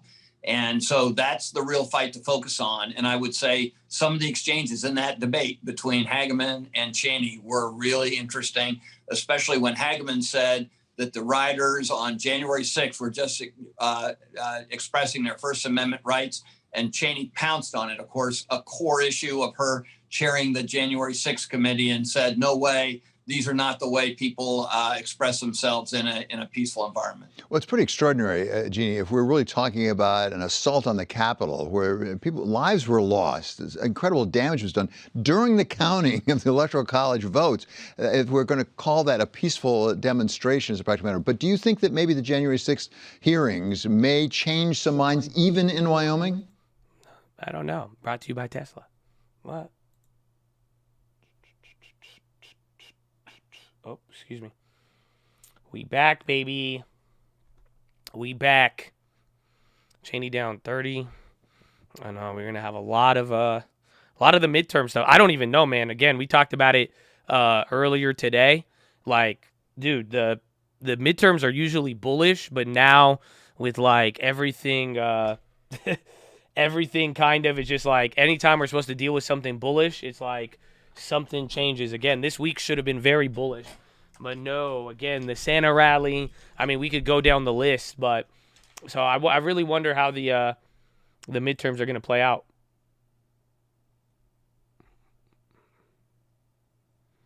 Hot dog.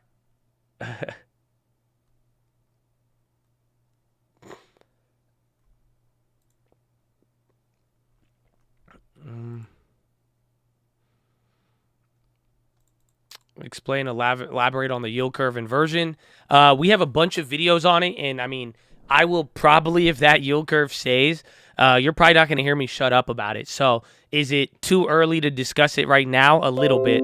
But what I'm saying is, like, I think you have a lot of time. It's not like it's a pressing matter where you have to know about the yield curve right away. But it is, that is going to be one of the major macro catalysts. And, a lot of people even watch, you'll hear TD or CNBC and everybody and their mom, they will start bringing it up. But we have a couple videos. If you search how to predict stock market crash or yield curve inversion, the trading fraternity on YouTube, you'll find it. But we're going to talk about this. I'm even going to talk a little bit on the watch list. I even made another video in around March or April. Last time it dropped. And I even said it in that video. I said, wait, once this inverts, here's the simplest signal I could give you. Once this stays inverted, not just goes down, but once it stays there, then that will start the clock for a recession. That would give you about 12 to 18 months before a recession, maybe even 6 months. It really depends. I would say maybe 6 to 18 months after it stays inverted, then that is the signal right there. Let me see.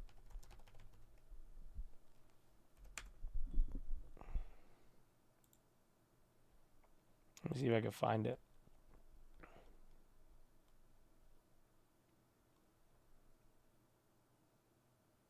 That was 2 months ago. What was the date the yield curve inverted? I'm pretty sure I put it on the watch list right after. That was March 31st, so April.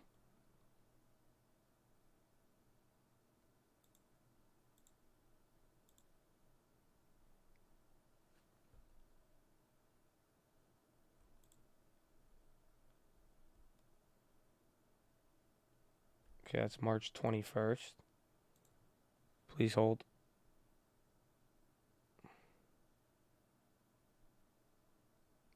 Oh, I think this is it.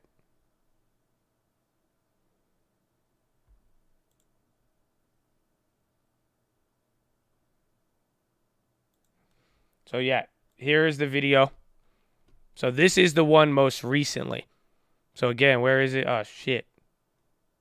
I just lost it. Oh, no. Where'd it go? It says like yield curve recession or something like that. Dude, I just had it. Scammers. Yeah, right. Wait. Yeah, right here. Recession signal triggered. So again, this is the video. It starts like middle of the way. You could start it over.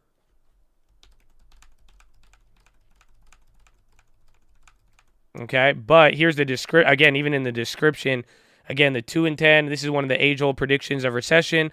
The problem is what we saw today, people immediately start calling recession once it inverts. Explain the yield curve and what it means, but go also what you should be doing to respond appropriately. The key is the clock is starting 12 months from now, and we could see market economics and market effects in the meantime, though it's not uncommon for the market to go up even when inverted. Go over all of this. So, again, this was during all of it, right when it first inverted. People started freaking out. We started discussing a lot of stuff. So, fake news. You can check it out. It's a very, very good one. I YOLO'd some ASML, yeah. I grabbed one weekly.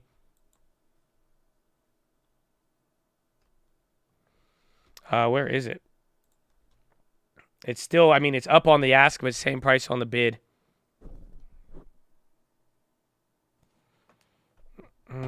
Nike selling pressure.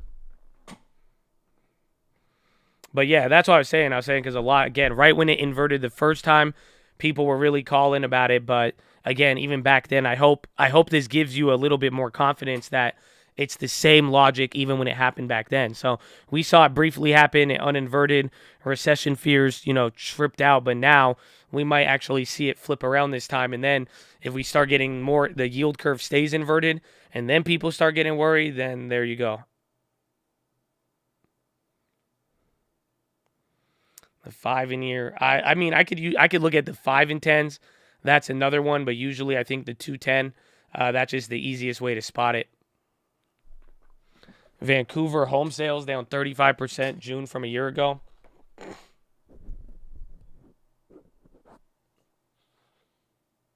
The 530. I don't know if I could pull it up on CNBC. We just had the 510 up. Let's see if we can find the 5-year. 5-year, 30-year.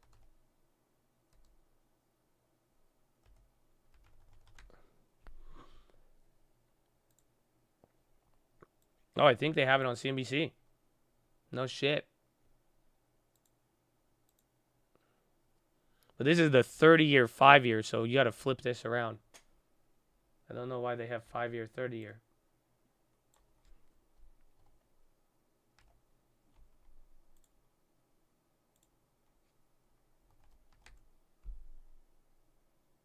No, they don't have it.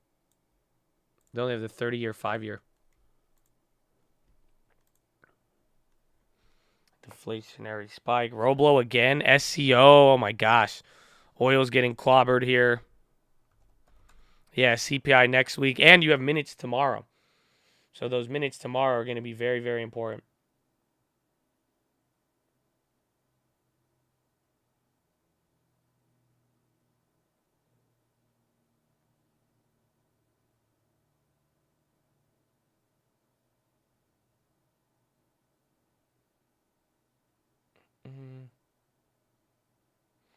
Trading economics. They might have it.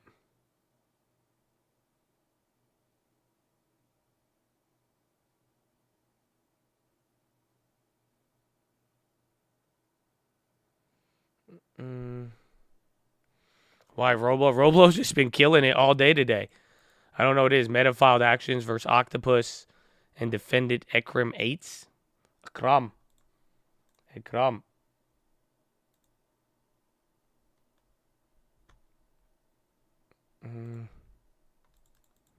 Screw all this, win Lambo. Bro, I hate hearing that. I've seen it too much on Bloomberg and it pisses me off.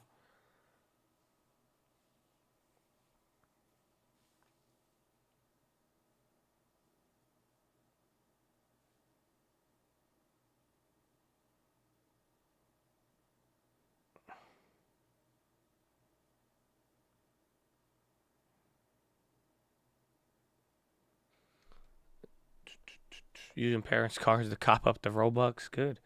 It's good. That's what we support that. I'm just kidding. Just kidding. I hope a 12-year-old didn't hear that and say, yeah, I'm going to buy Roblox for the long term by buying Robux.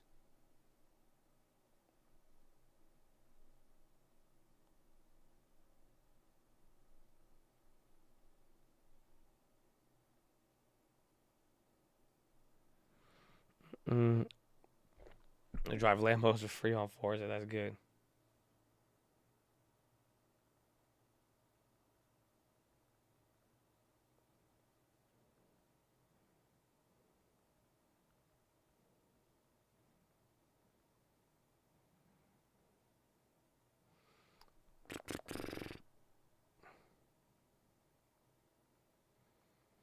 PHILO. We could go get PHILO. I'm going to have to go to the bathroom.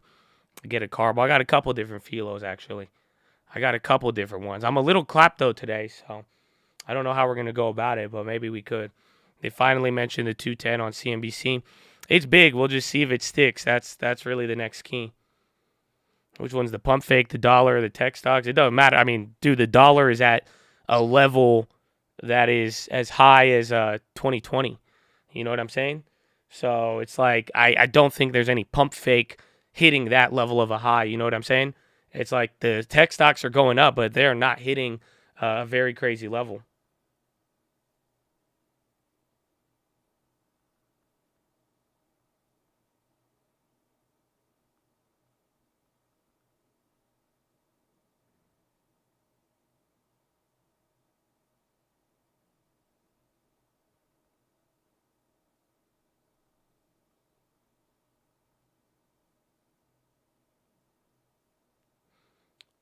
Tech pumping. I think tech is. It's, if anything, we'll find out.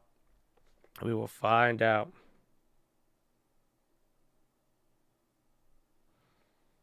Roblox is up to, bro. Roblo is at 40. That's absolutely unreal. Like, absolutely unreal.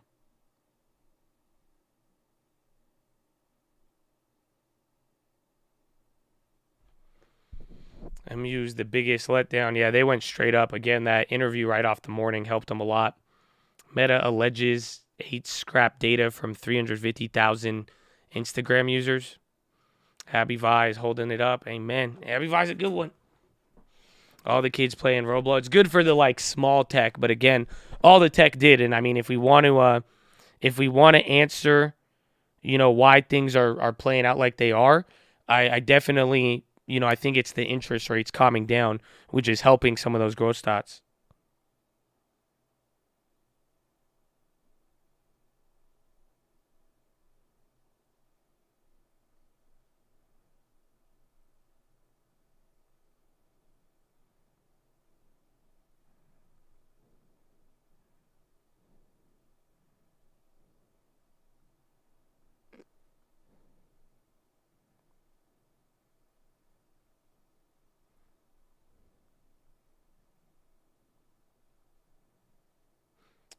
Tech is pumping. I think that could be part of it, but I think just to keep it very, very simple, I think with interest rates going up or interest rates coming back down, I think that's going to help a lot of the longer duration stocks more or less. Oliveira challenges Khabib. All the indexes are down. Why are the individual stocks? That one's hard to say. Again, I think that's kind of the dollar effect. Surprisingly, NASDAQ went green. It was positive earlier, but let's take a look industry-wise. UK Javid to resign as Secretary of State for Health. Yeah, communications and discretionaries are the only thing green, but they were all red earlier.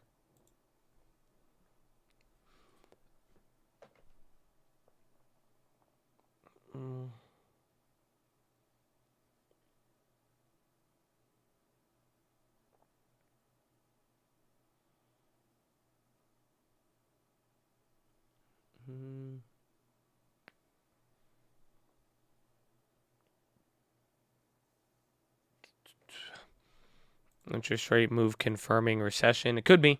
Again, and I mean, young yield curve, bro. It's still staying inverted. That's the crazy. Remember, last time this happened, I don't even think it stayed inverted by the end of the day.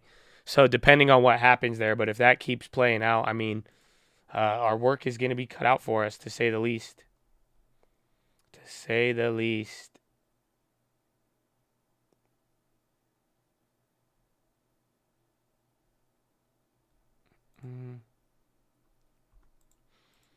And for Roblox, I can't believe this thing's at 40 again. 40 is a pretty big price for them. Again, I think our last average jam was in like the low 30s. But that's good. I mean, but again, I think this is interest rate move. We'll see how it finalizes, but damn. You want to short it at the end of the day. Could be a good one. I mean, if things flip around, remember you are going to get Fed minutes tomorrow, and that's going to change a lot of things.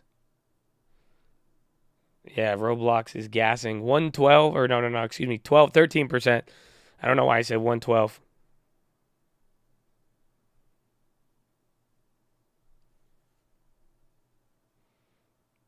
The index aren't equal weighting. Yeah, very true. But it's a weird day. I mean, again, a lot of the dollar messed with a lot of stuff. Half the names are up, or 80% of industries are red. There was a little bit of green. Surprisingly, Dow and SPY are doing worse than tech all day today. So very, very weird mixed bag, to say the least. Baba, I like it. Again, the default news wasn't good, but if some of the tariff news could come kick in, it could end up being very, very positive for them.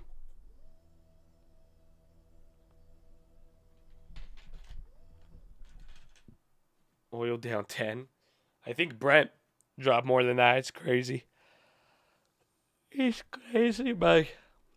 And then ASML, our plays are up on the ask, but the bid is low.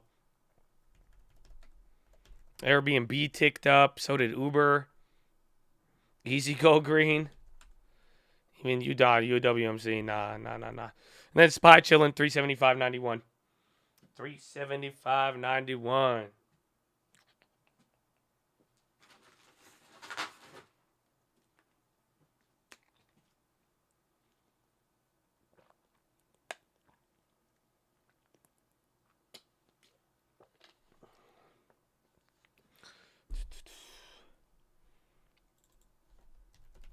ONEM.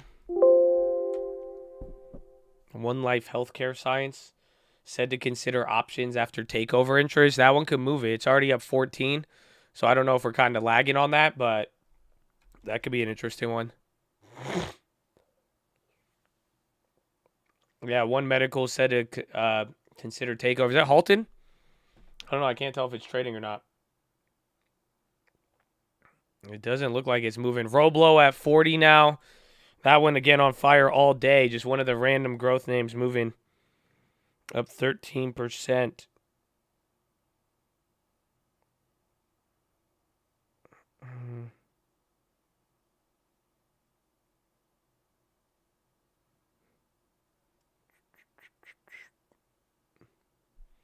XBI might break out.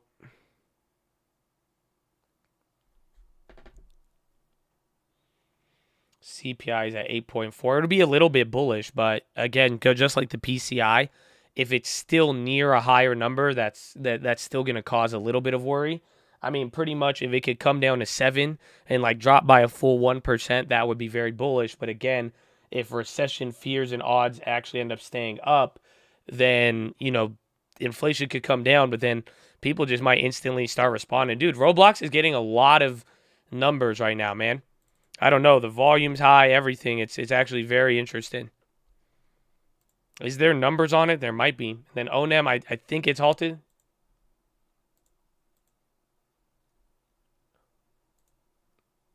One Life halted for volatility after takeover interest. Yeah. So ONEM is halted, takeover interest.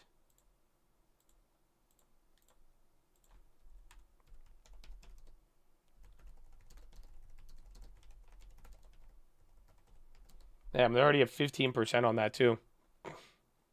Stay-at-home trades. I don't know if those are going to be on fire. Maybe it really just depends. I think right now it's kind of an impact of dollar, how you will perform if economy slows, if employment goes down again, or just straight up long duration or not. You know, remember, like, why is Roblox doing good today? Why are the tech, why is tech green while the Dow's down almost 2%? I'm assuming it's because of TLT coming up and rates chilling out, which helps some of the longer duration growth stocks. So that's the kind of the only pocket I see with this.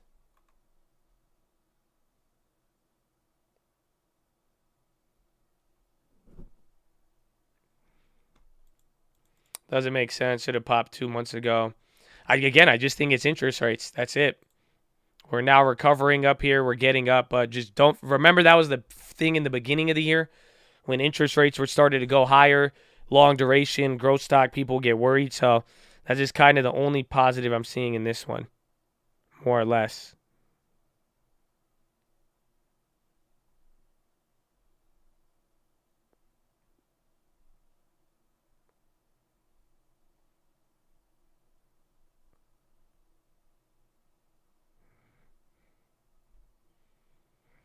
UK Chancellor says he's resigning.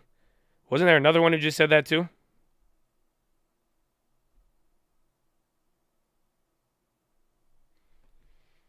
And SPY coming back up. What's it called? Still halted. DRI on the high. Darden, damn, up too. Health Minister. Soon, what was his name? Chancellor Sunak says I'm resigning. Was there someone else, or is that the same person?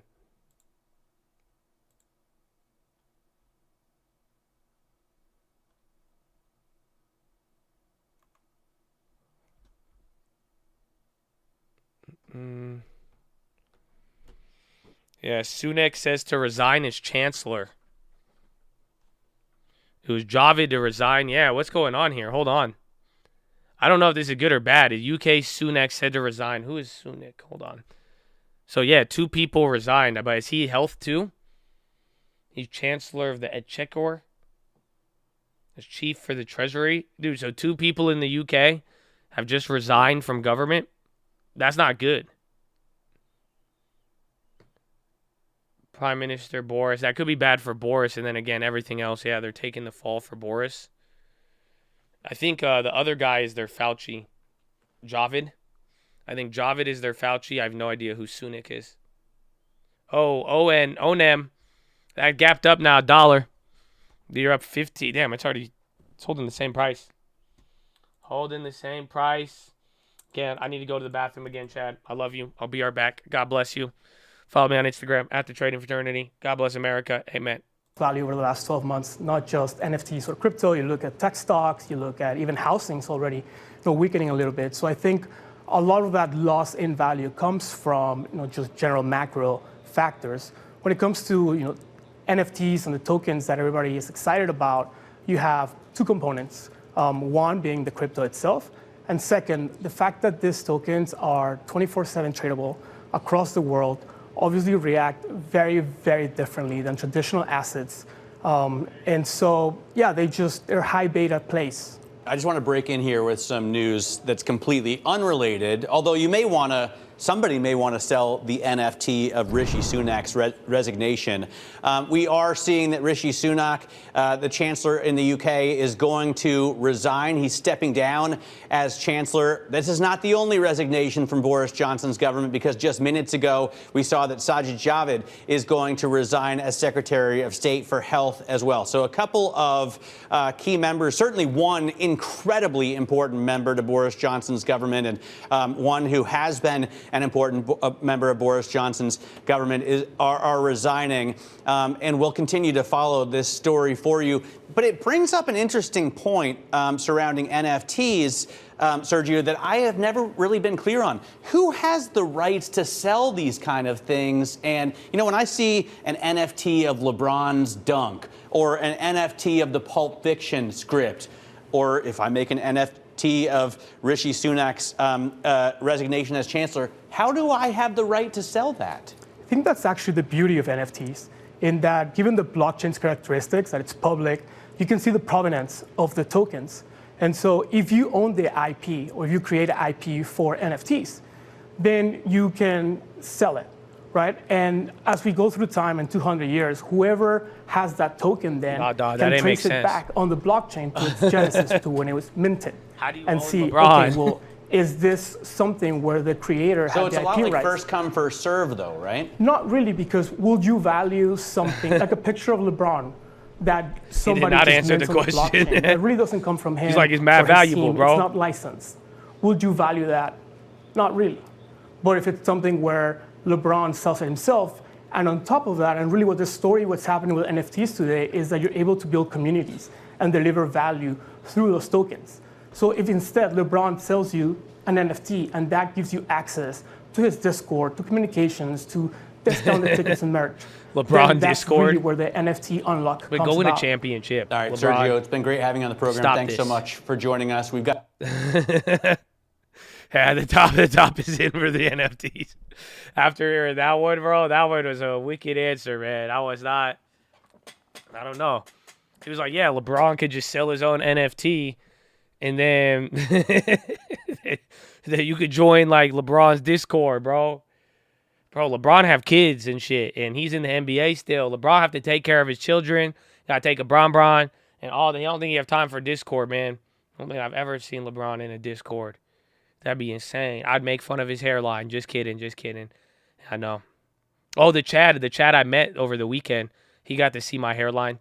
He said it wasn't too bad, but and then we saw a bald guy across from us. I said, look, that's my financial guidance right there. But yeah. You buy his NFT, you become part of the family. I'll be like, LeBron's my dad. What? I don't know. Now I just keep tweeting politics. I don't know what's happening.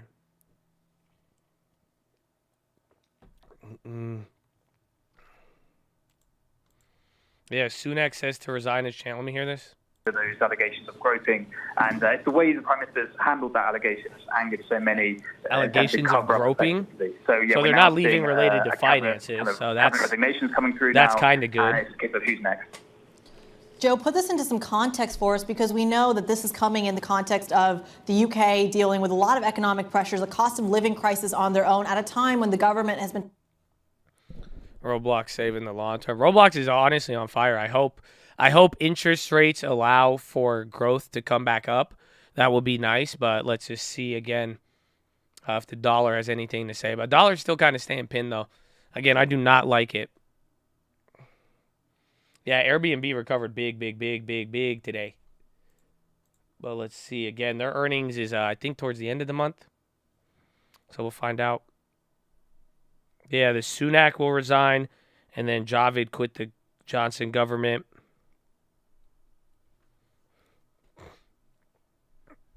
Coin leading it up. 377. Again, 378 was a level on Friday. I mean, we're still at the lows of Friday and Thursday. That's the ironic part about all this. Again, NASDAQ is leading its tech and S&P that are really, really clapped.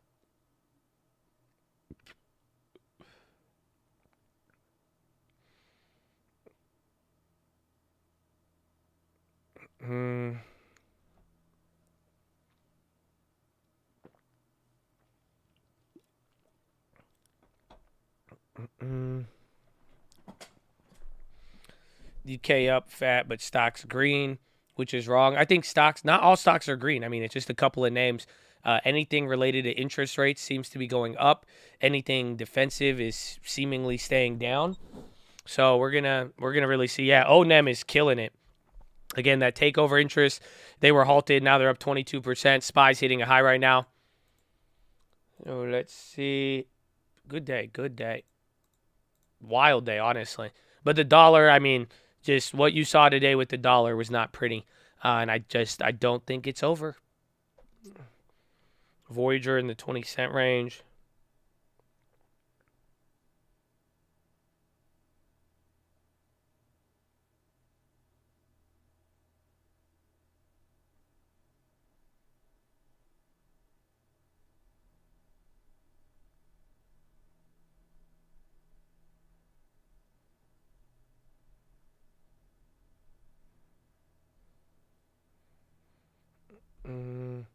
Oil is destroyed, yes.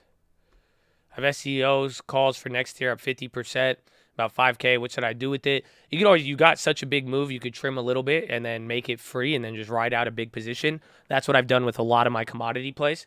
So that's been good in this market when there's a lot of volatility. Sometimes you want to hold it, just make sure you get paid a little bit off the first move. And then you could just ride it out little by little. So instead of scaling in, just scale out.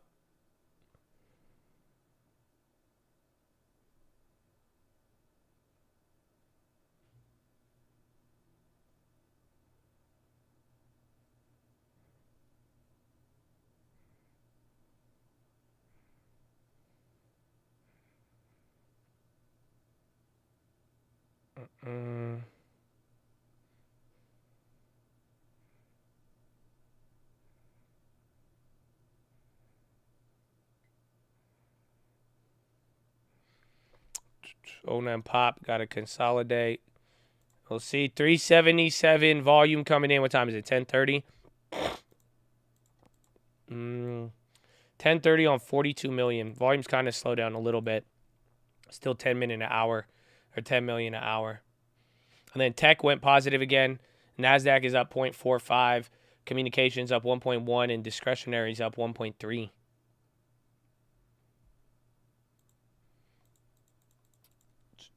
This market is becoming the classic throw shit against the wall and see what it sticks. I just think people are impatient. That's it. That's a problem. And that's what we were saying today. Just don't waste your time in the moments while we're watching. You know, the broader path of where we're going is very clear. You know what I'm saying? There's just no question about it. The Fed is tightening, biggest tightening cycle. Everybody in the world is still tripping out. I mean, this is you know what it's looking like in a broader sense. But like I said earlier, just don't be the one get clapped by being impatient, trying to just throw stuff at the wall and see what sticks before the real timing comes in. Again, it just time is what is confirming everything, right? We talked about oil, time confirmed it for the rest of the year. We talked about Europe going down, time confirmed it. Again, commodities, time confirmed it. And even then, even watching it come back down now too. So those are all of the, I think, you know, I don't think it's as much people throwing shit against the wall as much as it is like you have to wait a minimum amount of time for the next move. It's kind of like playing Mafia Wars on MySpace back in the day. You have to like wait a day for the next move or wait a month or a couple weeks, if that makes sense.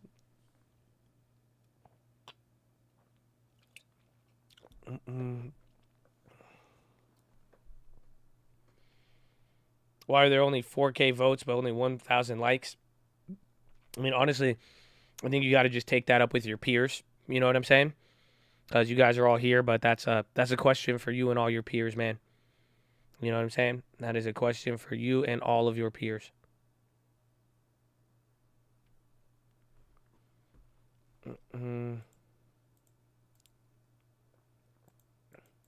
CNBC, bonds flash recession warning, light as key part of the yield curve inverts. A very, very key part, yeah. And again, this is what we put out. We even tweeted, dude, it's at 0.02 now. It's getting worse. Again, I think that's the key with TLT, is that as TLT goes higher, same thing with SHY, I think that is what's going to invert the curve and then create that. So it's funny because if tech keeps going up, it's going to make the curve more and more inverted. In the video, again, based on the overall logic that we have.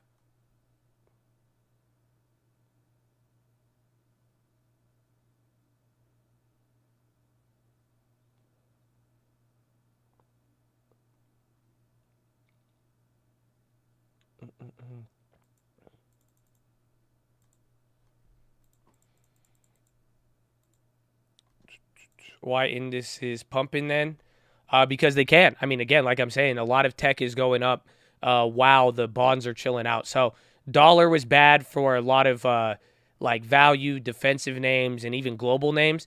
Dollar going up was bad, but in the process of dollar going up, people freaking out about recession, the bonds have continued this run up. So do you remember earlier in the year when bonds were dropping like this and then tech was going down and people were freaking out about long duration? It's the same thing. So anytime, I'm pretty sure if I even pull up a daily, you'll notice the same thing on the SPY. Whenever bonds kind of bounced here, you got the same very, very large bounce in stocks.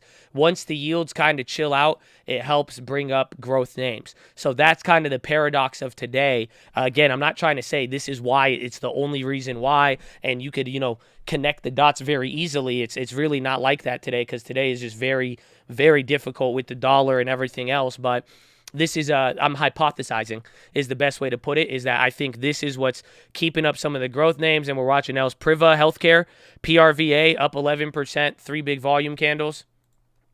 PRVA, Privia, recent disruption, IBD stock of the day. That was like 10 minutes ago. See, Bob, we have not had PHILO. I'm trying to get ready for the PHILO. I don't know if we're going to actually have it, though, today. Again, I'm a little bit clapped here. We're just getting ready. Getting back into the week of it. I have good PHILOs, though, bro. You think all that driving and walking, bro, I ain't come up with PHILO, man? Are you kidding me? I got mad PHILO. I got mad PHILO for days, bro. I got mad PHILO for days, so I'm excited about it. But I think I'll be doing you a disservice.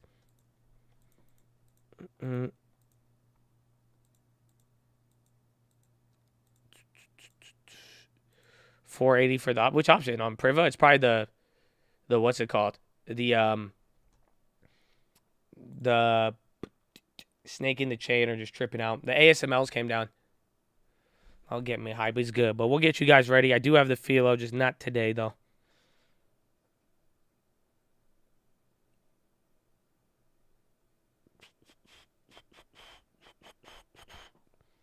Should I sell Roblox if you want? I mean, it's up a lot. It's like if you were ever holding Roblox and you were like, oh, I want to sell a growth name and move into like a dividend, maybe today would be your day to do that. Again, growth names are up a lot. You could sell out and go buy a value name at a discount. So it just depends what your plan is. But it's a very big move for them. And then depending on if this trend continues, maybe more rates will help things up.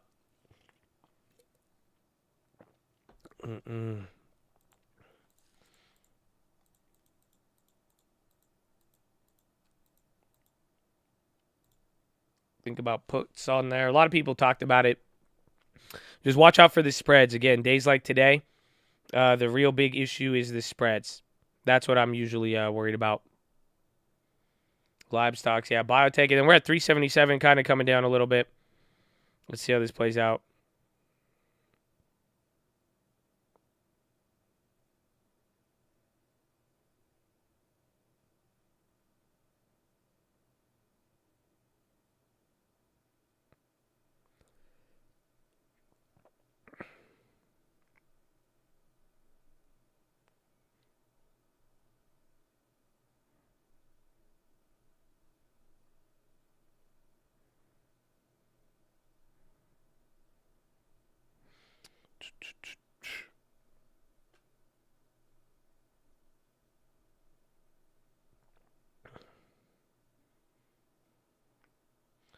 Too much bet. Coney Island, 4th of July. Then Spies just chilling here at the top.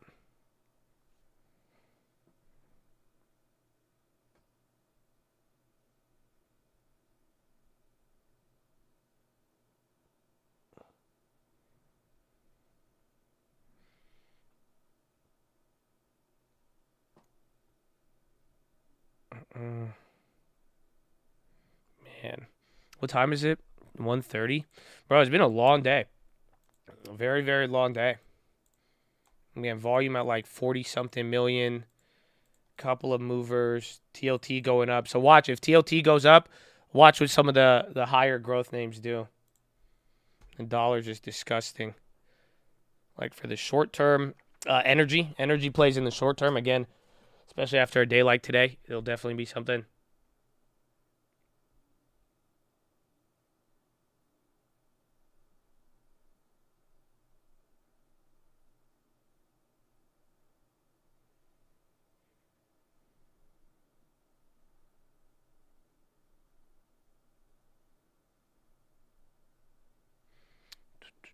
QQQ. Let me check. Let me check SPY because that's one I said I wanted today for the end of the week. But I want, like, if the 370s could come down to 150. Remember, that's what I spent on some of them last week. I would really like that. So if these could come down like 20 cents, if we could get one more rally, I think they will. But they're kind of just a little bit of premium right now.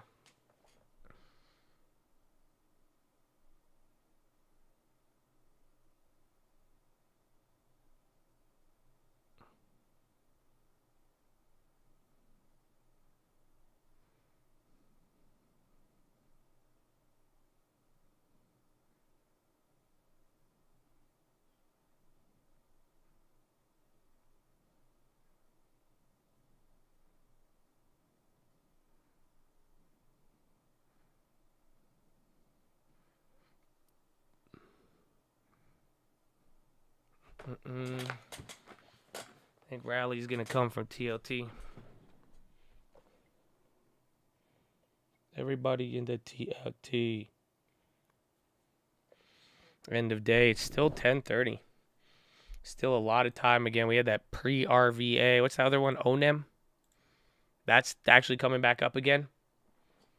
Selling if it fails. 376. Yeah, NVIDIA. Yeah, the chip makers today too. Again, Micron. They went nuts. NVIDIA and Amazon looking strong. Again, I think that's related there with TLT. Like I said, if TLT keeps going up and you see those growth plays move with it, it should relatively kind of confirm that theory. But just don't watch it too close in the sense that it's not going to always mimic it one-to-one. Scanner play SMH 2225 calls for July 25th.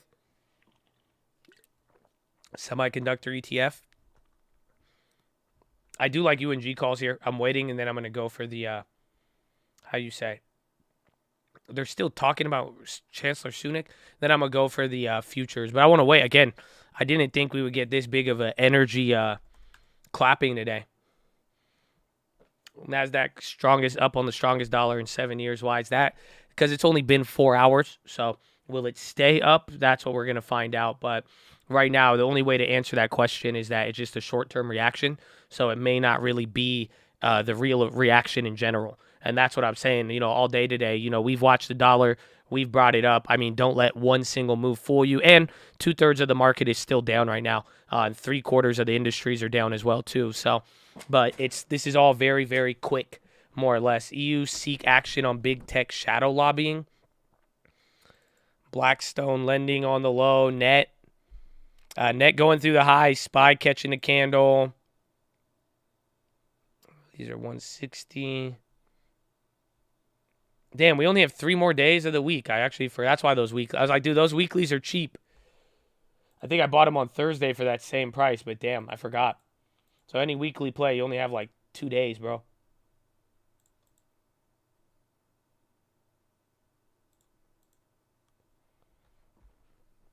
Your oil will be up day because the holiday. Tesla on the green right now. Net going up. Bonds have not hit a new high. I think dollars just staying pinned. Apple, Tesla, S&P 377.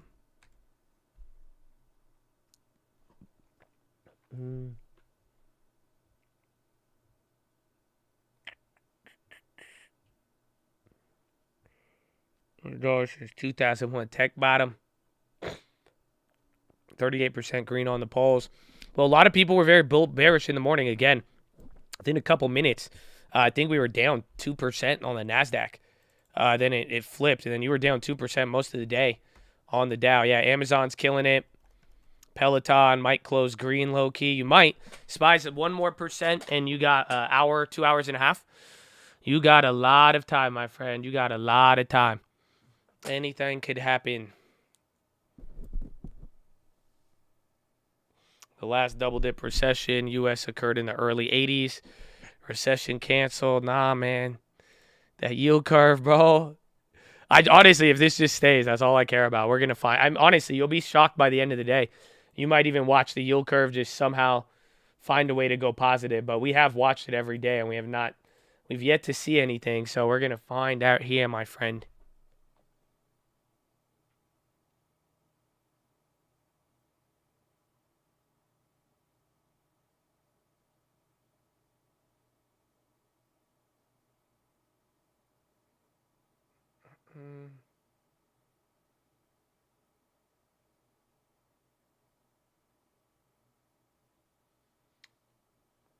Recession hasn't even started yet, but the SPY, the dollar's up, the bonds doing their thing, the yield curve inverted.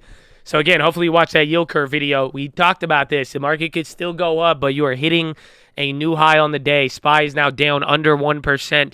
It was down almost like 1.2 or 1.9 all day and was like hanging around 1.5. And then Dow is still down 1.5, but 377.50. I got no yield. I keep getting curved. I ain't got no yield. Having lots of yield is the things that I like. You ain't got no yield.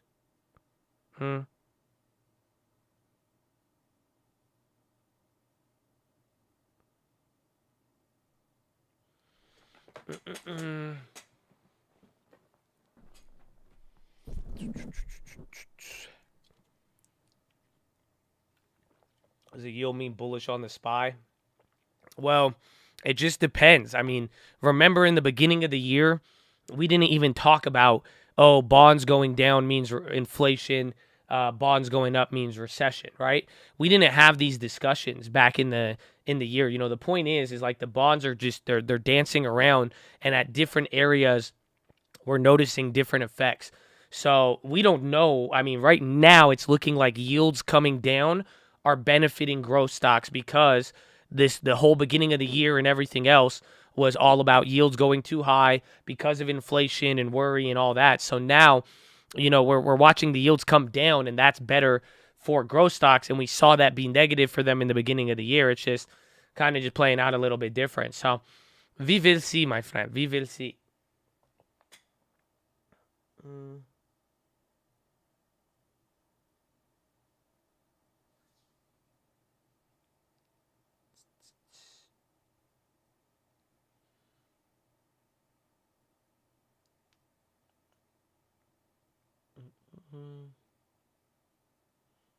Not much volume. It's decent. It's average. We're hitting a new high right now. 377.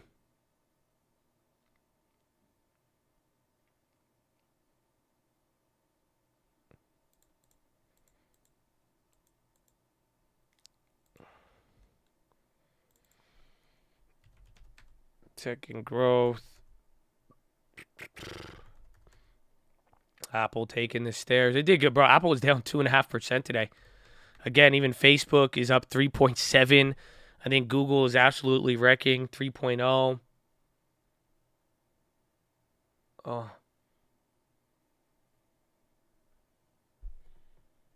S&P down 5th day in 6.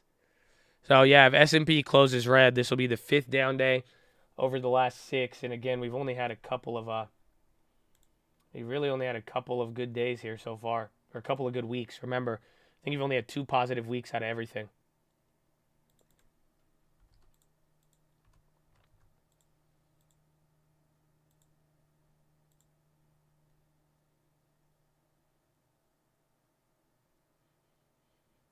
Okay, I sold the TripAdvisor calls. I got like 30-40% on them. Sold them at 35. Again, those expire end of the week.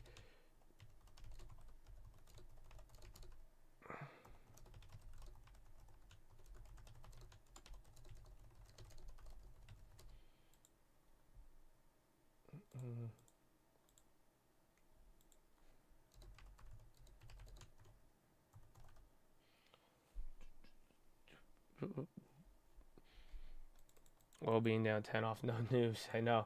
Even positive news out of China. Again, tariffs and other stuff. But yeah, I just sold out the trip. They did good.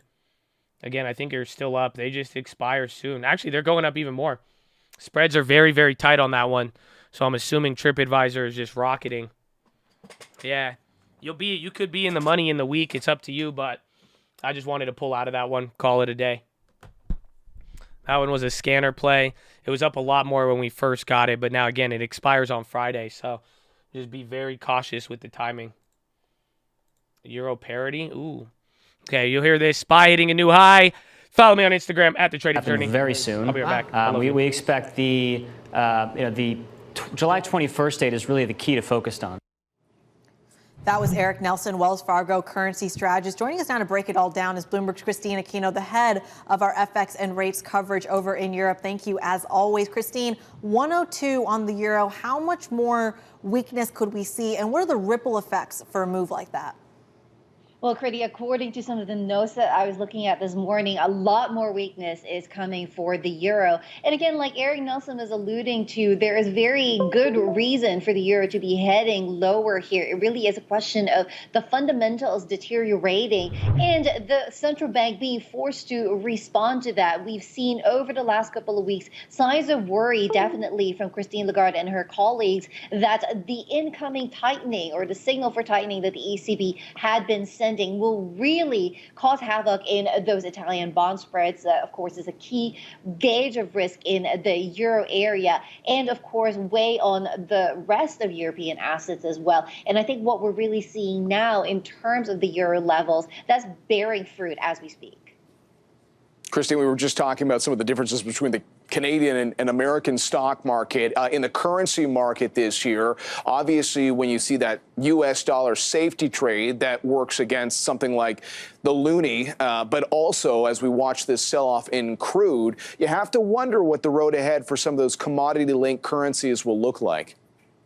Absolutely, John. I think that really has been one of the wild cards in the currency market this year is the path of commodity currencies. I mean, initially in the wake of Russia's invasion of Ukraine, and we saw that oil price spike, that was kind of one of. All right, let's see. That's the 370. All right, came to my price.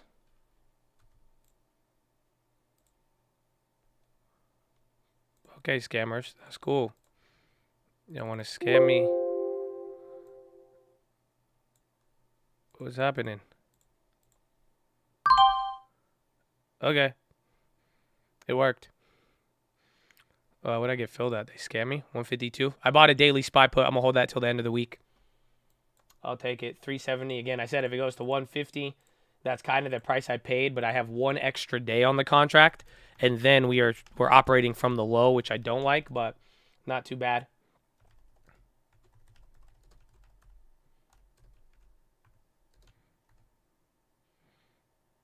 $370 put at 152. Wait for 380. I'd go for the, honestly, I want ones with more time, and I'm going to wait for more time. But, like, I mean, I don't know. Some of these trades on the dailies or, like, the shorter terms, they were good last week. But I want to just see. And then I'm even keeping a close eye there on EWG too. But, I mean, everything happening. We're getting a lot of stuff to view things a little bit broader.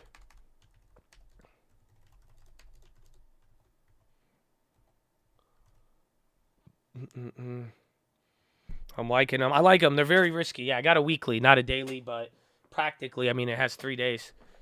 Longer expiration is coming in. I know it does, but my question is, have longer expirations helped? Like, do you see what I'm saying? Unless you stole it at a certain price, it hasn't really, it doesn't hit the same. Again, if we take too long, depending on how it is, yeah, I say Some of them do good, some of them don't, but that's kind of why just finding the balance and then waiting. Again, once we could get a clear play, yield curve, whatever it is, that's when the time will help. But I'm just worried about, again, the market makers are scamming. Like we hit EWG right on the head. The phase 2 is about to come in there. And like the plays are only down 50% now, which is good. It came back to life a little bit, but that's, again, time won't really help the same way. Yeah, shorting has worked a lot better. So just on like little moves in the back and forth vol, when we're moving, 4 or 5 points in a day, I kind of just like some of these moves as long as I keep them small, but we'll see. Josh, you liked the video? I did like the video. Amen. Amen. Amen.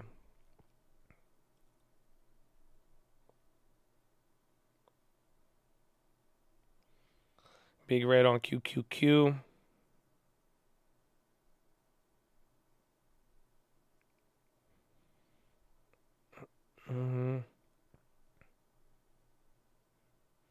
I like oil still. I mean, today's a wild day. It's going to add more of that confusion with everything else, but I definitely don't think oil is going to be done at least till the end of the year. Or at least end of summer. We'll have a much, much better idea.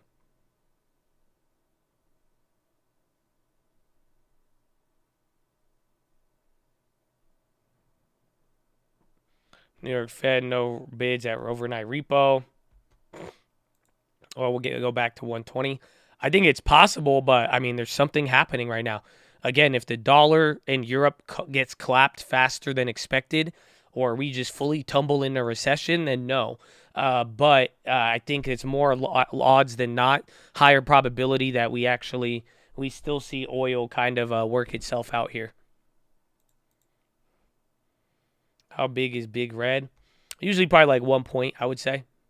Or if it takes up the whole screen. Usually you could see red candles where it'll look normal and then just take up the whole entire screen. Like that ASML candle today.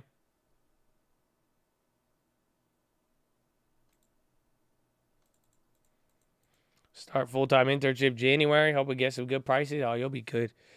You're a veteran in the chat. You remember most serious traders have Tesla in their portfolio. I know. My prediction on oil is that, I mean, unless it breaks through 92 or 93, I think it's going to go back in. I think it's going to break the highs of 130 by the end of summer, the end of the year, and then we find out what's going on. But we'll find out. If the economy deteriorates faster than that, then the play's over. But I don't know if that's still high probability, more or less.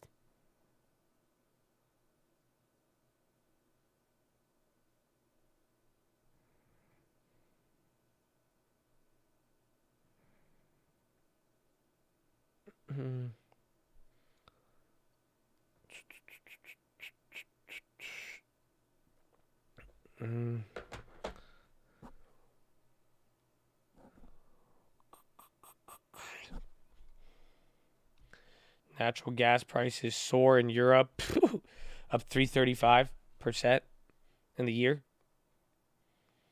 And wheat, same story. Yeah, wheat applies directly with oil. Again, you see it. Wheat's coming down, oil's coming down. They've all been getting clapped. And again, it's like there's no coincidence. The dollar is really strong. Dollar, fat move upside and then bringing down commodities. That's like 101 right there. So that's where it's like we got to see once the dollar kind of chills out, but then how the rest of the market begins to interpret it.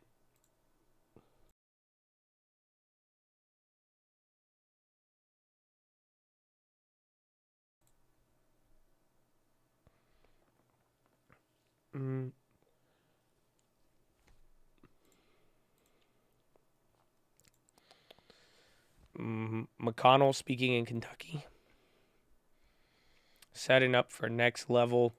I mean, this is definitely, again, if the yield curve begins to stay, pretty much if the yield curve begins to stay inverted, I think we're entering a new era of volatility here. Again, that'll be the next segment of everything we're dealing with. Fitch cuts canopy growth to C on distressed debt exchange.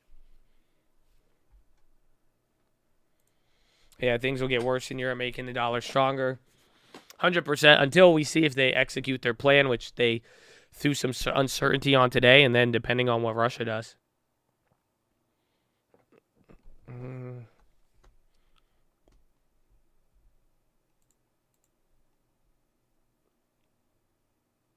do you check that? Just search a 2-year, 10-year. Two wide 10-year spread. CNBC, just Google that. It should come up. Vert on downside more. It's answering everyone's questions. I appreciate the good questions, man. You know, again, there's a lot going on. We have a lot of different things to be looking at. And, you know, just more power to you if you're trying to really understand it and not just kind of viewing it on the micro, stocks up, stocks down, because I mean, it's a very complex thing. Again, not only has this been one of the craziest first halves of the year, it's just like a lot of this we've never seen before. So you are living with history, and I hope too this keeps some expectations somewhat tempered. But vive le see, man. You know what I'm saying? Vive le see.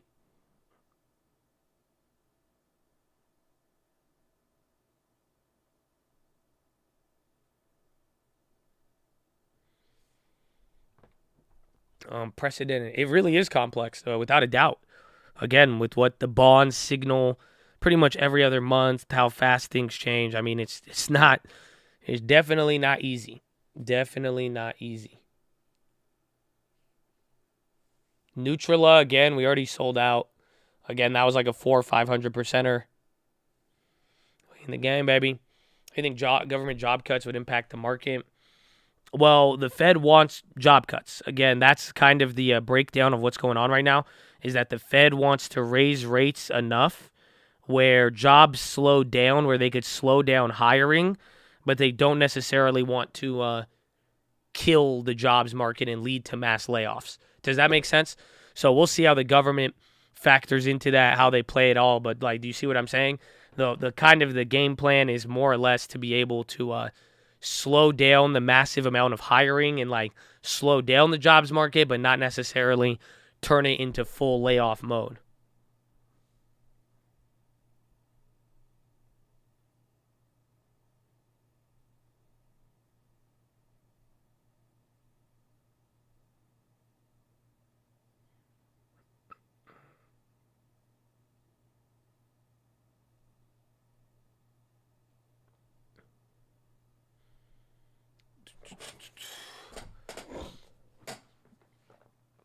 No PHILO today. We're waiting on it. We're getting it prepared. So it just hits you in the face, you know, and you're ready to go. And it's already 11. We kind of missed our window. But I got a good one for you. Don't worry. Don't worry. Be happy.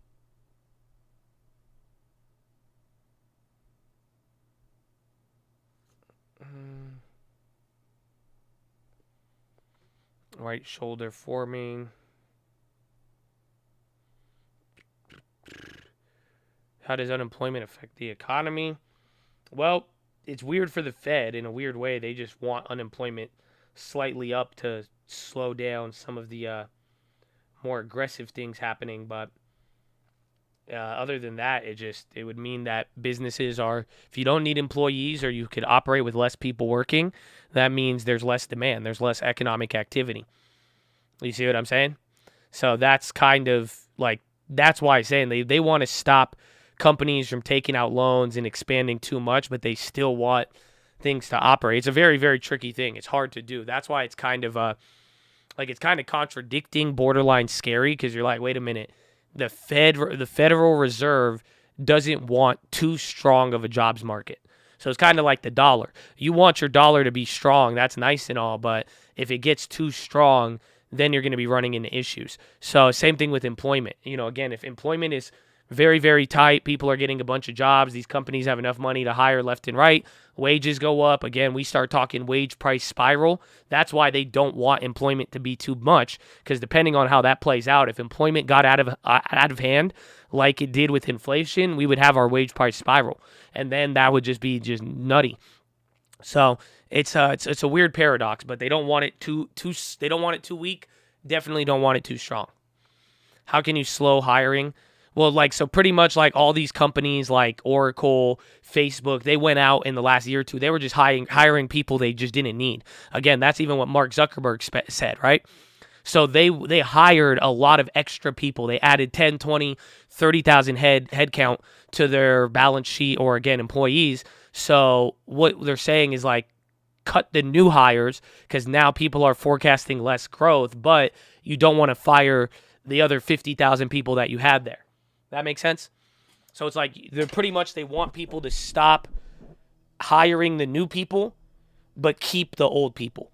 That's the way you could get the labor market to cool down, but still kind of stay hot, but not too hot where it becomes a problem. Elon said that too. Yeah, a lot of companies did. Mark Zuckerberg did. Elon, Salesforce. I mean, the list goes on and on.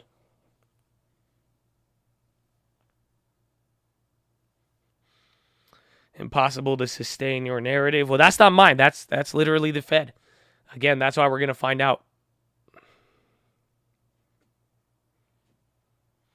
You think it's weird that the Fed can control this free market? No. I mean, do you think, I'm going to drop a Bible verse on you. Do you think it's weird that, like, have you ever seen a horse? Horses weigh like thousands of pounds. They're crazy. They're big, right? Like if you get kicked in the face by a horse, you're dead. You know what I'm saying? Like a horse is huge, but isn't it wild that like a little piece of food at the mouth of a horse, you could get it to go wherever you want? That's kind of like interest rates. The horse could do whatever he wants, but he's incentivized or motivated. So the Fed, again, I know you're like, oh, free market, yibbity bobbity boo. But at the end of the day, by lowering and raising interest rates, they do it to influence behavior. It's like the little thing in a horse's mouth that they use to kind of control the horse. So you could still make your own decisions. Like, again, do you want to buy a house? Because it's up to you, right? If you think about it. But what's the interest rate? Again, the price on the car, the price on the washer machine, whatever it may be, depending on how much it would really cost you to get it, that will change your behavior. So that's what the Fed is doing. By raising rates, they're trying to just tighten up the market to motivate people to kind of pull back a little bit versus not. But it's still a free market. Again, you could still go do whatever you want, go, operate in it, all of that. But it's kind of the same logic there. The bit is in the mouth, reins attached to the bit. But that little thing controls everything, the big horse. It's same thing like interest rates. Interest rates are the little bit in the mouth. Well, by raising it and lowering it, again, they say it's a pretty blunt object, but that could move you left or right, or it could influence, something big like the economy to move in a certain direction.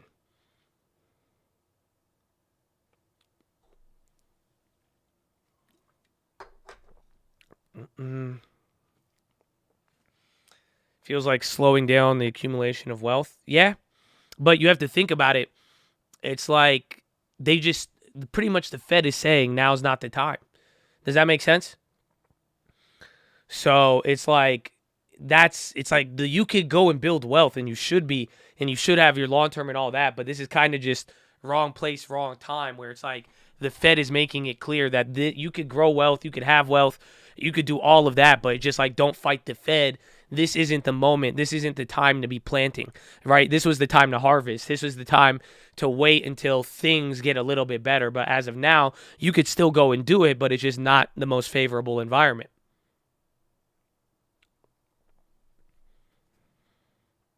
There are more than 250 cow breeds. I did not know that. That is amazing. The dollar does not equal wealth. That's the misconception. Yes.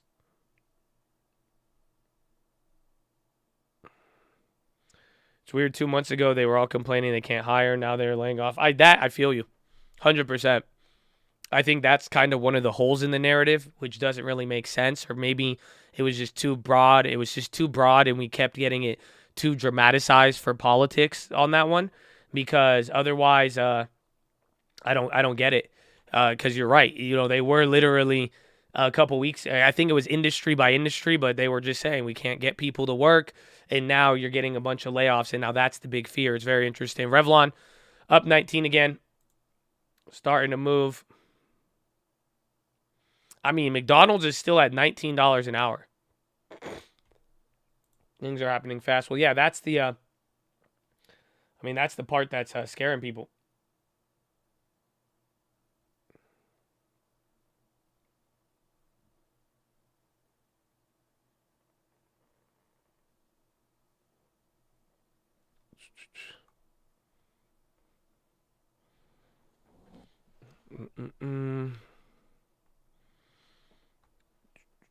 What's that?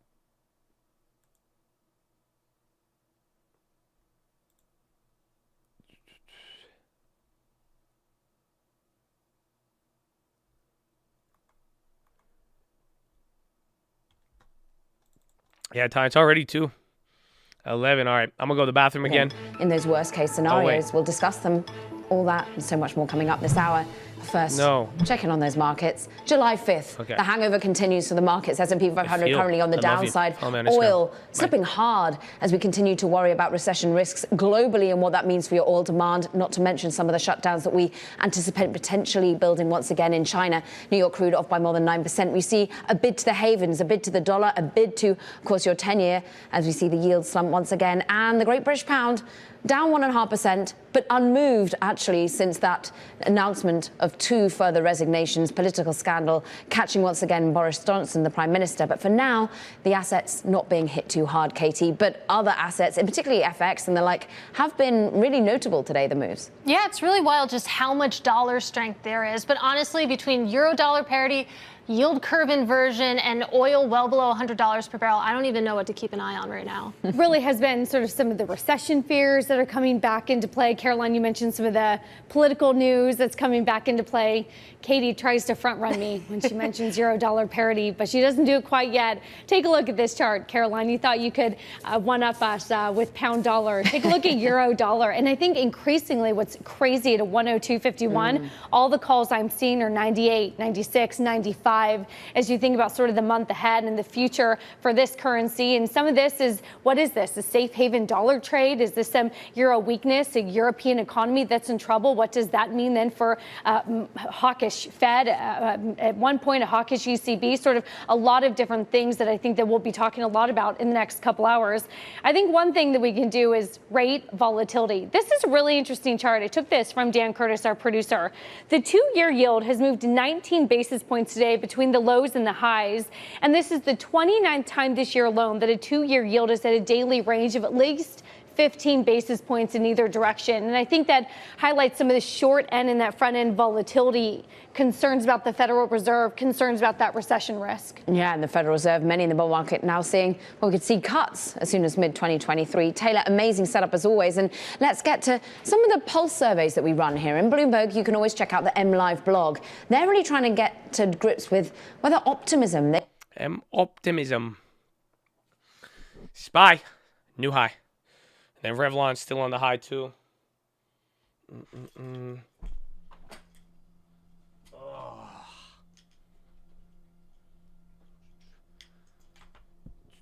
What time? 11:03. 2 more hours.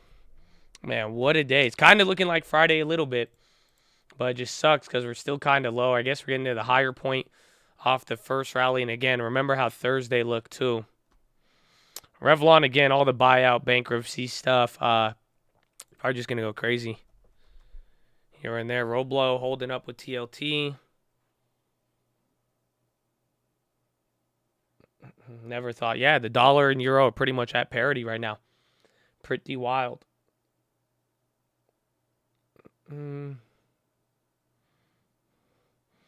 Started my first job in 1997 at $5.15 an hour. Yeah, I remember what's his name told us that. Lending Tips, he was working at Taco Bell. At one point in life, he was making like $5 an hour. And that was Lending Tips' his first job, I think. A New York monkeypox update, Sega. High ticker is picking up steam. You have a new high on the market right now. Again, let's check bonds. Dollars should be pinned.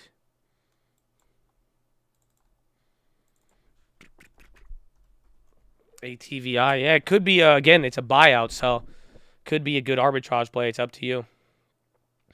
Wheat is dead for now, probably along with oil, yeah. As long as it just all really depends on oil and those commodities, materials, all of that. I mean, they're all very, very much interlinked.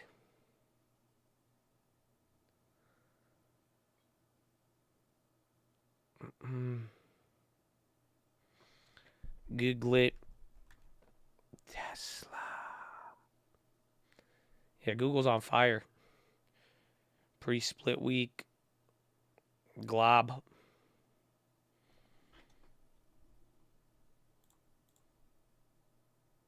Mm. 515, first job squad.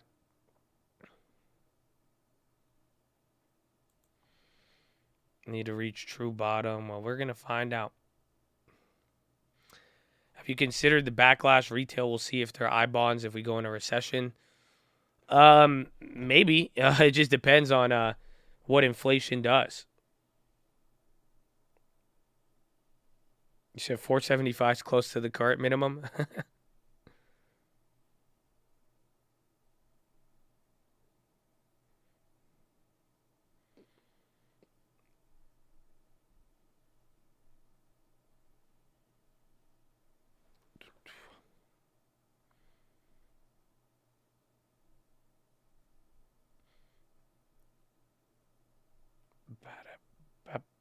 Bep.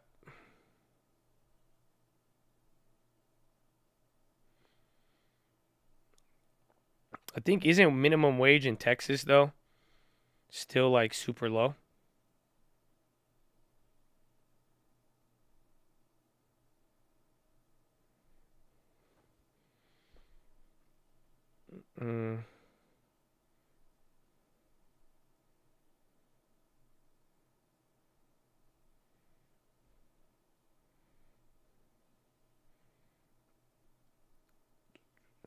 It's the same. It has to be federally $7.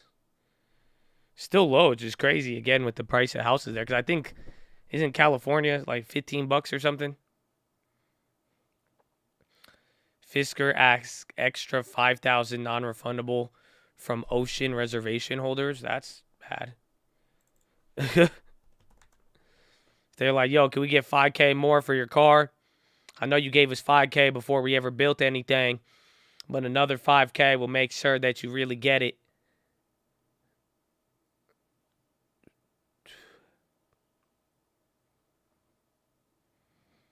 No one starts at that. Most places 12, 13. Commodity index is down 4.8. Jeez. Again, oil, all commodities absolutely wrecked. And the dollar still up 1%. Watch FSR with that news. Doesn't look like it's moving. I'm seeing in Montana, McDonald's entry level 22. I see them all the time. I was like, dude, you could make a lot working at McDonald's now.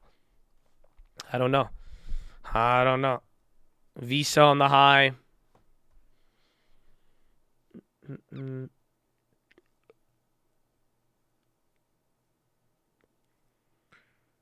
We're rallying if there's a higher chance of recession. I mean, we're not really rallying. I mean, at the end of the day, you're still just as low as the last couple days. NASDAQ's the only thing that's up, but everything else is still down.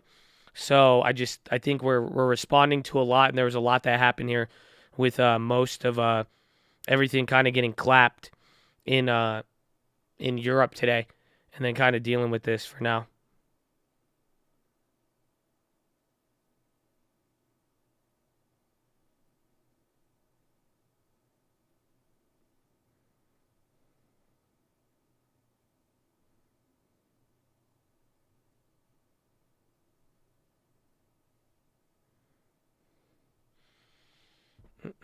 Yeah, who said we rallied? I mean, it looks like it. I mean, I could see the feeling, and then you go and see random growth names up 13% like Roblo. You're like, what? This makes no sense. But it's like, again, there's just weird moves with bonds and dollar moving very, very big. Curious about the good employers, right? Yeah, like Costco, Starbucks, Chick-fil-A, In-N-Out. Yeah, they were already paying a lot. I'm sure they raised it, but maybe I'll ask next time I go to Chick.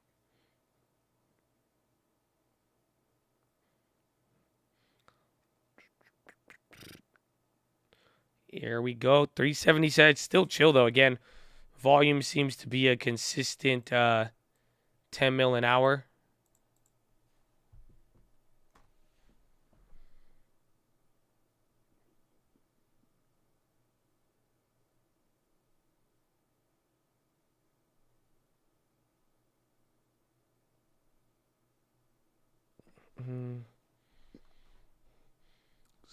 United Snap to the long term. Amen. We still have our long-term deposits, so I wish Uber and Airbnb were down today. That would have been great. Yeah, UNG's trying to fight back here. AML, what was that? AMLX? No, that was the one today. ASML. That was the chip one. Those are down. Yeah, Google split. I mean, Google's been killing it today. Again, even Meta. And I thought they were going to be a little bit more clapped than Amazon, obviously.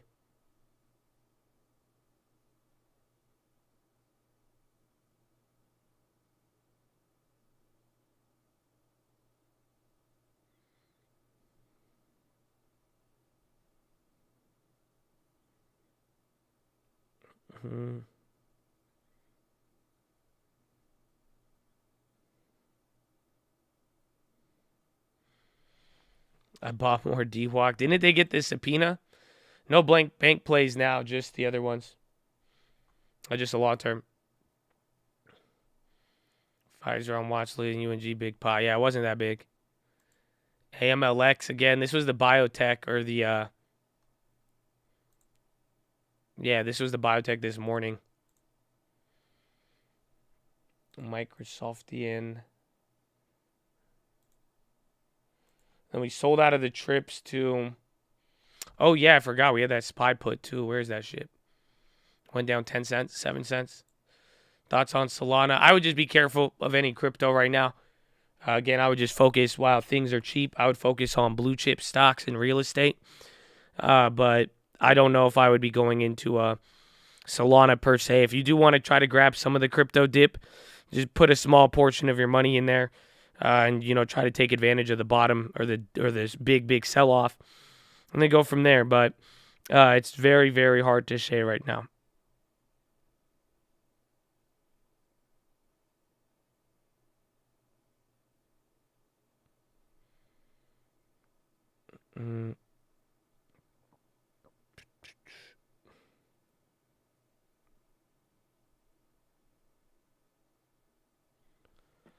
Origin, great price.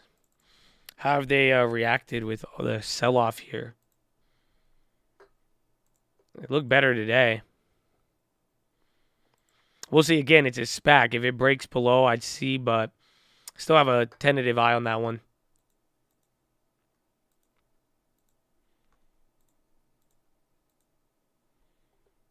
And they're still talking about the Chancellor thing with UK. 11.13. Coinbase on the high? The hell is this?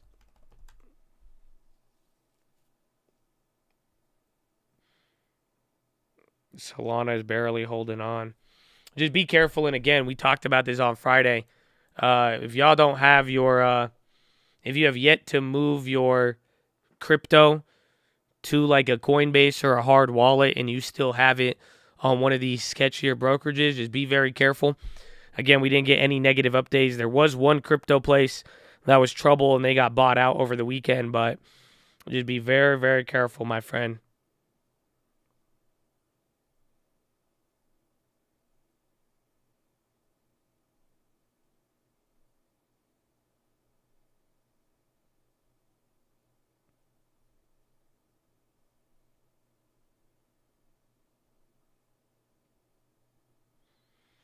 MSTR's up 8. How's Coinbase? Safer, though. They have a lot of money on their balance sheet, like in terms of like capital if anything went wrong. Again, that's the problem that happened with Voyager. Voyager only had $500 million in reserves. Then they loaned out that money to somebody who lost it all, and that's where they kind of have the problem now. So at least, what's it called? They got a lot more. Coinbase definitely has a lot more. But I said it the other day, I think Coinbase actually... they still can get clapped too, so you got to still, just be on the lookout for it. I mean, a hardware wallet's the best if you know how to do it, but just keep that in mind.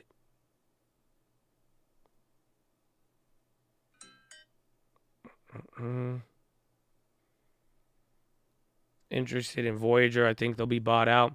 Well, yeah, if you want to play it on the market, that's fine. Just don't, just be careful with the coins. Coinbase is not safe either. They're safe for now. That's it. but they could be on the chopping block. You never know. But that would be a very, very, that would be a very, very big problem if they did. But I highly doubt it. But again, I think just like any of the other exchanges, you'll have a warning before, things hit the fan. Just very simply, just don't, just be careful. Again, be careful. You saw it literally. I heard somebody sent me a Facebook post. This guy sold out 500,000 of crypto and he tried to withdraw it, and then the withdrawal never hit his bank account and he got caught up in the lockout. So it's like if that's happened to 2 brokerages right now where people have had a lot of money in there and have been literally locked out. So just be careful. Again, this is kind of the nature of what we've been dealing with here. So hopefully y'all could handle it.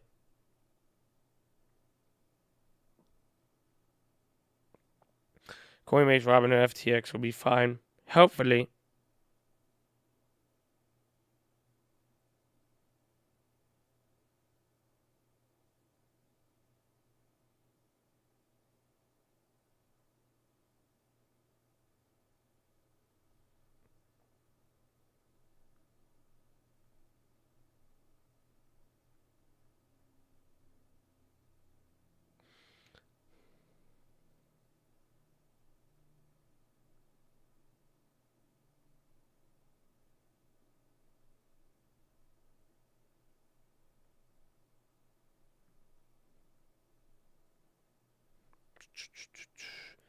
China hack 1 million accounts. Rumors, of course. I did not hear that. I think the biggest China rumor yesterday was Shimao and their $1 billion bond payment.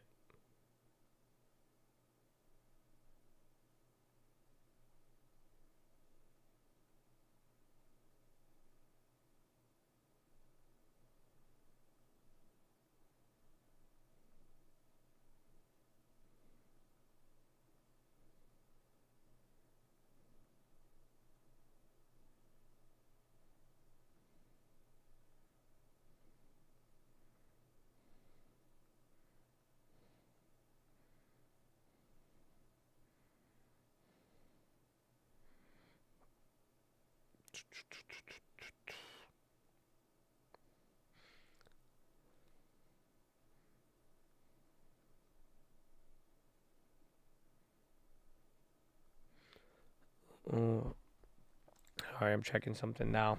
Bro, today's just chill. I don't know how to describe it. The dollar going up. Dollar going up is bad for the market. The bonds going up, I would say, is good.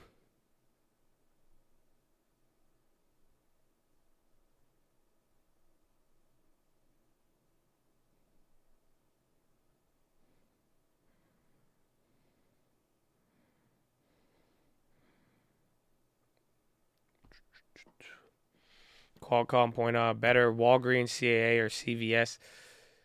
They're kind of different. Cardinal Health is a healthcare. The rest are kind of in there. I don't know. I don't know how to compare healthcare to like Walgreens or CVS, but I do like Walgreens. I would say maybe Cardinal, then Walgreens and CVS. UNH, I could not tell you. Again, all the healthcare stocks, I think alongside the dollar, got really, really knocked today. 11:18. Is that ACNB? Oh, I thought that was Airbnb. ACNB. I didn't know that existed. And Airbnb still up. Every dude. So many growth names are just pinned towards the top. Bonds going up, showing people are betting on Fed rate cut. Yeah, for the most part. Again, more of those recession fears, more or less, rather than inflation.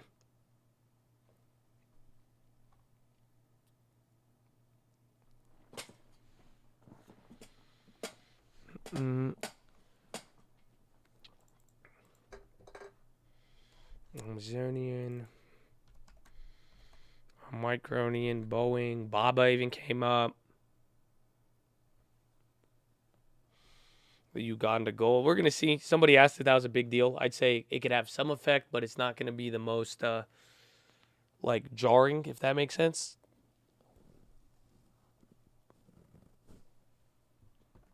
So no civil war.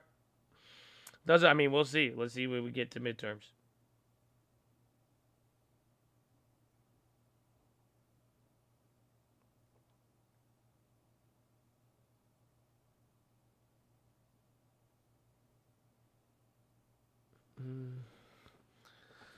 The game might get rained out. 1120, 378. This gets us a little bit towards the higher candles of Friday, and then kind of the higher levels of Thursday after the bounce.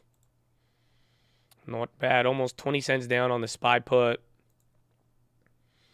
Roblow's insane. A lot of random growth names are crazy.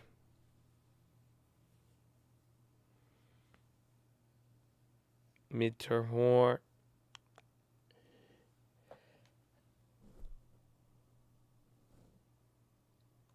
You explain what to do when you feel wrong. You didn't take the trade you had planned and actually profitable. Find out why you hesitated.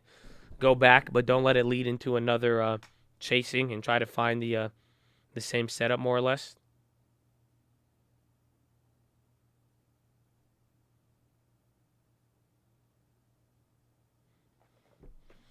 Hopefully the rain holds. Yeah, DraftKings up 8. I'm doing a lot of growth names are really up a lot.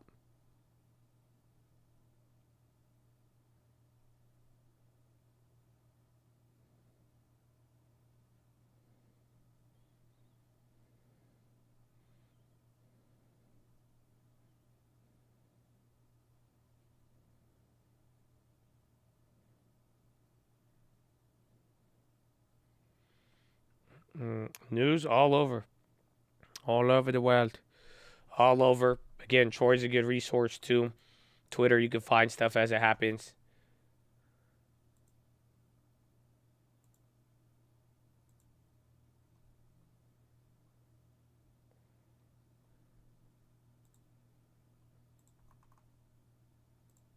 Kodak pop. Lots of stubborn sellers in real estate. Yeah, you're going to see that probably for the next 12 months. Kodak, a little mini pop, yeah. 470. Again, SPY's near the high of the day right now. We still got an hour and a half left. Rothschild Asset Management, they have $4 million in DraftKings. Why is SPY red? Well, Dow's red too. Again, a lot of the defensive names that were running the other day, they went down, and then a lot of longer duration growth stocks with rates chilling out, they were able to benefit a lot today. But very hard to say, but surprisingly, or contrary to what most would have thought, Dow and SPY were the weak ones, whereas tech was actually very strong today.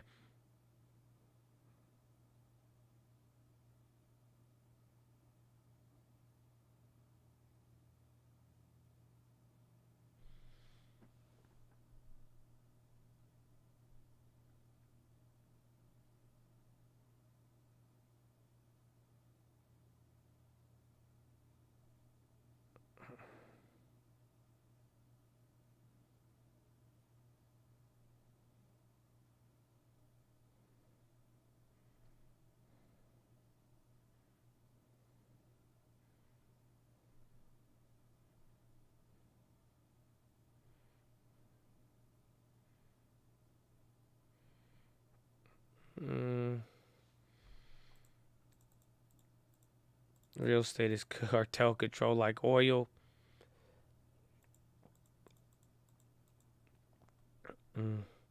Most sellers are in the mindset, I don't care if I don't sell, but I want at least this much if I do. Yeah, pretty much. They're not, unless you like, the only people, there's just a lot of people who are desperate. Like, those are the ones that are selling. Those are the ones where they're not being as assholes, where they literally bought a house a year or two ago, couple years, made bad other financial decisions, and then it's weighing in. But other people, like, again, I got some good off-market leads, but they still want a lot of money, even though they're off-market. So, very weird.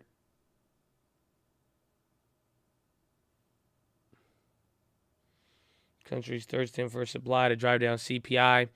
Well, remember, too, again, a big part that has been getting bad is that we've actually even been getting, service-side inflation.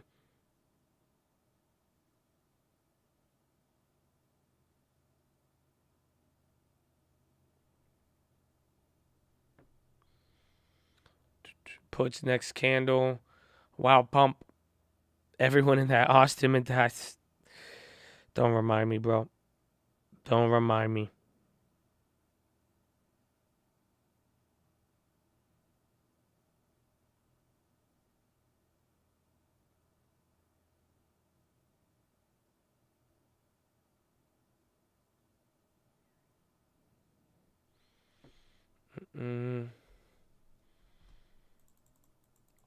What's going to be different? I mean, the minutes are going to have to explain how Powell made that decision. New Burry tweet.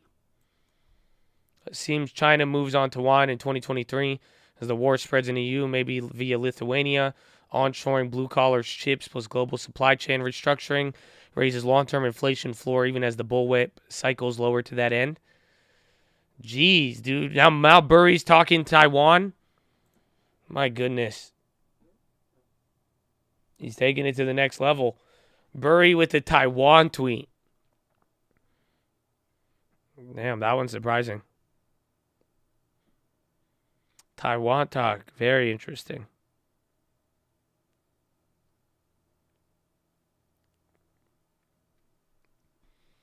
Finishing green today. Maybe the NASDAQ. I mean, NASDAQ's almost at 1%, but SPY still 0.5%, Dow 1.2%. But you do have a lot of time yet left. Yeah, he's pretty much predicting Taiwan invasion by 2023. It's just kind of wild if you think about it.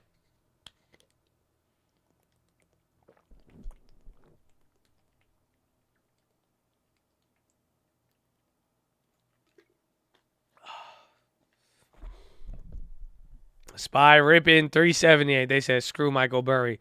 We hitting a new high. Shout out Roblox. Hey, man. Yeah, everything's going up. Apple, Microsoft, everything is getting a lead right now. Very good day. Very solid day. Very solid day. Full port puts. Is it wild, though? No, it could happen. I mean, but we're going to find out. Again, I just don't know if China... I don't know if the whole world would want to do that. We'll find out.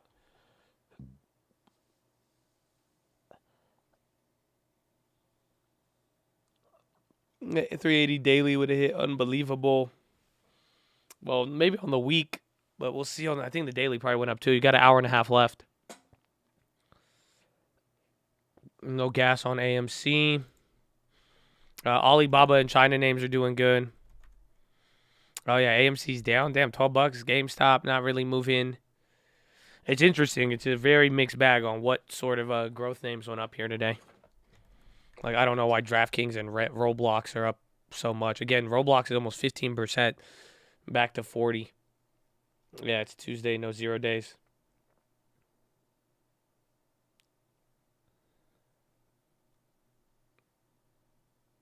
Explains Burry's Apple short TSMC. Oh, a little bit, yeah. But let's see how long he holds it for. Again, I still have questions on his bond play.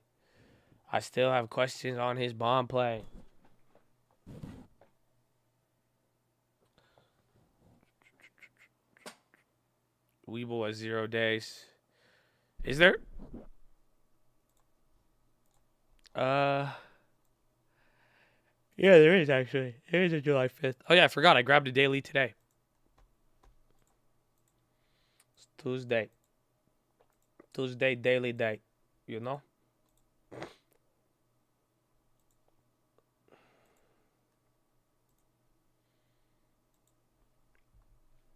Zero day everywhere.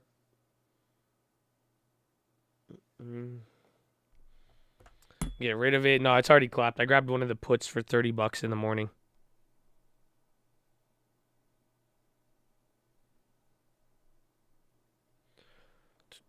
Australia, Vietnam want China. So let's do it.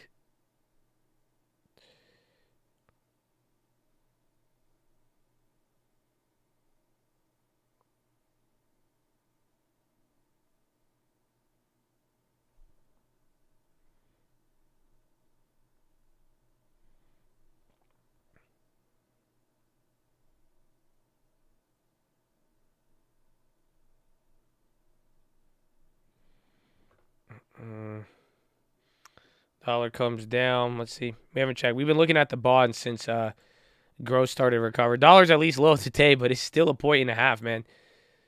This is I don't know if this shocks you as much as it does to me. Again, it sucks that we're coming off the holiday and everything else because I'm looking at this. I'm like, damn, this is wild.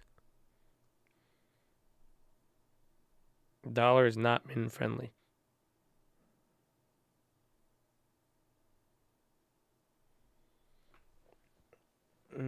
Current gold price, labor, materials, mining investment is slowing. Some country found $12 trillion Yeah, I think it was Nigeria or somewhere. Again, a lot of people were talking about a big gold find today. So I'm sure some mine might be good. SPY's going a little bit more vertical.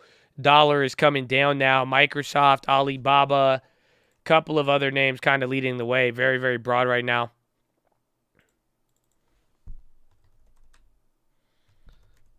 AMD, NVIDIA, even Micron, Uganda, that's who it was.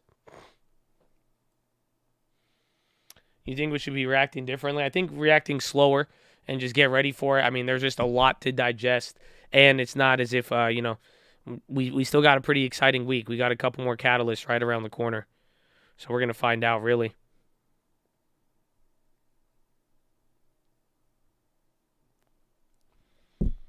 Fake pump. Donald Trump will run in 2024, reclaim presidency. Dick Morris says, DWAC.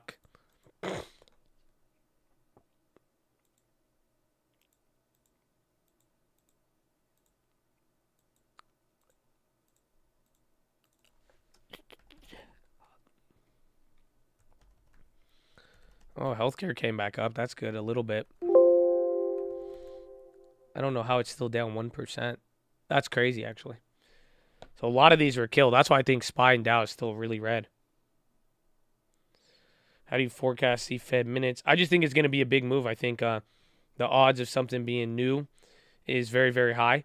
And then that's pretty much it. Again, anything more hawkish that we didn't know could be more worrisome. Anything about the state of the economy and why Powell did what he did. Those are kind of the things we're looking for. It's hard to forecast beyond that, but just given how important last Fed meeting was, I think this one is just going to be straightforward. You know, I think we're going to see something new for sure. There has to be some level of new explanation to explain why Powell did what he did.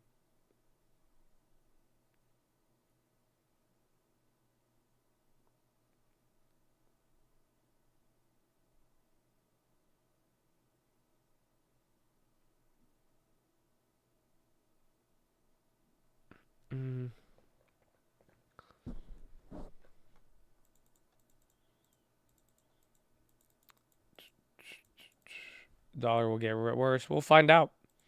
That's pretty much what everybody's going to watch for. And then in the meantime, we're going to watch these effects. And then, like I said, just watch this yield curve inversion. We got an hour and a half left, but depending on what move we see, if that stays, that'll say something. DWAC popping. SPY 379.50. It is 11:30. Powell is tomorrow, not today.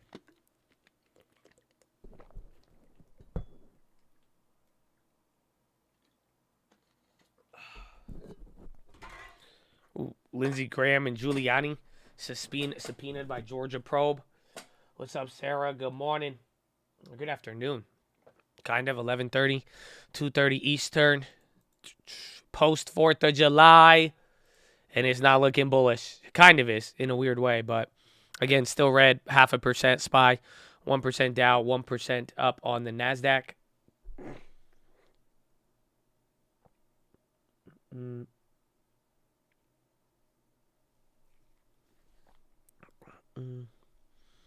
Look at that 1 minute wick, 11:35. Okay, I need to go pee again, you guys. I'm sorry. I love you. Follow me on Instagram at The Trading Fraternity. Stay hydrated. Amen. Amen. More we take risk assets down, particularly crude oil, we're going to take the Fed out of the picture. And it's even what Chairman Powell said at the last meeting. The markets are tightening for them. We might not see a rate hike at the next meeting, particularly if stocks or equities keep going down. And the key thing I found was the outlier at the end of Q1, which was just a few weeks ago, was crude oil was just way too high. Look what copper's done. It's down 22% in a year, like Caroline mentioned earlier.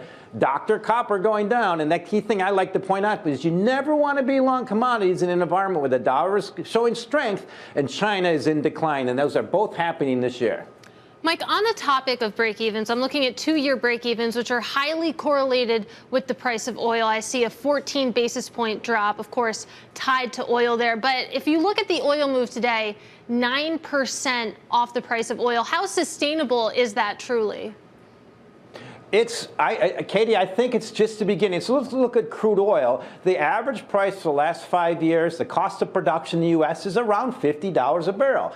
And we have been the incremental supplier. North America has been the incremental supplier for the last 10 years that pushed it down from 145 at the peak in 2008. So to me, what's happening is we've had elongated trends in commodity prices, inflation going lower. We've had this massive pump in liquidity, pumped everything up too much, and now we're going to go down hard like we did in 1920 and 1930. This is a scenario like 2008 that might be worse this time because we have never seen something like this. Well, the Fed's still tightening. So this is, this is all going to work its way out. I just see lower asset prices, particularly in commodities and crude oil. Mike, the one ray of light for some, well, retail investors, just everyone at the moment, is maybe gasoline prices coming down slightly. What do you make of that, the sudden pulling back from that record high of $5 at the gallon? The peak will probably be similar to 2008. I recall when gasoline went to near $4 a barrel. It was one of my best trading years ever because I saw that was going to pressure consumers. It's doing the same thing now. We went to near $5, and that peak this time could last similar 14 years. I see that happening. Another reason is we create fuel now from biofuels. I used to own a farm. 40% of our corn goes to unleaded gas. More and more soybeans, and we can create more and more of that. And you're seeing that with the price of corn actually collapsing again today, because elasticity of supply and demand is becoming more of a factor in commodities. And that's one of those rules in commodities. Unhinged. You buy low, sell high, and Bro, this guy is just like, way too high. He's really hyped and has like a picture of Miami behind him. Miami. Mike McGlone with Bloomberg Intelligence. Really appreciate it. We get back to some of these markets here. Take a look at, well, the NASDAQ and the NASDAQ. Jeez, bro. That's all right, bro. He just said, he was like, bro, this is going to be worse than 08. And then he literally just said that it's, what's it called? He said worse than 08, and we might see a 14-year high on gas prices that'll just stay there for 14. That's he's going crazy. But then he said watch out for the commodities and everything else. Yeah, he said 1929. That's Great Depression for those who don't know.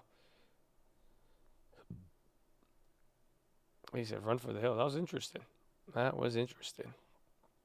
FUD. We'll find out. Again, our yield curve is inverted. Very, very few times you've lived through a yield curve inversion. That's why if it stays there, just we'll see. We will see.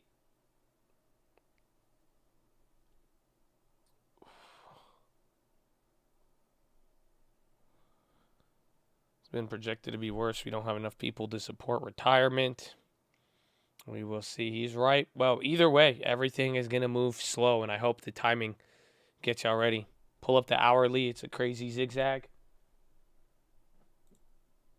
It just looks like it went straight up. All of them. All the hour charts.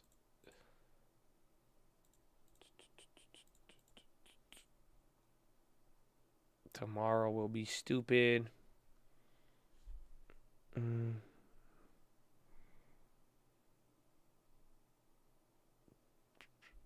Going ballistic for PH. I don't know what that is.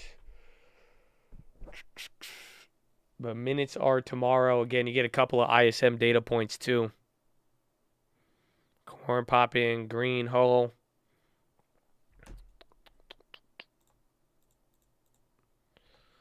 Is Nutrila still up? Again, XLV came up, but it's still down 1%. That's the wild part.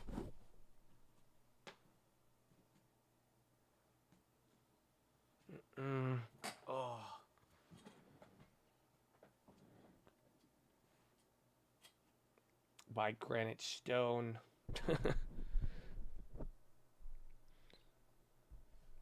Tomorrow morning, big money rug pull. We'll find out. Again, well, I don't think so, actually.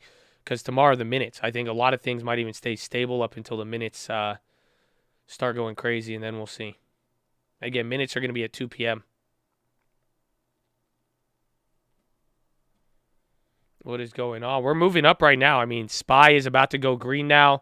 We're about to get to the high of where we close. So now this is a little bit higher, taking us back to Wednesday's close. There it is, baby. Oh, I told you, don't sleep on it. Bradley Frizzle and the Peach, baby, post 4th of July. It's in the house, ladies and gentlemen. Oh, no, Peach Nation, stand up. Oh, it's there. God bless you, Bradley. Thank you. God bless you and thank you. Oh, my goodness. You guys know it's Boomer's birthday. It's also Sippin' Goose's birthday, too. Oh, yeah, another one. Horn, get it to him. Get it to him. Oh, man, thank you for blessing us, Bradley. Oh, we needed that. In a moment of doubt. In a moment where the dollar is as high as it is today. Oh, I needed that peach, bro. I needed that peach, bro. Uh-huh. I needed that one. I needed that peach, bro. You have no idea. It's your birthday too, Sarah. Happy birthday tomorrow. Oh, let's go, baby. A lot of July birthdays. I think July is a day for a lot of people in the chat. We got a lot of July babies. That means your parents made you on New Year's. Just a fun fact. Or give or take. Or Thanksgiving, excuse me. I'm just saying. I don't want to make it that awkward, but I just want you to just understand where a tree that doesn't know, a leaf that doesn't know he's part of a tree is like somebody who doesn't know he's living in history. You know what I'm saying? I hope you feel me. But shout out to Peach, bro. Shout out to Peach. Ooh.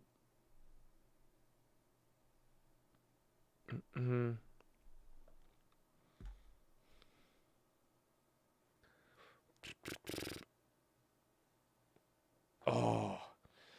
Thanks, everyone. Thank you, my friend. Happy birthday. And thank you to Powell, Bradley Frizzle. I named them now at the same time, honestly. Bradley Frizzle is moved up in list. I think now when I mention Powell, I have to mention Bradley Frizzle. Because like I said, he's been more consistent in my life than Jerome Powell. So thank you. Thank you, Bradley Frizzle. I hope you had a good 4th of July. Powell ain't say shit to me. Powell speaks to me once a month. And when he does, he lies to me. You don't even tell me the full story. I only get to talk to Powell once every 30 days. And he's just like, I'm going to expeditiously, it's outside of our control. I can see it happening, but it can't happen. But I don't know if it happens, if it's data dependent, but it depends on the data. And I don't know what I depended on. But I'm glad that we here, and it's going to be painful. It'll be very, very painful and expeditious. Okay, I got to go. And then I never see him again. And then he comes back a month later and he says the same thing. And then he changes his mind at the last second, bro. Like me and Powell, we were planning like a 50 basis point camping trip for like a month. And he said, nah, man, we want to clearly signal things. And then all of a sudden, the day before the camping trip, he's like, oh, yeah, we got to go to 3/4 of a point now because the Fed futures moved in 6 hours. And we made our decisions based on a 6-hour market move, then 30 to 45 days of telling the market what we're going to do. So it was crazy. But like I'm saying, Bradley's more consistent than Powell. Amen.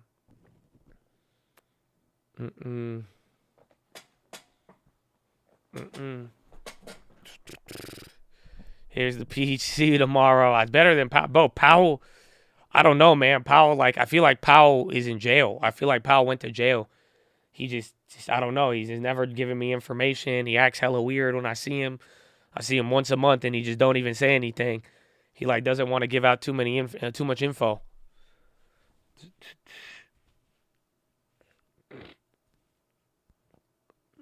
Yeah, it's not the same. It's okay.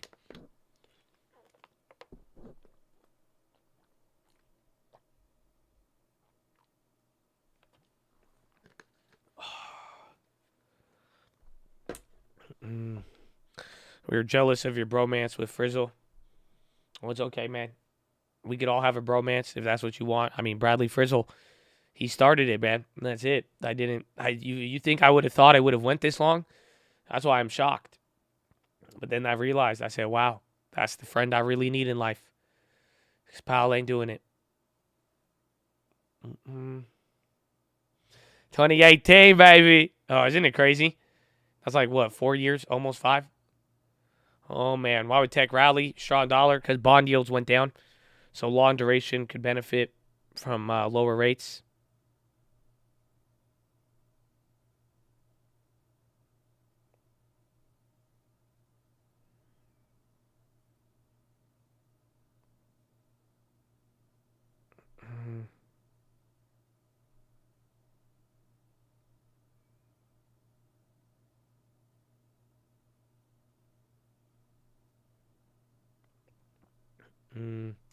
Roblox is good today. I think it's just benefiting off the rates coming down.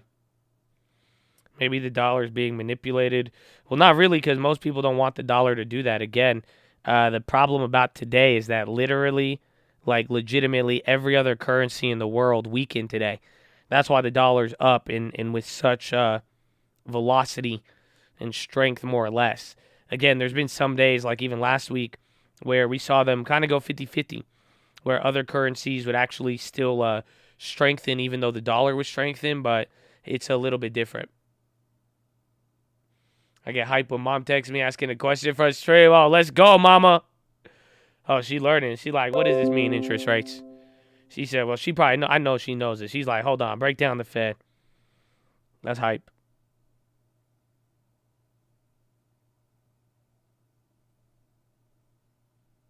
Mm-hmm.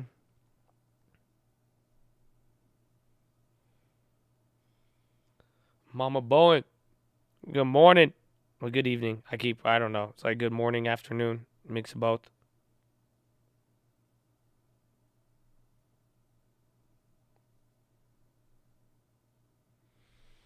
Chewy up 10. A lot of things. Again, Roblo even. Again, Neutrala. I have that. Well, where did the Neutralas go? Could we have gotten more for it? The Trip Advisors are lower on the ask. Neutrala. Which one? We had the 70s. Yeah, they're going for like 120, 160. Could have got another 100% on it. Thank you for the hip stretch. I was just doing them not too long ago. I need to do more, bro. I'm clapped today. I don't know what it is. I had good sleep and everything, and then I just started getting a little bit sore and sore. Just this was the longest weekend I probably ever had in my life. Not in my life, but it was long. It was long. And then now we wake up to this in the market with the dollar going crazy, Europe backing down and switching gears. I'm like, man. And then oil down 10. There's a lot to digest today.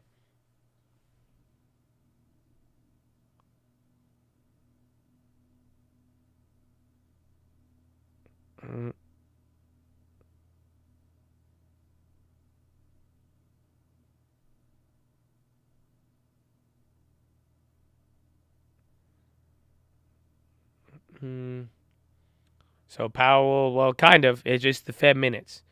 So it's going to be a little different, but also it's still going to be a big catalyst. Remember, we've had big minutes. The question about tomorrow is that the minutes are going to explain what they were talking about when they made that decision to surprise with the 3/4 rate hike and kind of pivot in that last final 2 days. So remember, the market was going lower and everything else. So I'm very, very excited to see how it plays out with them.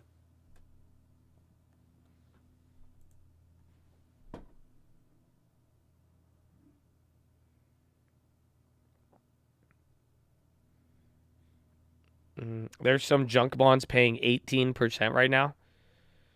Geez, there's an article. It said if you like 7.5%, you'll love 18.5%.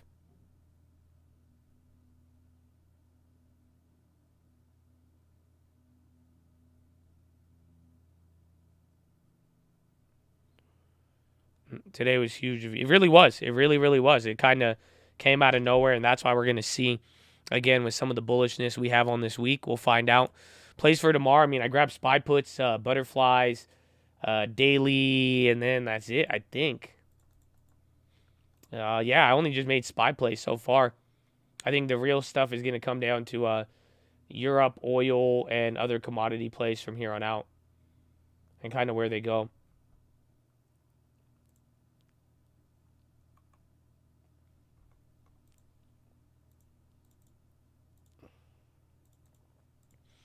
Hang on to Tesla calls and Roblo puts. Yeah, a lot of people were talking about Roblo puts after such a big day. The strike on the butterfly, I believe, is $365 for August. I only spread them out by like $2. So it's a tight butterfly, has a little bit of time, and the commissions were higher, but still not too bad.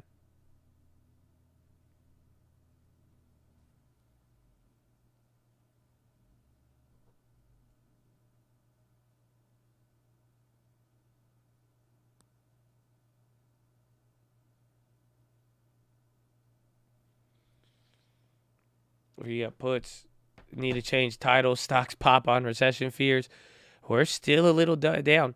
My oil prediction doesn't change it. I mean, it sucks watching this in the volatility, and I like it though, because now the thing I like about oil right now, that really sticks out to me is I think everybody is fully confused now. What once looked like an easy trade is now half the people are saying it's going to go down to 50. Other half is saying 300.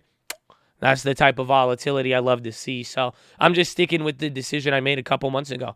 And I do think it is going to play out like that, again, just off of what we're dealing with in the macro sense. So we're going to find out. But I do think oil could come down. I'm not stuck to the theory, or if I'm wrong, I'm wrong. But I do think we're going to have to see towards end of summer and all that. We're going to get a lot of volatility. But I do think oil still has one more high left in it.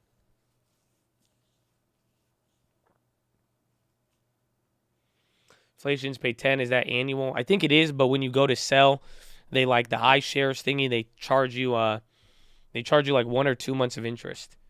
So you can sell out at any time. I think you get 10% a year or something.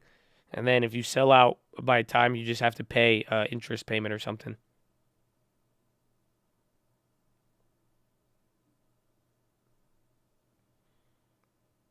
Well, like your video because we're on the same day. How down are you? I'm down $3,000, but that's after taking $4,000 profit. So I think I'm down, still up like 1,000 on it. But if that goes lower, I'll get clapped a little bit.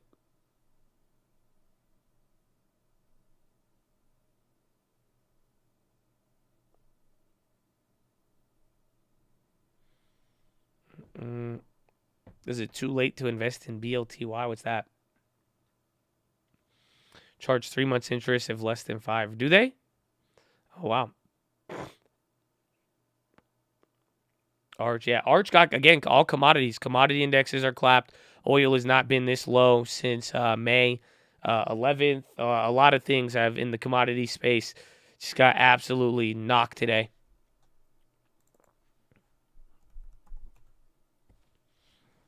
Gee. Lurker gang, love you, call 29 months, baby. God bless you and good morning. And welcome back. You know what I'm saying? Welcome back. Welcome back. Welcome back.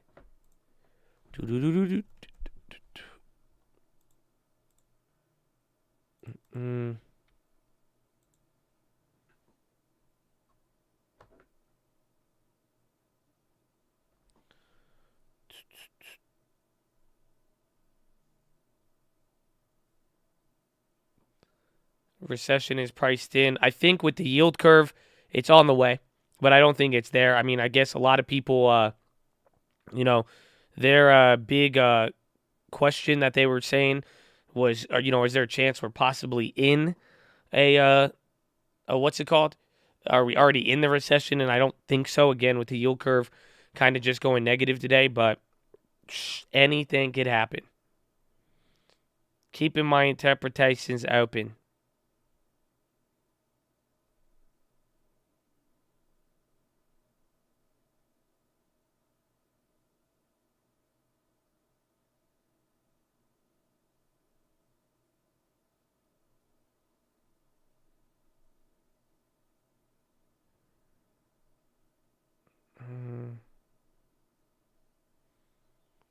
What's the key point? I'm looking for minutes. Anything new to explain their logic to why they did what they did, and if it kind of reveals any new information towards inflation or recession, and just really anything new that was not disclosed, which I believe has to show up.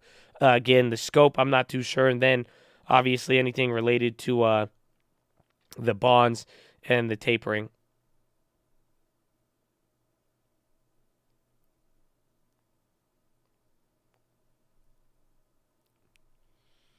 Going through 20K.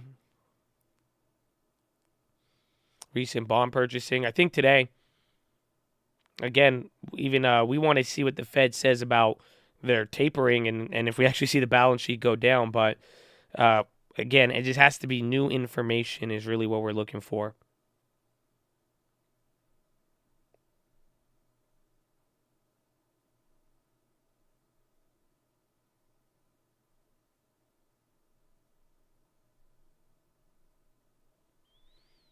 Why is tech up? Because bond yields are down. That's the tentative hypothesis. Waiting for stagflation to kick in, then I'll agree with the recession word. Speculations.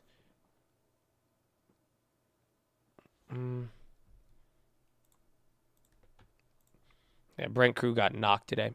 Let's see if UNG moves up. I think oil futures are pretty clapped.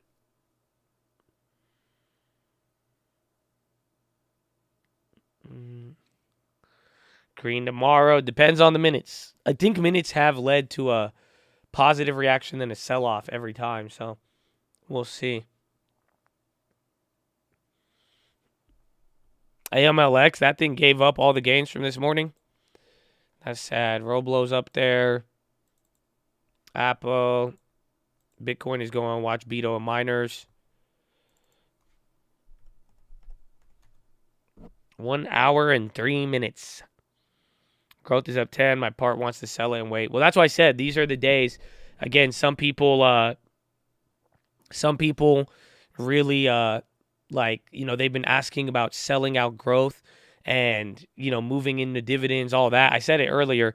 I mean, this is your chance, if anything. Again, do I recommend doing it ever? No. But it's on the days where your growth is actually up 10% and then value plays are down. This is the time to do it. So be careful. None of it's a recommendation, but just be wise to see what happens. I'll be there again. Another one.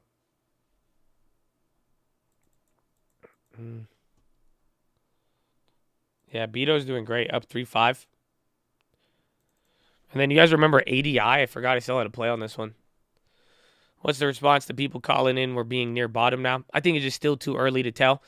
Doesn't mean I won't add to my long term like we have been and, holding and having exposure. But I think it's very, very premature to call anything. That's it. Again, if I'm bringing up the yield curve and I'm talking like a 12-month window, that means whatever we're looking at in the next month is nothing. It's just going to all take time, looking at the macro and where things are already headed.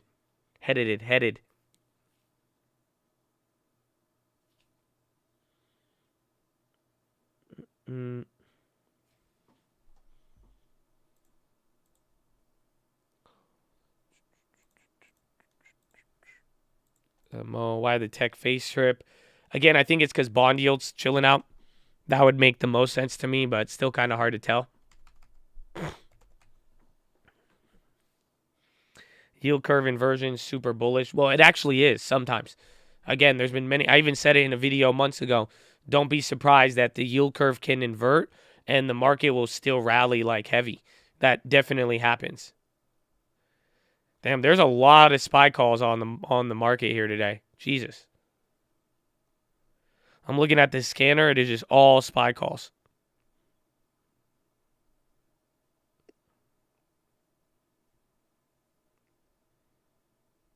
Like big money. Jeez.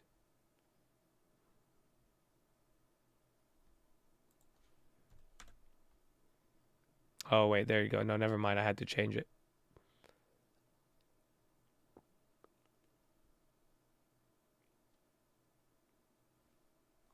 Then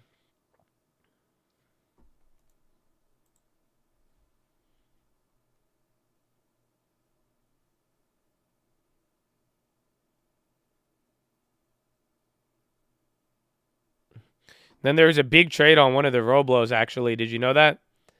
So one of the scanner plays for July 15th showed up Roblo. Yeah, Roblo got a fat order at 11:08 in the morning. Multi-leg automatic execution trade. Very weird. 4,000 calls on Roblo. Roblo was on the list this morning.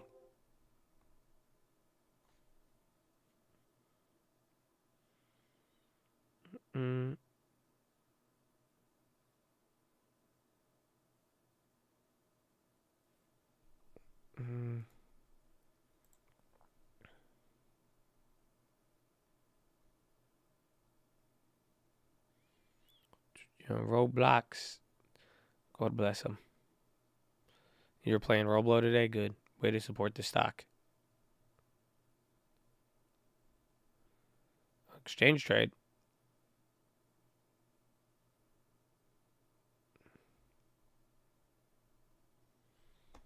I think big computer orders come in like 30 minutes after.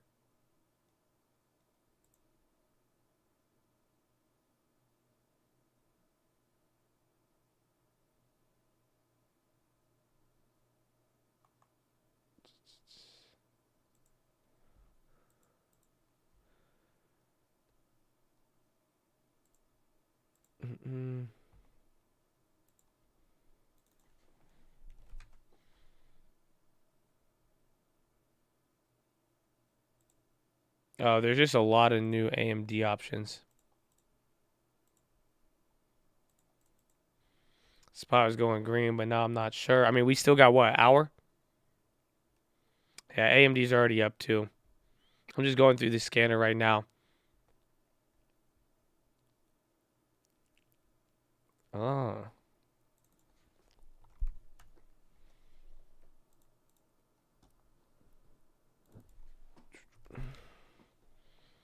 Damn, I hope this isn't a premium sell.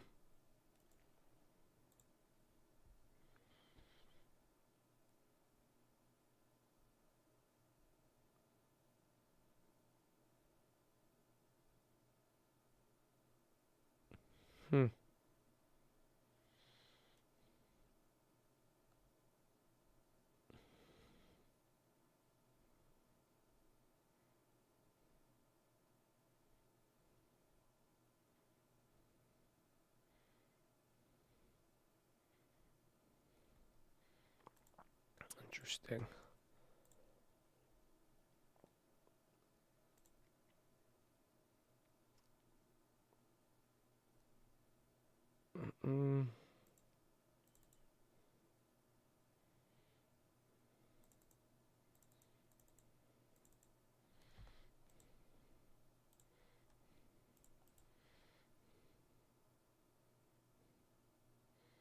Why did XLV puts go up with the stock?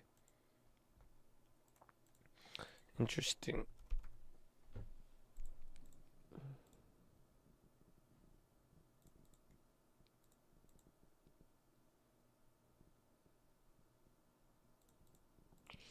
So XLV showed up too.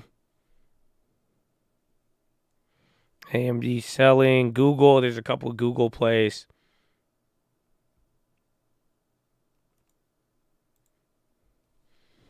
Yeah, big spread, a lot of activity. Again, it just moved up a lot. I wanted the upside, but there's XLV puts that came on.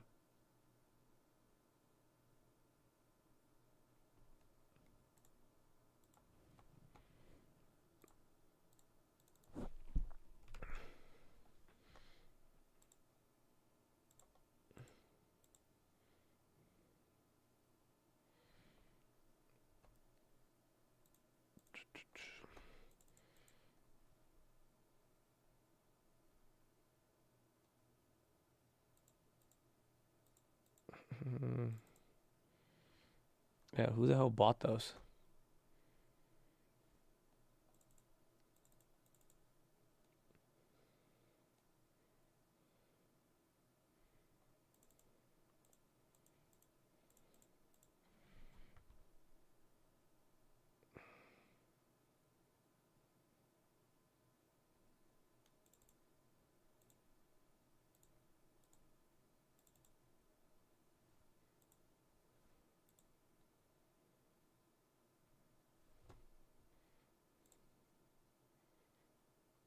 Okay, I grabbed a play.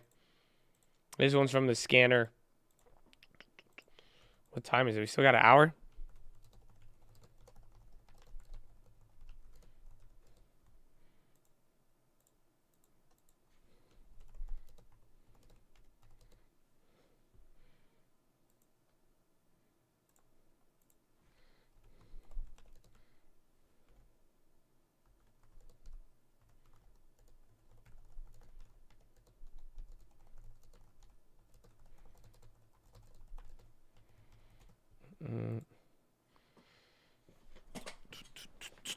Bito is still going. Spy wants to fight. So does XLV. All right, those other ones came down.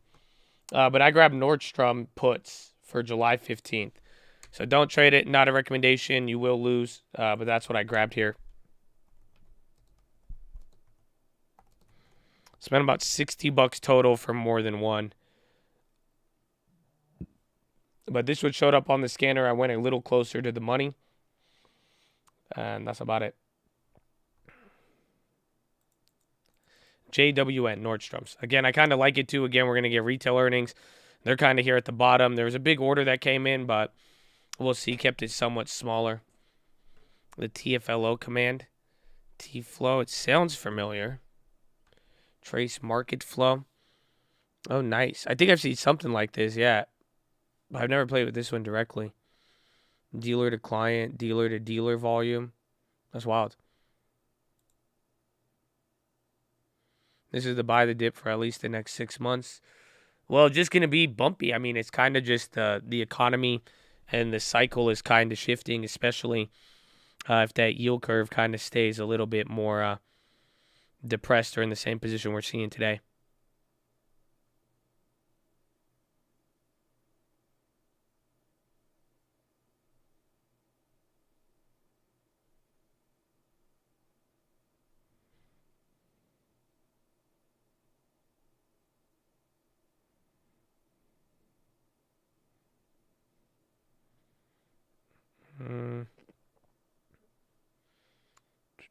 Ticker is JWN for Nordies.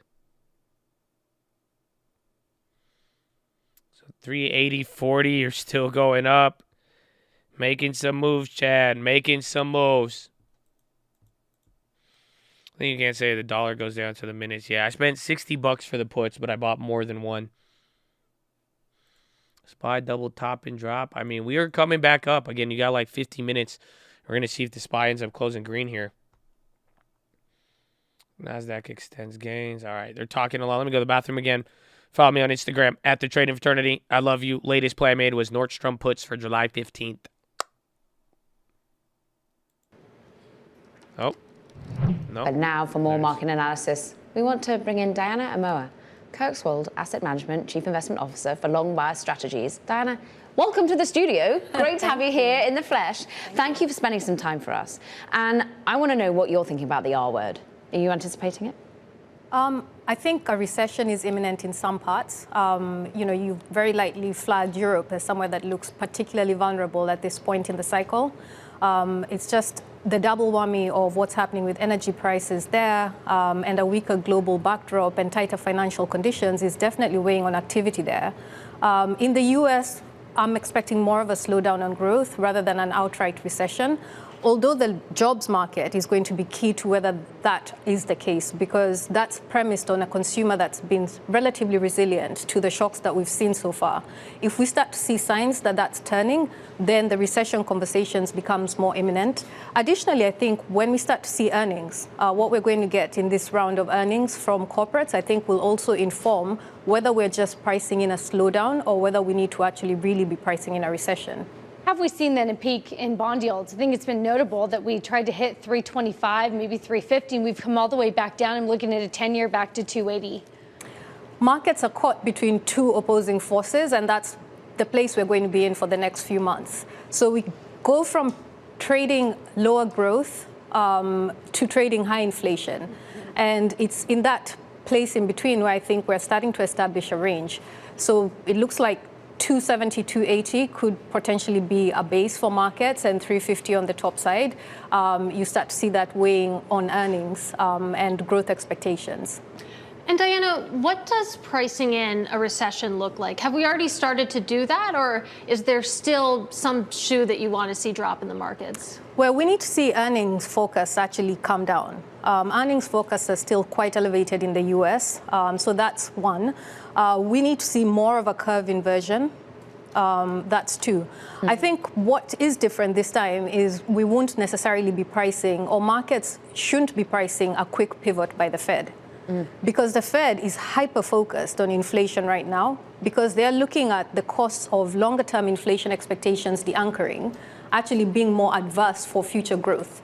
So this is a different backdrop for markets. That's the point, where in the past, whenever you had a growth wobble, markets would immediately start trading the Fed put. And you'd actually see equities rally on bad news. This time, bad news is actually genuinely bad news because the Fed put is so much farther than where we are today. Again, that's the Fed pivoting, reversing the bond. I am just vibrating because you mentioned the yield curve inversion. If we look at the 2s, 10s right now, we are very slightly inverted. But how deep of an inversion would you want to see before you can confidently say this is recession pricing? 12 months, 6 months of inversion. Well, I think historically Duration. somewhere between 40, 50 basis points would be something more meaningful. But again, it depends on what we're pricing in the front end. Because we may be in a cycle where growth and activity is slowing down, but inflation remains elevated, so the Fed continues to hike rates. I think Chair Powell has said it himself. He said this is not the time to be overly nuanced on inflation. Inflation is uncomfortably high, and that's the #1 priority right now. So the curve could invert, but it may not necessarily be led by the back end. It may actually come about because we go back to pricing a terminal rate closer to 4% in the US. I have a sneaky suspicion in Katie's next story you might be quoted on how deep an inversion we need. I'm interested, Diana, though, what one does with their portfolio at the moment. What are clients asking? What are you doing? Where are you seeing the asset allocation going in these current environments? Don't run. It's okay. You're safe. Well, so there's some good news in terms of asset allocation relative to the first half of the year. I'd say the good news is government bonds are starting to act as safe havens again. It's been a challenging first half of the year because everything was selling off in tandem. But now there is actually scope to say there are yield levels where actually buying government bonds does afford you a degree of protection, especially if it's recession driven. Okay. There you go. So again, people are already talking the yield curve, going with the back and forth. People are talking, when does the Fed pivot? It's too early to pivot. If it's too early to pivot, how does that impact bonds, the movement? So again, Powell is just not our friend. And then she says she's looking for half a basis point yield curve inversion. That's historically. So now it's unchanged. Now it's at negative or 0.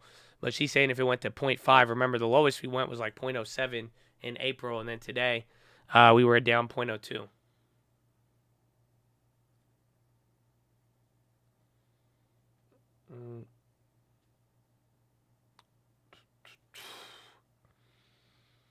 No way bonds are safe haven. Eventually they will be. It just that's the thing. They may not be today, but maybe tomorrow they will be. Again, it just depends on when does the Fed and everything turn around. If you buy bonds right before everything turns around, that'll probably be one of the best investments you'll ever make. So it's like if you could buy bonds right before the recession shifts and Powell starts backing it up. I mean, that's what David Tepper did in 2008, 2010. You'll make a lot of money. But it's just the timing. That's it. Because they have not started there.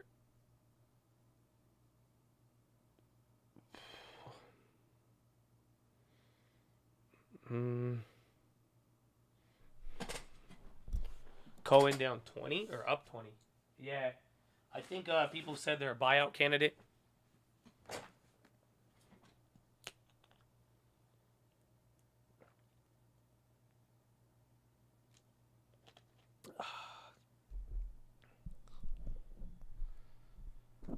PFE running. I think you called that one out earlier. Yeah, they're still down, but they're going with all the healthcare. Healthcare's at the top.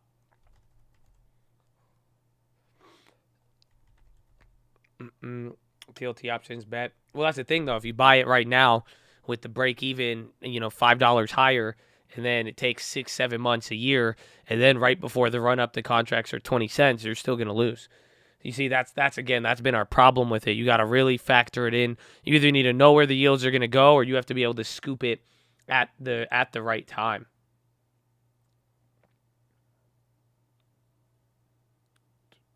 I got weekly SPY puts, not calls. But we are about to go positive. Dow is still down 0.79, SPY 0.1, and NASDAQ up 1.3 after being down 2% at the beginning of the day. She said 270.80 base with 350 highs. Disgusting.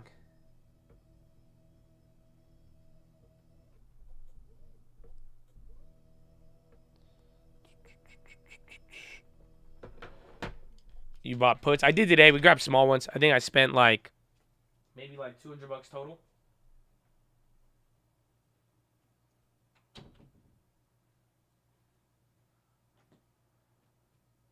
She said 4% terminal rate. Yeah. Again, I mean, I think that's the market is pricing at least, I want to say 3.5. Even on the Fed futures. Again, 2023 futures are around there. So that's why she was saying, if anything, the yield curve might just invert from the short end of the curve running up, and maybe even we see TLT chill out, and then by that point, it might even chill out some of the growth stocks. We'll find out.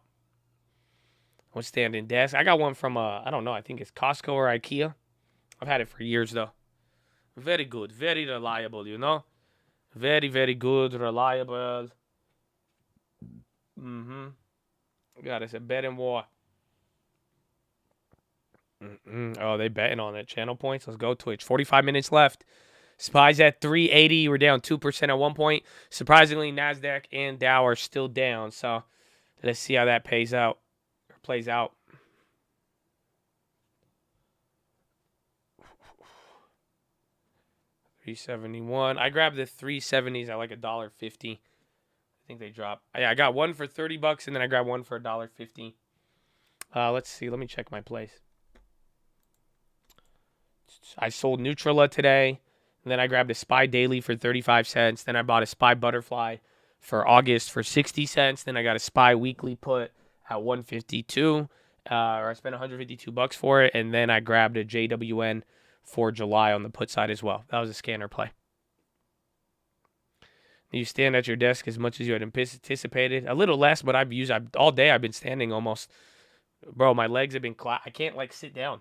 It's so crazy.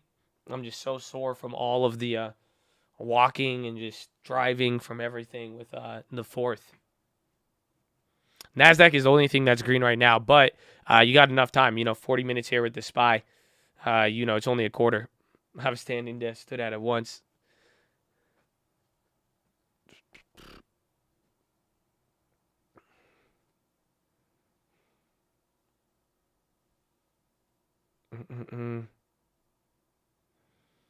Is there euro close that? I think so. I mean, again, Europe was all the pain this morning. I mean, bro, people are freaking out. A lot of people would have never expected euro and dollar would be at parity. So I think that's part of it. And then we were kind of able to do our thing. But the dollar, the euro stuff today, that was not good. And then now we got baby power.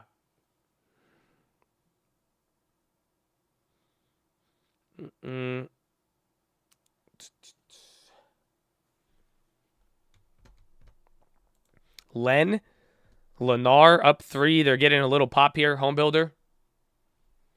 Yeah, oil might have helped. Again, I think that's, with the dollar up so much, oil commodity is not good, but I think that's one of the bigger effects that we're seeing. Oh, yeah, I forgot. Sun Valley is this week, too. Don't forget about that. So you might even, again, July 6th through July 8th is all the rich people meet in Idaho for media. Usually there's a buyout deal. I don't think we got one last year. Remember, we were trying to go for those Viacoms, and those ended up being a dud. But a lot of people talk about it. Sun Valley is where some deals can be worked out, so just keep that in mind. Lennar is popping. Len's on the bottom right. Dollar even got some green. SPY coming down a little bit. 40 minutes left. Where bonds up? Bonds is pretty much, with the rates coming down, bonds going higher, it helps the long duration tech stocks. Again, they like lower rates, especially if you have a lot of future growth or you are a primary growth company. Yeah, we mentioned Sun Valley last year. I made a Viacom play because a lot of people say, at Sun Valley, this is where a lot of rich people, they like work out deals. You know what I'm saying? They all meet up. They talk about a lot of stuff. It's very, very private. This is where some deals are made. So I thought Viacom was going to be a winner in all of that. It ended up not being it, but who knows this time around? You might get some M&A activity following this by the 8th. How much do you need to be invited to that? I have no idea. Troy lives out there. Troy, just pull up on him. I've never been there. No, they ain't inviting me. They're not like, yo, I want Josh answers. It's like Warren Buffett, Jeff Bezos, it's just a bunch of people. I don't know. I don't think that they got me on the list. I'm in Treasure Valley. Is that a casino?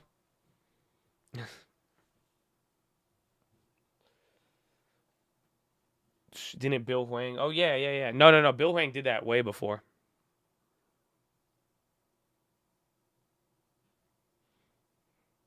If you make it, don't forget you. I got you, man. I'll still probably be at the same place Monday through Friday, 30 minutes before open. God bless you. Good morning. Good afternoon now. Still 3:20. You got 40 minutes left. I'm not going to stick around today. I'm just waiting to take a massive dump. So we only got 30 more minutes, 40 minutes, and then we'll be able to calm. You guys can relax a little bit, think about what happened today. Again, there was a lot of different things that happened. And then just get ready for the minutes tomorrow. That will be our big catalyst. We're talking Sun Valley.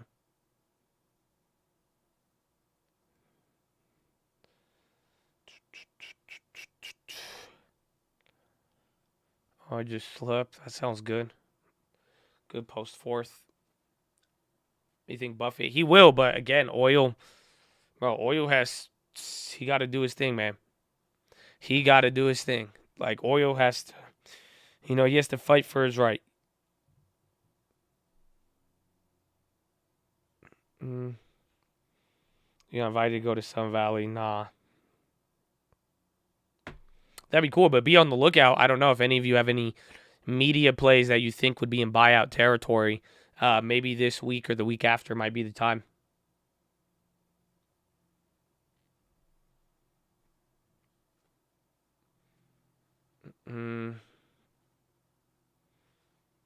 Trade iron condors, done volatility. Yeah, as long as you keep them tight, it could be very, very good right now. Again, with premium, and I think even these moves, I mean, you could just look at the daily. Last time, again, even dollar. Last time dollar popped too.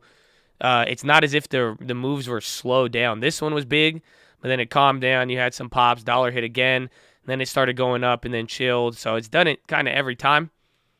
But just be on the lookout. But that does not look good at all, actually. Can get the SPY strangles, everything except AMC. Very mixed bag today. Netflix, Roku. Maybe they said something about that.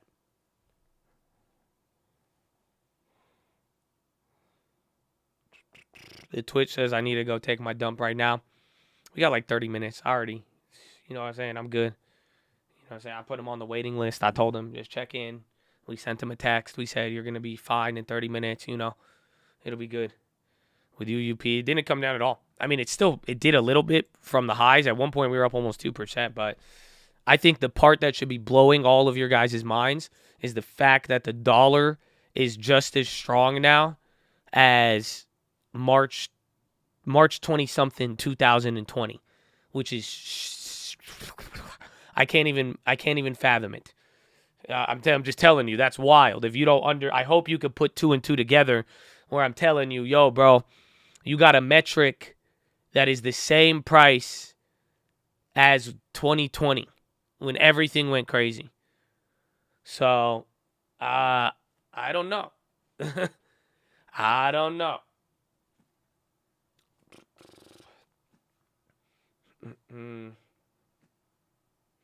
Tomorrow's going to be Fed minutes. So again, pair that with the dollar, everything else, you're going to get a massive one.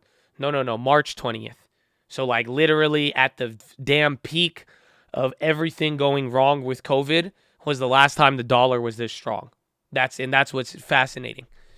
Cuz again, the dollar it's gotten stronger all year, but it's never gotten that strong. Again, look at this. This was COVID. So at the peak of COVID, the dollar is now at this level. The last time it was ever here. Again, you go back 10 years. This is a 10-year high. Besides that, we go back 20 years. You may get like 2007 a little bit. But this, again, just in the middle of COVID. Imagine whole economy shutting down was the last time the dollar was this strong. Wicked.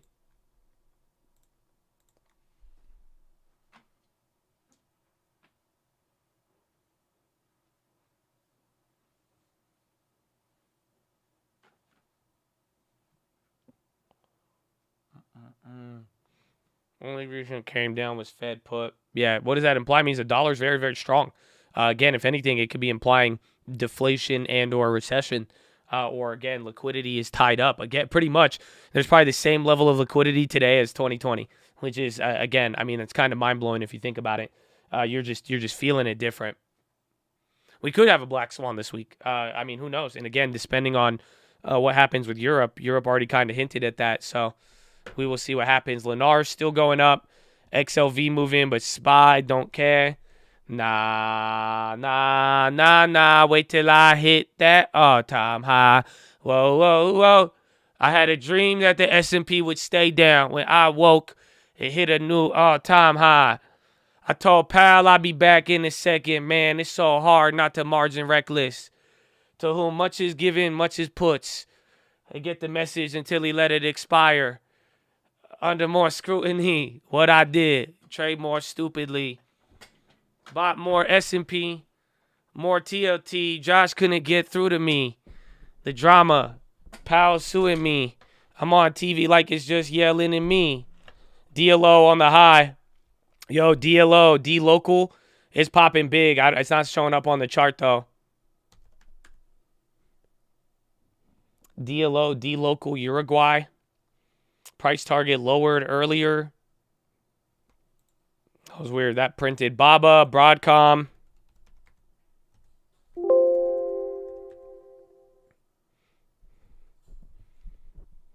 I'm on TV acting strong like UUP.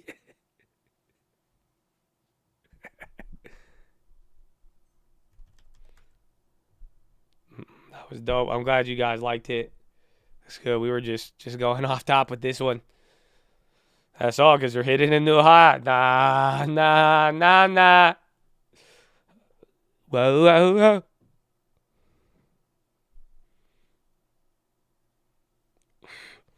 This shit is exhausting. Nah. Depends on how crazy your weekend was. It's a good day. It's a straight day. Again, I encourage you all, just don't forget the game plan, or the main point is the dollar is up to a lot. That's it. It just don't, if you really want, close out I don't know.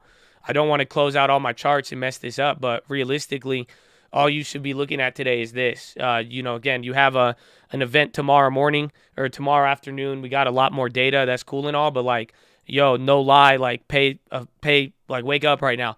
This is the only thing that matters. Stop trying to, why is tech up? I can't believe this. No, it's this right here is saying something, and this is all that matters out of today. Yield curve went inverted. The dollar is hitting a new level. So, that's it. You could get caught up and lost in the sauce, but at the end of the day, the dollar is really all that there is about today. So just don't let it slip. You know what I'm saying? Don't let what was important slip today.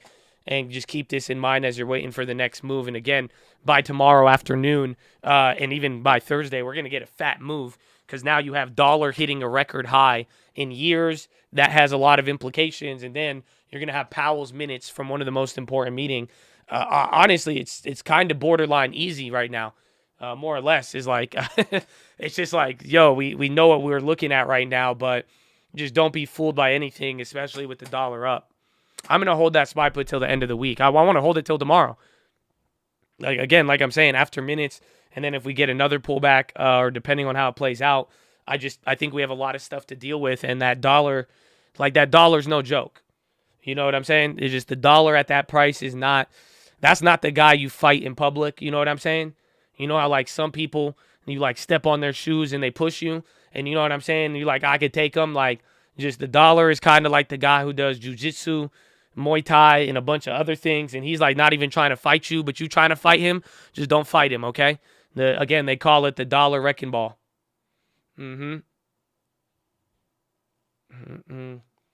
Taiwan, that might be 2023. Papper. Interest rates going down means tech stocks can rally. Yes, they can, and I think it'll, again, we've seen it many times. VM Broadcom deal said to move ahead as Go Shop provision ends. So VMware, they're going up. Isn't VMware at 120 though for the buyout? We low-key might be able to flip this.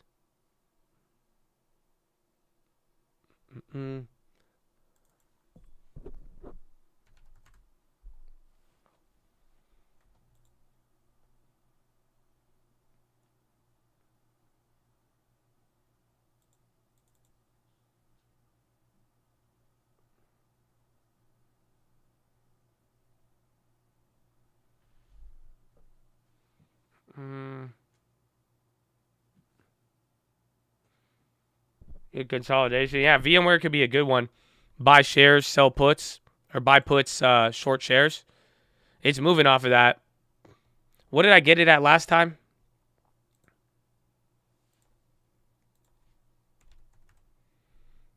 I got it at 122. Yeah, it's even cheaper.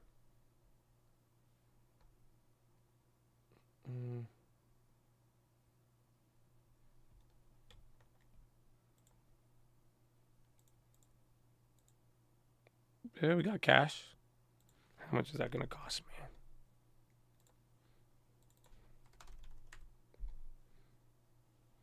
Tough to play with spread. I'm going for buy shares, buy options, or short shares, buy options.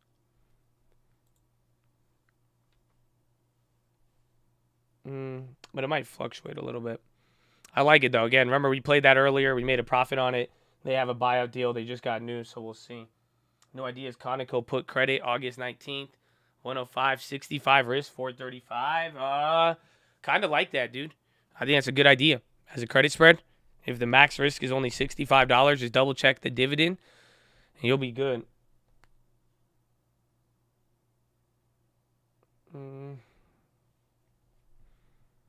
But it would have to get up to 105. I don't know, maybe, because that's why it pays such a good reward. If you short the 106, it's already in the money on the put.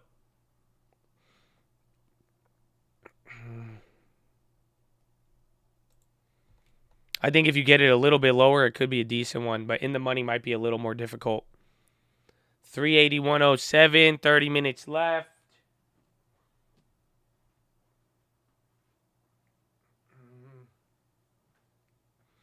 Baba Gasson, Trip new high. We're out of those. Again, be careful with those contracts because they just suck. So, again, I sold out middle of the day and I got way more premium.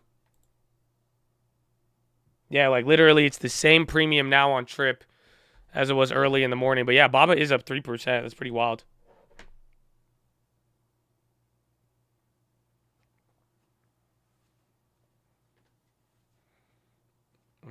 Gold. I'm not a fan of gold just yet. I need a little bit more to happen in the economy and stock market.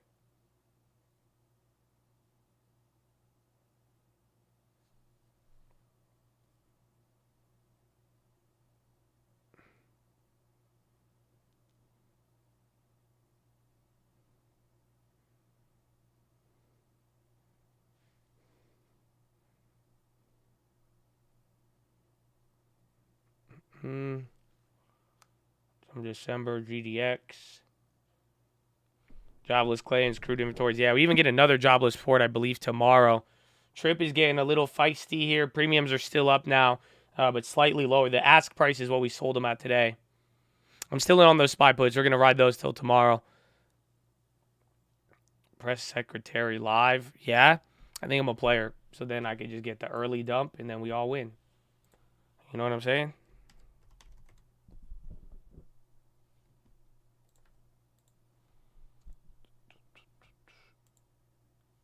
There she is. We haven't seen her in so long. He and the First Lady saw the tragedy, and we even had a moment of silence. But we are not planning right now. At this moment, I don't have any plans of a future trip to Chicago. And since you mentioned the Ohio trip tomorrow, when the president is in Cleveland, which is relatively near Akron, do you expect him to address at all the fatal police shooting of Jalen Walker? I don't have anything to share on that either, whether he is going to potentially, I know it's about 45 minutes from Cleveland where the shooting happened. We just are right now, we're going to be focusing on the trip that we have planned, which is to talk about the American Rescue Plan and how to help the American public. And then one final question. Can you talk about the status of the letter that Brittany Griner sent to the president? Has he been briefed on it? Has he even read it? Griner's wife was on television this morning. She really wants to hear from the president. Will he reach out to her in any fashion? So I can say that the president did read the letter. I was there when he read the letter.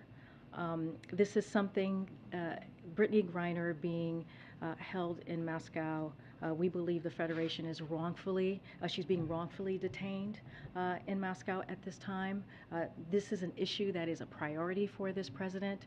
As you have heard us say before, he believes that any U.S. national that is held abroad or detained or held hostage abroad, we need to bring back safely, and we are going to use every tool that we possibly can to make that happen. Again, this is a priority for the president. I do want to share that on Saturday, Mr. Mrs. Greiner spoke with National Security Advisor Jake Sullivan. That is their second call in the past about 10 days that they have spoken.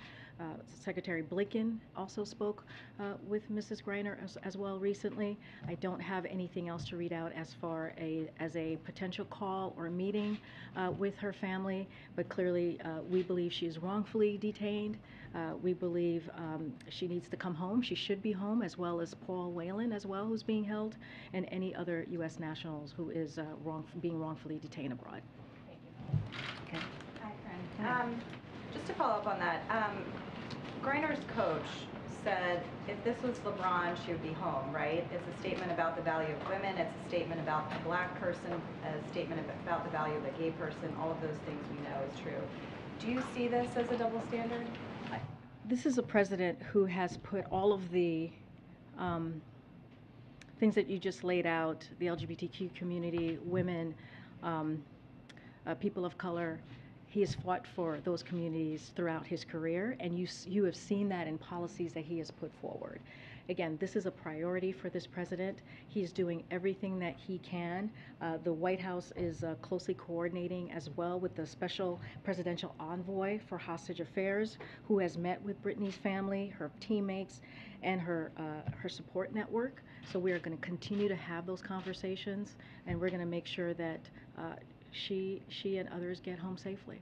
And just to follow up, since this is a priority for the president, I mean, she's been detained for months now. Her wife told CBS this morning that she still has not heard from Biden, and honestly, it's very disheartening. I know it's a priority, but why has it taken this long, and why has it taken a letter from Greiner in jail to reach the president to make this a priority? Look, this has been on top of mind of the president. Like, I was there when he read the letter, and he takes this to heart. He takes this job very seriously, especially when it comes to bringing home U.S. nationals who are wrongfully detained.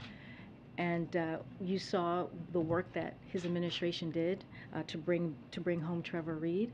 That is the same work, the same focus that we did and put behind bringing Trevor Reed home. We're going to do the same with Brittany Griner and others. So again, this is a priority. We are going to make this happen. We have been in constant communications. Secretary Blinken, the special envoy, as I just listed out, and also Jake Sullivan, our national security advisor. We're going to continue to have those conversations, and we're going to continue to make sure we use everything at our disposal to bring her home, and also Paul Whelan and all the others U.S. nationals that are abroad. Thanks, Green. How did the president go from blaming high gas prices on Putin to big oil to small business owners now? Well, here's the thing about that, Peter, is when you look at, as of this morning, when you look at the crude oil, and when you look at wholesale oil prices as well, they've declined about 15%. And so retail gas prices, however, have only declined just about 3% over the same time period as we have seen with crude oil prices and the wholesale gas prices. And meanwhile, those same retailers are profiting, their profit have gone up about 40 cents, nearly 40 cents in that same period of time. So what the president is saying is that everyone along that chain, along that production chain line, needs to make sure that they're doing what is possible, their part in bringing down the cost for the American people. That is what we're asking. Consumers should not be the first to pay and the last to benefit. Jeff Bezos says the president's tweet about this is either straight ahead misdirection or a deep misunderstanding of basic market dynamics. Which is it? As you know, we completely disagree with Jeff Bezos. Look, we will continue to call on everyone along that distribution chain, as I just mentioned, from oil companies to refineries to distributors to retailers, to pass their lower cost through to consumers. That is what is important to make sure that we should not make, again, consumers pay first and get that relief last. Okay, and then on a different topic, why is there a voicemail of the president talking to his son about his overseas business dealings if the president has said he's never spoken to his son about his overseas business dealings? Well, first I'll say that what the president said stands. So If that's what the president said, that is what stands. And He's leaving a voicemail about a New York Times article concerning Hunter Biden's business dealings, and Peter, he says, "I think you're clear." How is that not him talking to his son about his overseas business dealings? We're not, from this podium, I am not going to talk about alleged materials from the laptop. So are you disputing that it's the president's voice on the voicemail? I am not going to talk about alleged materials on the laptop. Are it's you not disputing happening then that it is not? Peter, I refer you to his son's representative. Okay. Good. Thanks, Corinne. The president said the other day that he would meet with governors and then consider some more potential executive actions in response to Roe. So now that that meeting has happened, is there anything on the table that you are considering in terms of executive actions? So, as we have said, all options are on the table. The president is going to do everything that he can from his legal authority to make sure that we're protecting women's freedoms and women's rights. So that still stands. That still is something that we are going to do. I don't have an executive order, executive action to speak to at this time. As you know, when the decision came down almost 2 weeks ago, the president took quick action and he announced some executive authorities that we believe protect women, ensure that they can get access, healthcare access, as quickly as possible. As far as executive actions, I don't have anything for you for you. Really quickly, is there an update on when the president will make a decision on Chinese tariffs, and will he be speaking to President Xi before he makes that decision? So I don't have a timeline for you on that. The president's team is continuing to look at our options on how to move forward. As you know, the president and President Xi had a conversation back in March, and we continue to leave all communications lines open from the president on down. Okay. Just following up on that, the president did say he would have specific announcements out of the meeting, so has he changed his view on that there isn't anything to announce right now? No, not at all. I don't think he's changed his view on that. Again, he's going to do everything in his legal authority to make sure that we protect women and their freedoms and their rights the best that he can from, again, his legal authority. I just don't have anything for you to share at this time. It sounded like he had something in the pipeline there. Once we have something, we will be sure to share it. On the matter of the Griner letter, now that the president has read it, does he feel it is the type of an outreach to him that he would want to do some kind of personal response back in a letter form or in some other way to Griner, if that is doable through channels, or to her wife or family members, to have a direct response from the president? Well, you all read the letter, I presume. It was out there in the press, and it is a deeply personal letter. As you know, this president takes that very personally as well. Brittany Griner talked about the 4th of July, which we just celebrated yesterday, talking about freedom and how different it means for her. You heard the president's speech, which was also very powerful yesterday, speaking about that in the time and the moment that we're in. I don't have anything to share about if he's going to respond or what that would look like. I can confirm again that he has read the letter, and it was, as we all know, deeply personal, and we're going to do everything. The president's going to do everything that he can in his power to bring her home, along with other U.S. nationals who are being held wrongfully detained aboard. And any follow-up on the energy meeting that Secretary Granholm held, and the president had said he was looking for solutions from the oil companies and so forth? Has there been anything brought back to the president for him to review, or any updates on that? So, as you know, that meeting went very well. We even heard from some of the CEOs who came out of that meeting as well. We did a readout. We are still looking to get to solution. We think that was a first step. There's going to be more conversations. We just don't have more to share on the next steps, specific next steps, and what has been presented to the president. But clearly, we're looking for solutions. We want to get that capacity up. We want to make sure that refineries are increasing their capacity so that we can get gasoline out there, we can get diesel out there, so that the cost for the American people come on down. And so that's what we're going to continue to work on. Go ahead. Thanks, Corinne. On the China tariffs again, AFL-CIO and other labor unions have urged the president not to ease these tariffs. The president's going to Ohio tomorrow. The Democratic Senate candidate Tim Ryan has also said this would be a major mistake to ease those tariffs. So how is the president weighing those concerns among labor unions and some Rust Belt Democrats against other people who are saying these tariffs should be lifted? So look, again, I don't have anything to preview or announce at this time. Look, there are a lot of different elements to this, especially since the previous administration imposed these tariffs in such a haphazard way, in a non-strategic way. So we want to make sure that we have the right approach.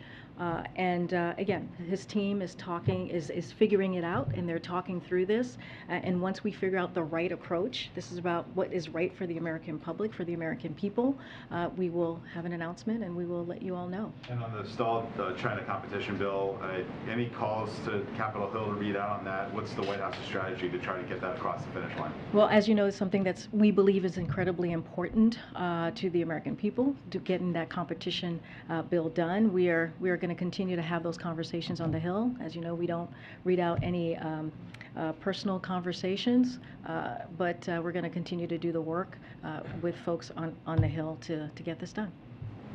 EPA orders website Wish to stop selling illegal disinfectants. News on EPA limiting Wish. Is this administration stock's not moving. That criticism from Democrats, and it also says the president is incapable of the urgency needed because of Roe v. Wade being overturned. Let's see. So take a look at Wish. It's popping, surprisingly. So when you say Democrats, you mean elected officials or elected Democratic officials? Okay. Overall frustration with the Biden administration. So here's the thing I've heard of this. The president has shown, if you look at the different issues that have come up most recently, in particular, let's start with gun violence. The president showed urgency. He showed fury. He showed frustration. He spoke to that issue at every time that he could, whether he was at Uvalde or Buffalo or did a primetime address, and we were able to get a first step. Still a lot more to do. A bipartisan gun reform piece of legislation, which is something that we have not seen in 30 years. A lot of that is because of his leadership. Same thing that he was able to do 30 years ago when we saw the assault weapons ban. So that he showed urgency there, and we were able to deliver in a bipartisan way. When it comes to Roe v. Wade, within hours of the announcement of the decision that we heard from SCOTUS, he put forth executive authorities that went into effect with the medication that's approved medication from FDA, and also making sure that calling on DOJ to protect women who are crossing the lines because they have to make decisions on their health. And those are things that actually matter. There's more work to do. He's going to look at everything that he can do on the legal authority. But here's the thing, when it comes to Roe, when it comes to a precedent that's been around for nearly 50 years, what needs to happen is Congress needs to act. We have to codify Roe. We have to make sure that it is the law of the land, and that's what he's going to keep speaking to. With the criticism of the president, is this administration concerned about how the Democrats will perform in the midterm elections? Well, as you know, I can't talk about the midterms from here. That will get me into big trouble. Well, I'm just saying I got to be careful about that. Expressed any concern? I got to be careful about that. Look, the president wants to make sure that we continue delivering for the American people. 10-minute rigs coming in, 1 minute. What I can say from here, if we are in a position where Congress does not act, as we're speaking to on Roe v. Wade, and does not codify Roe, make Roe the law of the land, then the American public should make their voices heard. They should make their voices heard at the ballot box. And that is something that he's going to call on. That is going to be something that he's going to speak on very loudly and very aggressively, as you laid out. And this is an important but last time we did that, the gas price tripled. This was an extreme decision by the court. He has said this is going to change the lives of so many women, upend their lives, if you will, because of this extreme decision. And it should not stand. So 10-minute rigs, 4, 3, 2, 1. Almost 2 weeks ago. Is not the end. It is only the beginning, and we just have to keep working towards that. Finally, as far as different matter entirely, but as far as the letter that was presented to you, signed by 70 members of the White House press corps, any reaction LABD from on the low the administration regarding that letter? Well, you could say I responded to you, didn't I? You did say you would talk to us, but that was all I heard. Is there anything else you can add? Well, look, we're coming into a different a different place of of COVID, right? Things are starting to open up. We're even doing tours here. We had 7,000 people out in the South Lawn yesterday, military families and others to celebrate 4th of July, which was a wonderful event. It was great to have to see our military families out there. And so, you know, we understand we want to be accessible. We want the president to be, his events to be accessible, and we are working to that with the understanding that we have been working through as we look at his events during this pandemic, and we're trying to see what the next steps are. I'm not saying that. I'm just saying that we're willing to work with you on this. Okay, thank you. Thank you, Jen, or what's her name? What's Kristen? I forgot her name. Jean-Pierre? Something like that. But God bless you, Chad. Got about 9 minutes left. A couple of questions there. Honestly, I mean, today was pretty dry with news besides the open. We even bounced after Euro close. So remember, Europe is going to be the key. That's probably what we're going to talk about on the watch list right here. So just get ready, my friend. But you have about 8 minutes left. Wrap it up. Coinbase on the high. Again, wish I had some news about the EPA, but they just did not drop at all. And was better. It happened. Everything, again, all the tech is doing great right now. Let's see if Roblo's still hot. Indeed. The BNB. Indeed. Even JP Morgan make a move up. Market on close, 650 to the buy side. Euro was trash. Again, we'll see about 8 minutes left.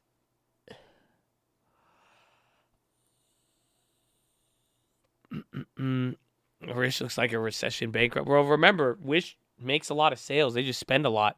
I remember I was mind blown when I found out that they have more. Oh, yeah, call real estate, baby. Year number 2. Already changed 100 lives. Hope you're ready for the second half. Tell them, Trey. Tell them. I hope you got some good new guys from the last Wednesday call. We had a couple people excited.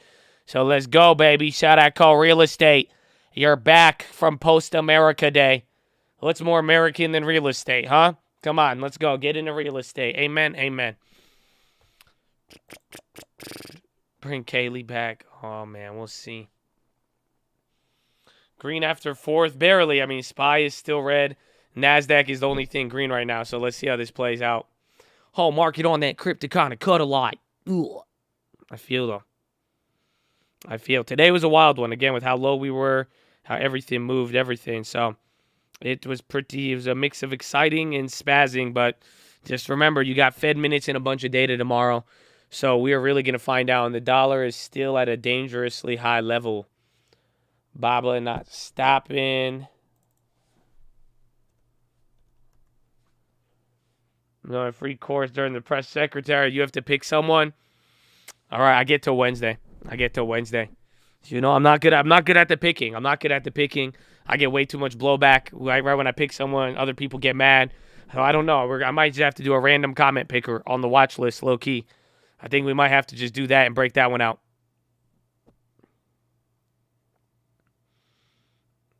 Surprising about Wish is that it didn't drop.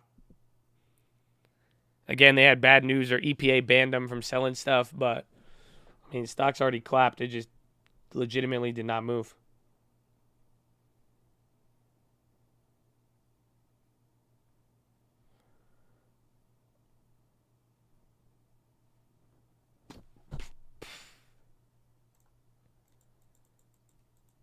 Strong dollar hurts China. Yes, makes their company or their currency weak. They kind of like it for a little bit, but the problem is once it starts kind of dictating their policy. That's the problem. When things happen overseas, somebody could, you know, and then your big trading partner moves, you might get bullied into following them. So as of the beginning of the year, really, we've seen a big disparity between China and the Fed, and that's kind of what we're looking at.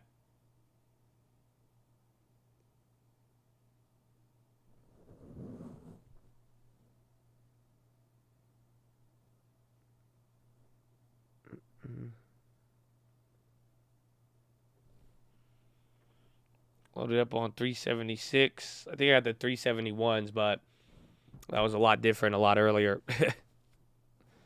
Average out on QQQs. You can. Again, I'm holding what I got here. I think we already clapped on them, but I think with the right move, we should be able to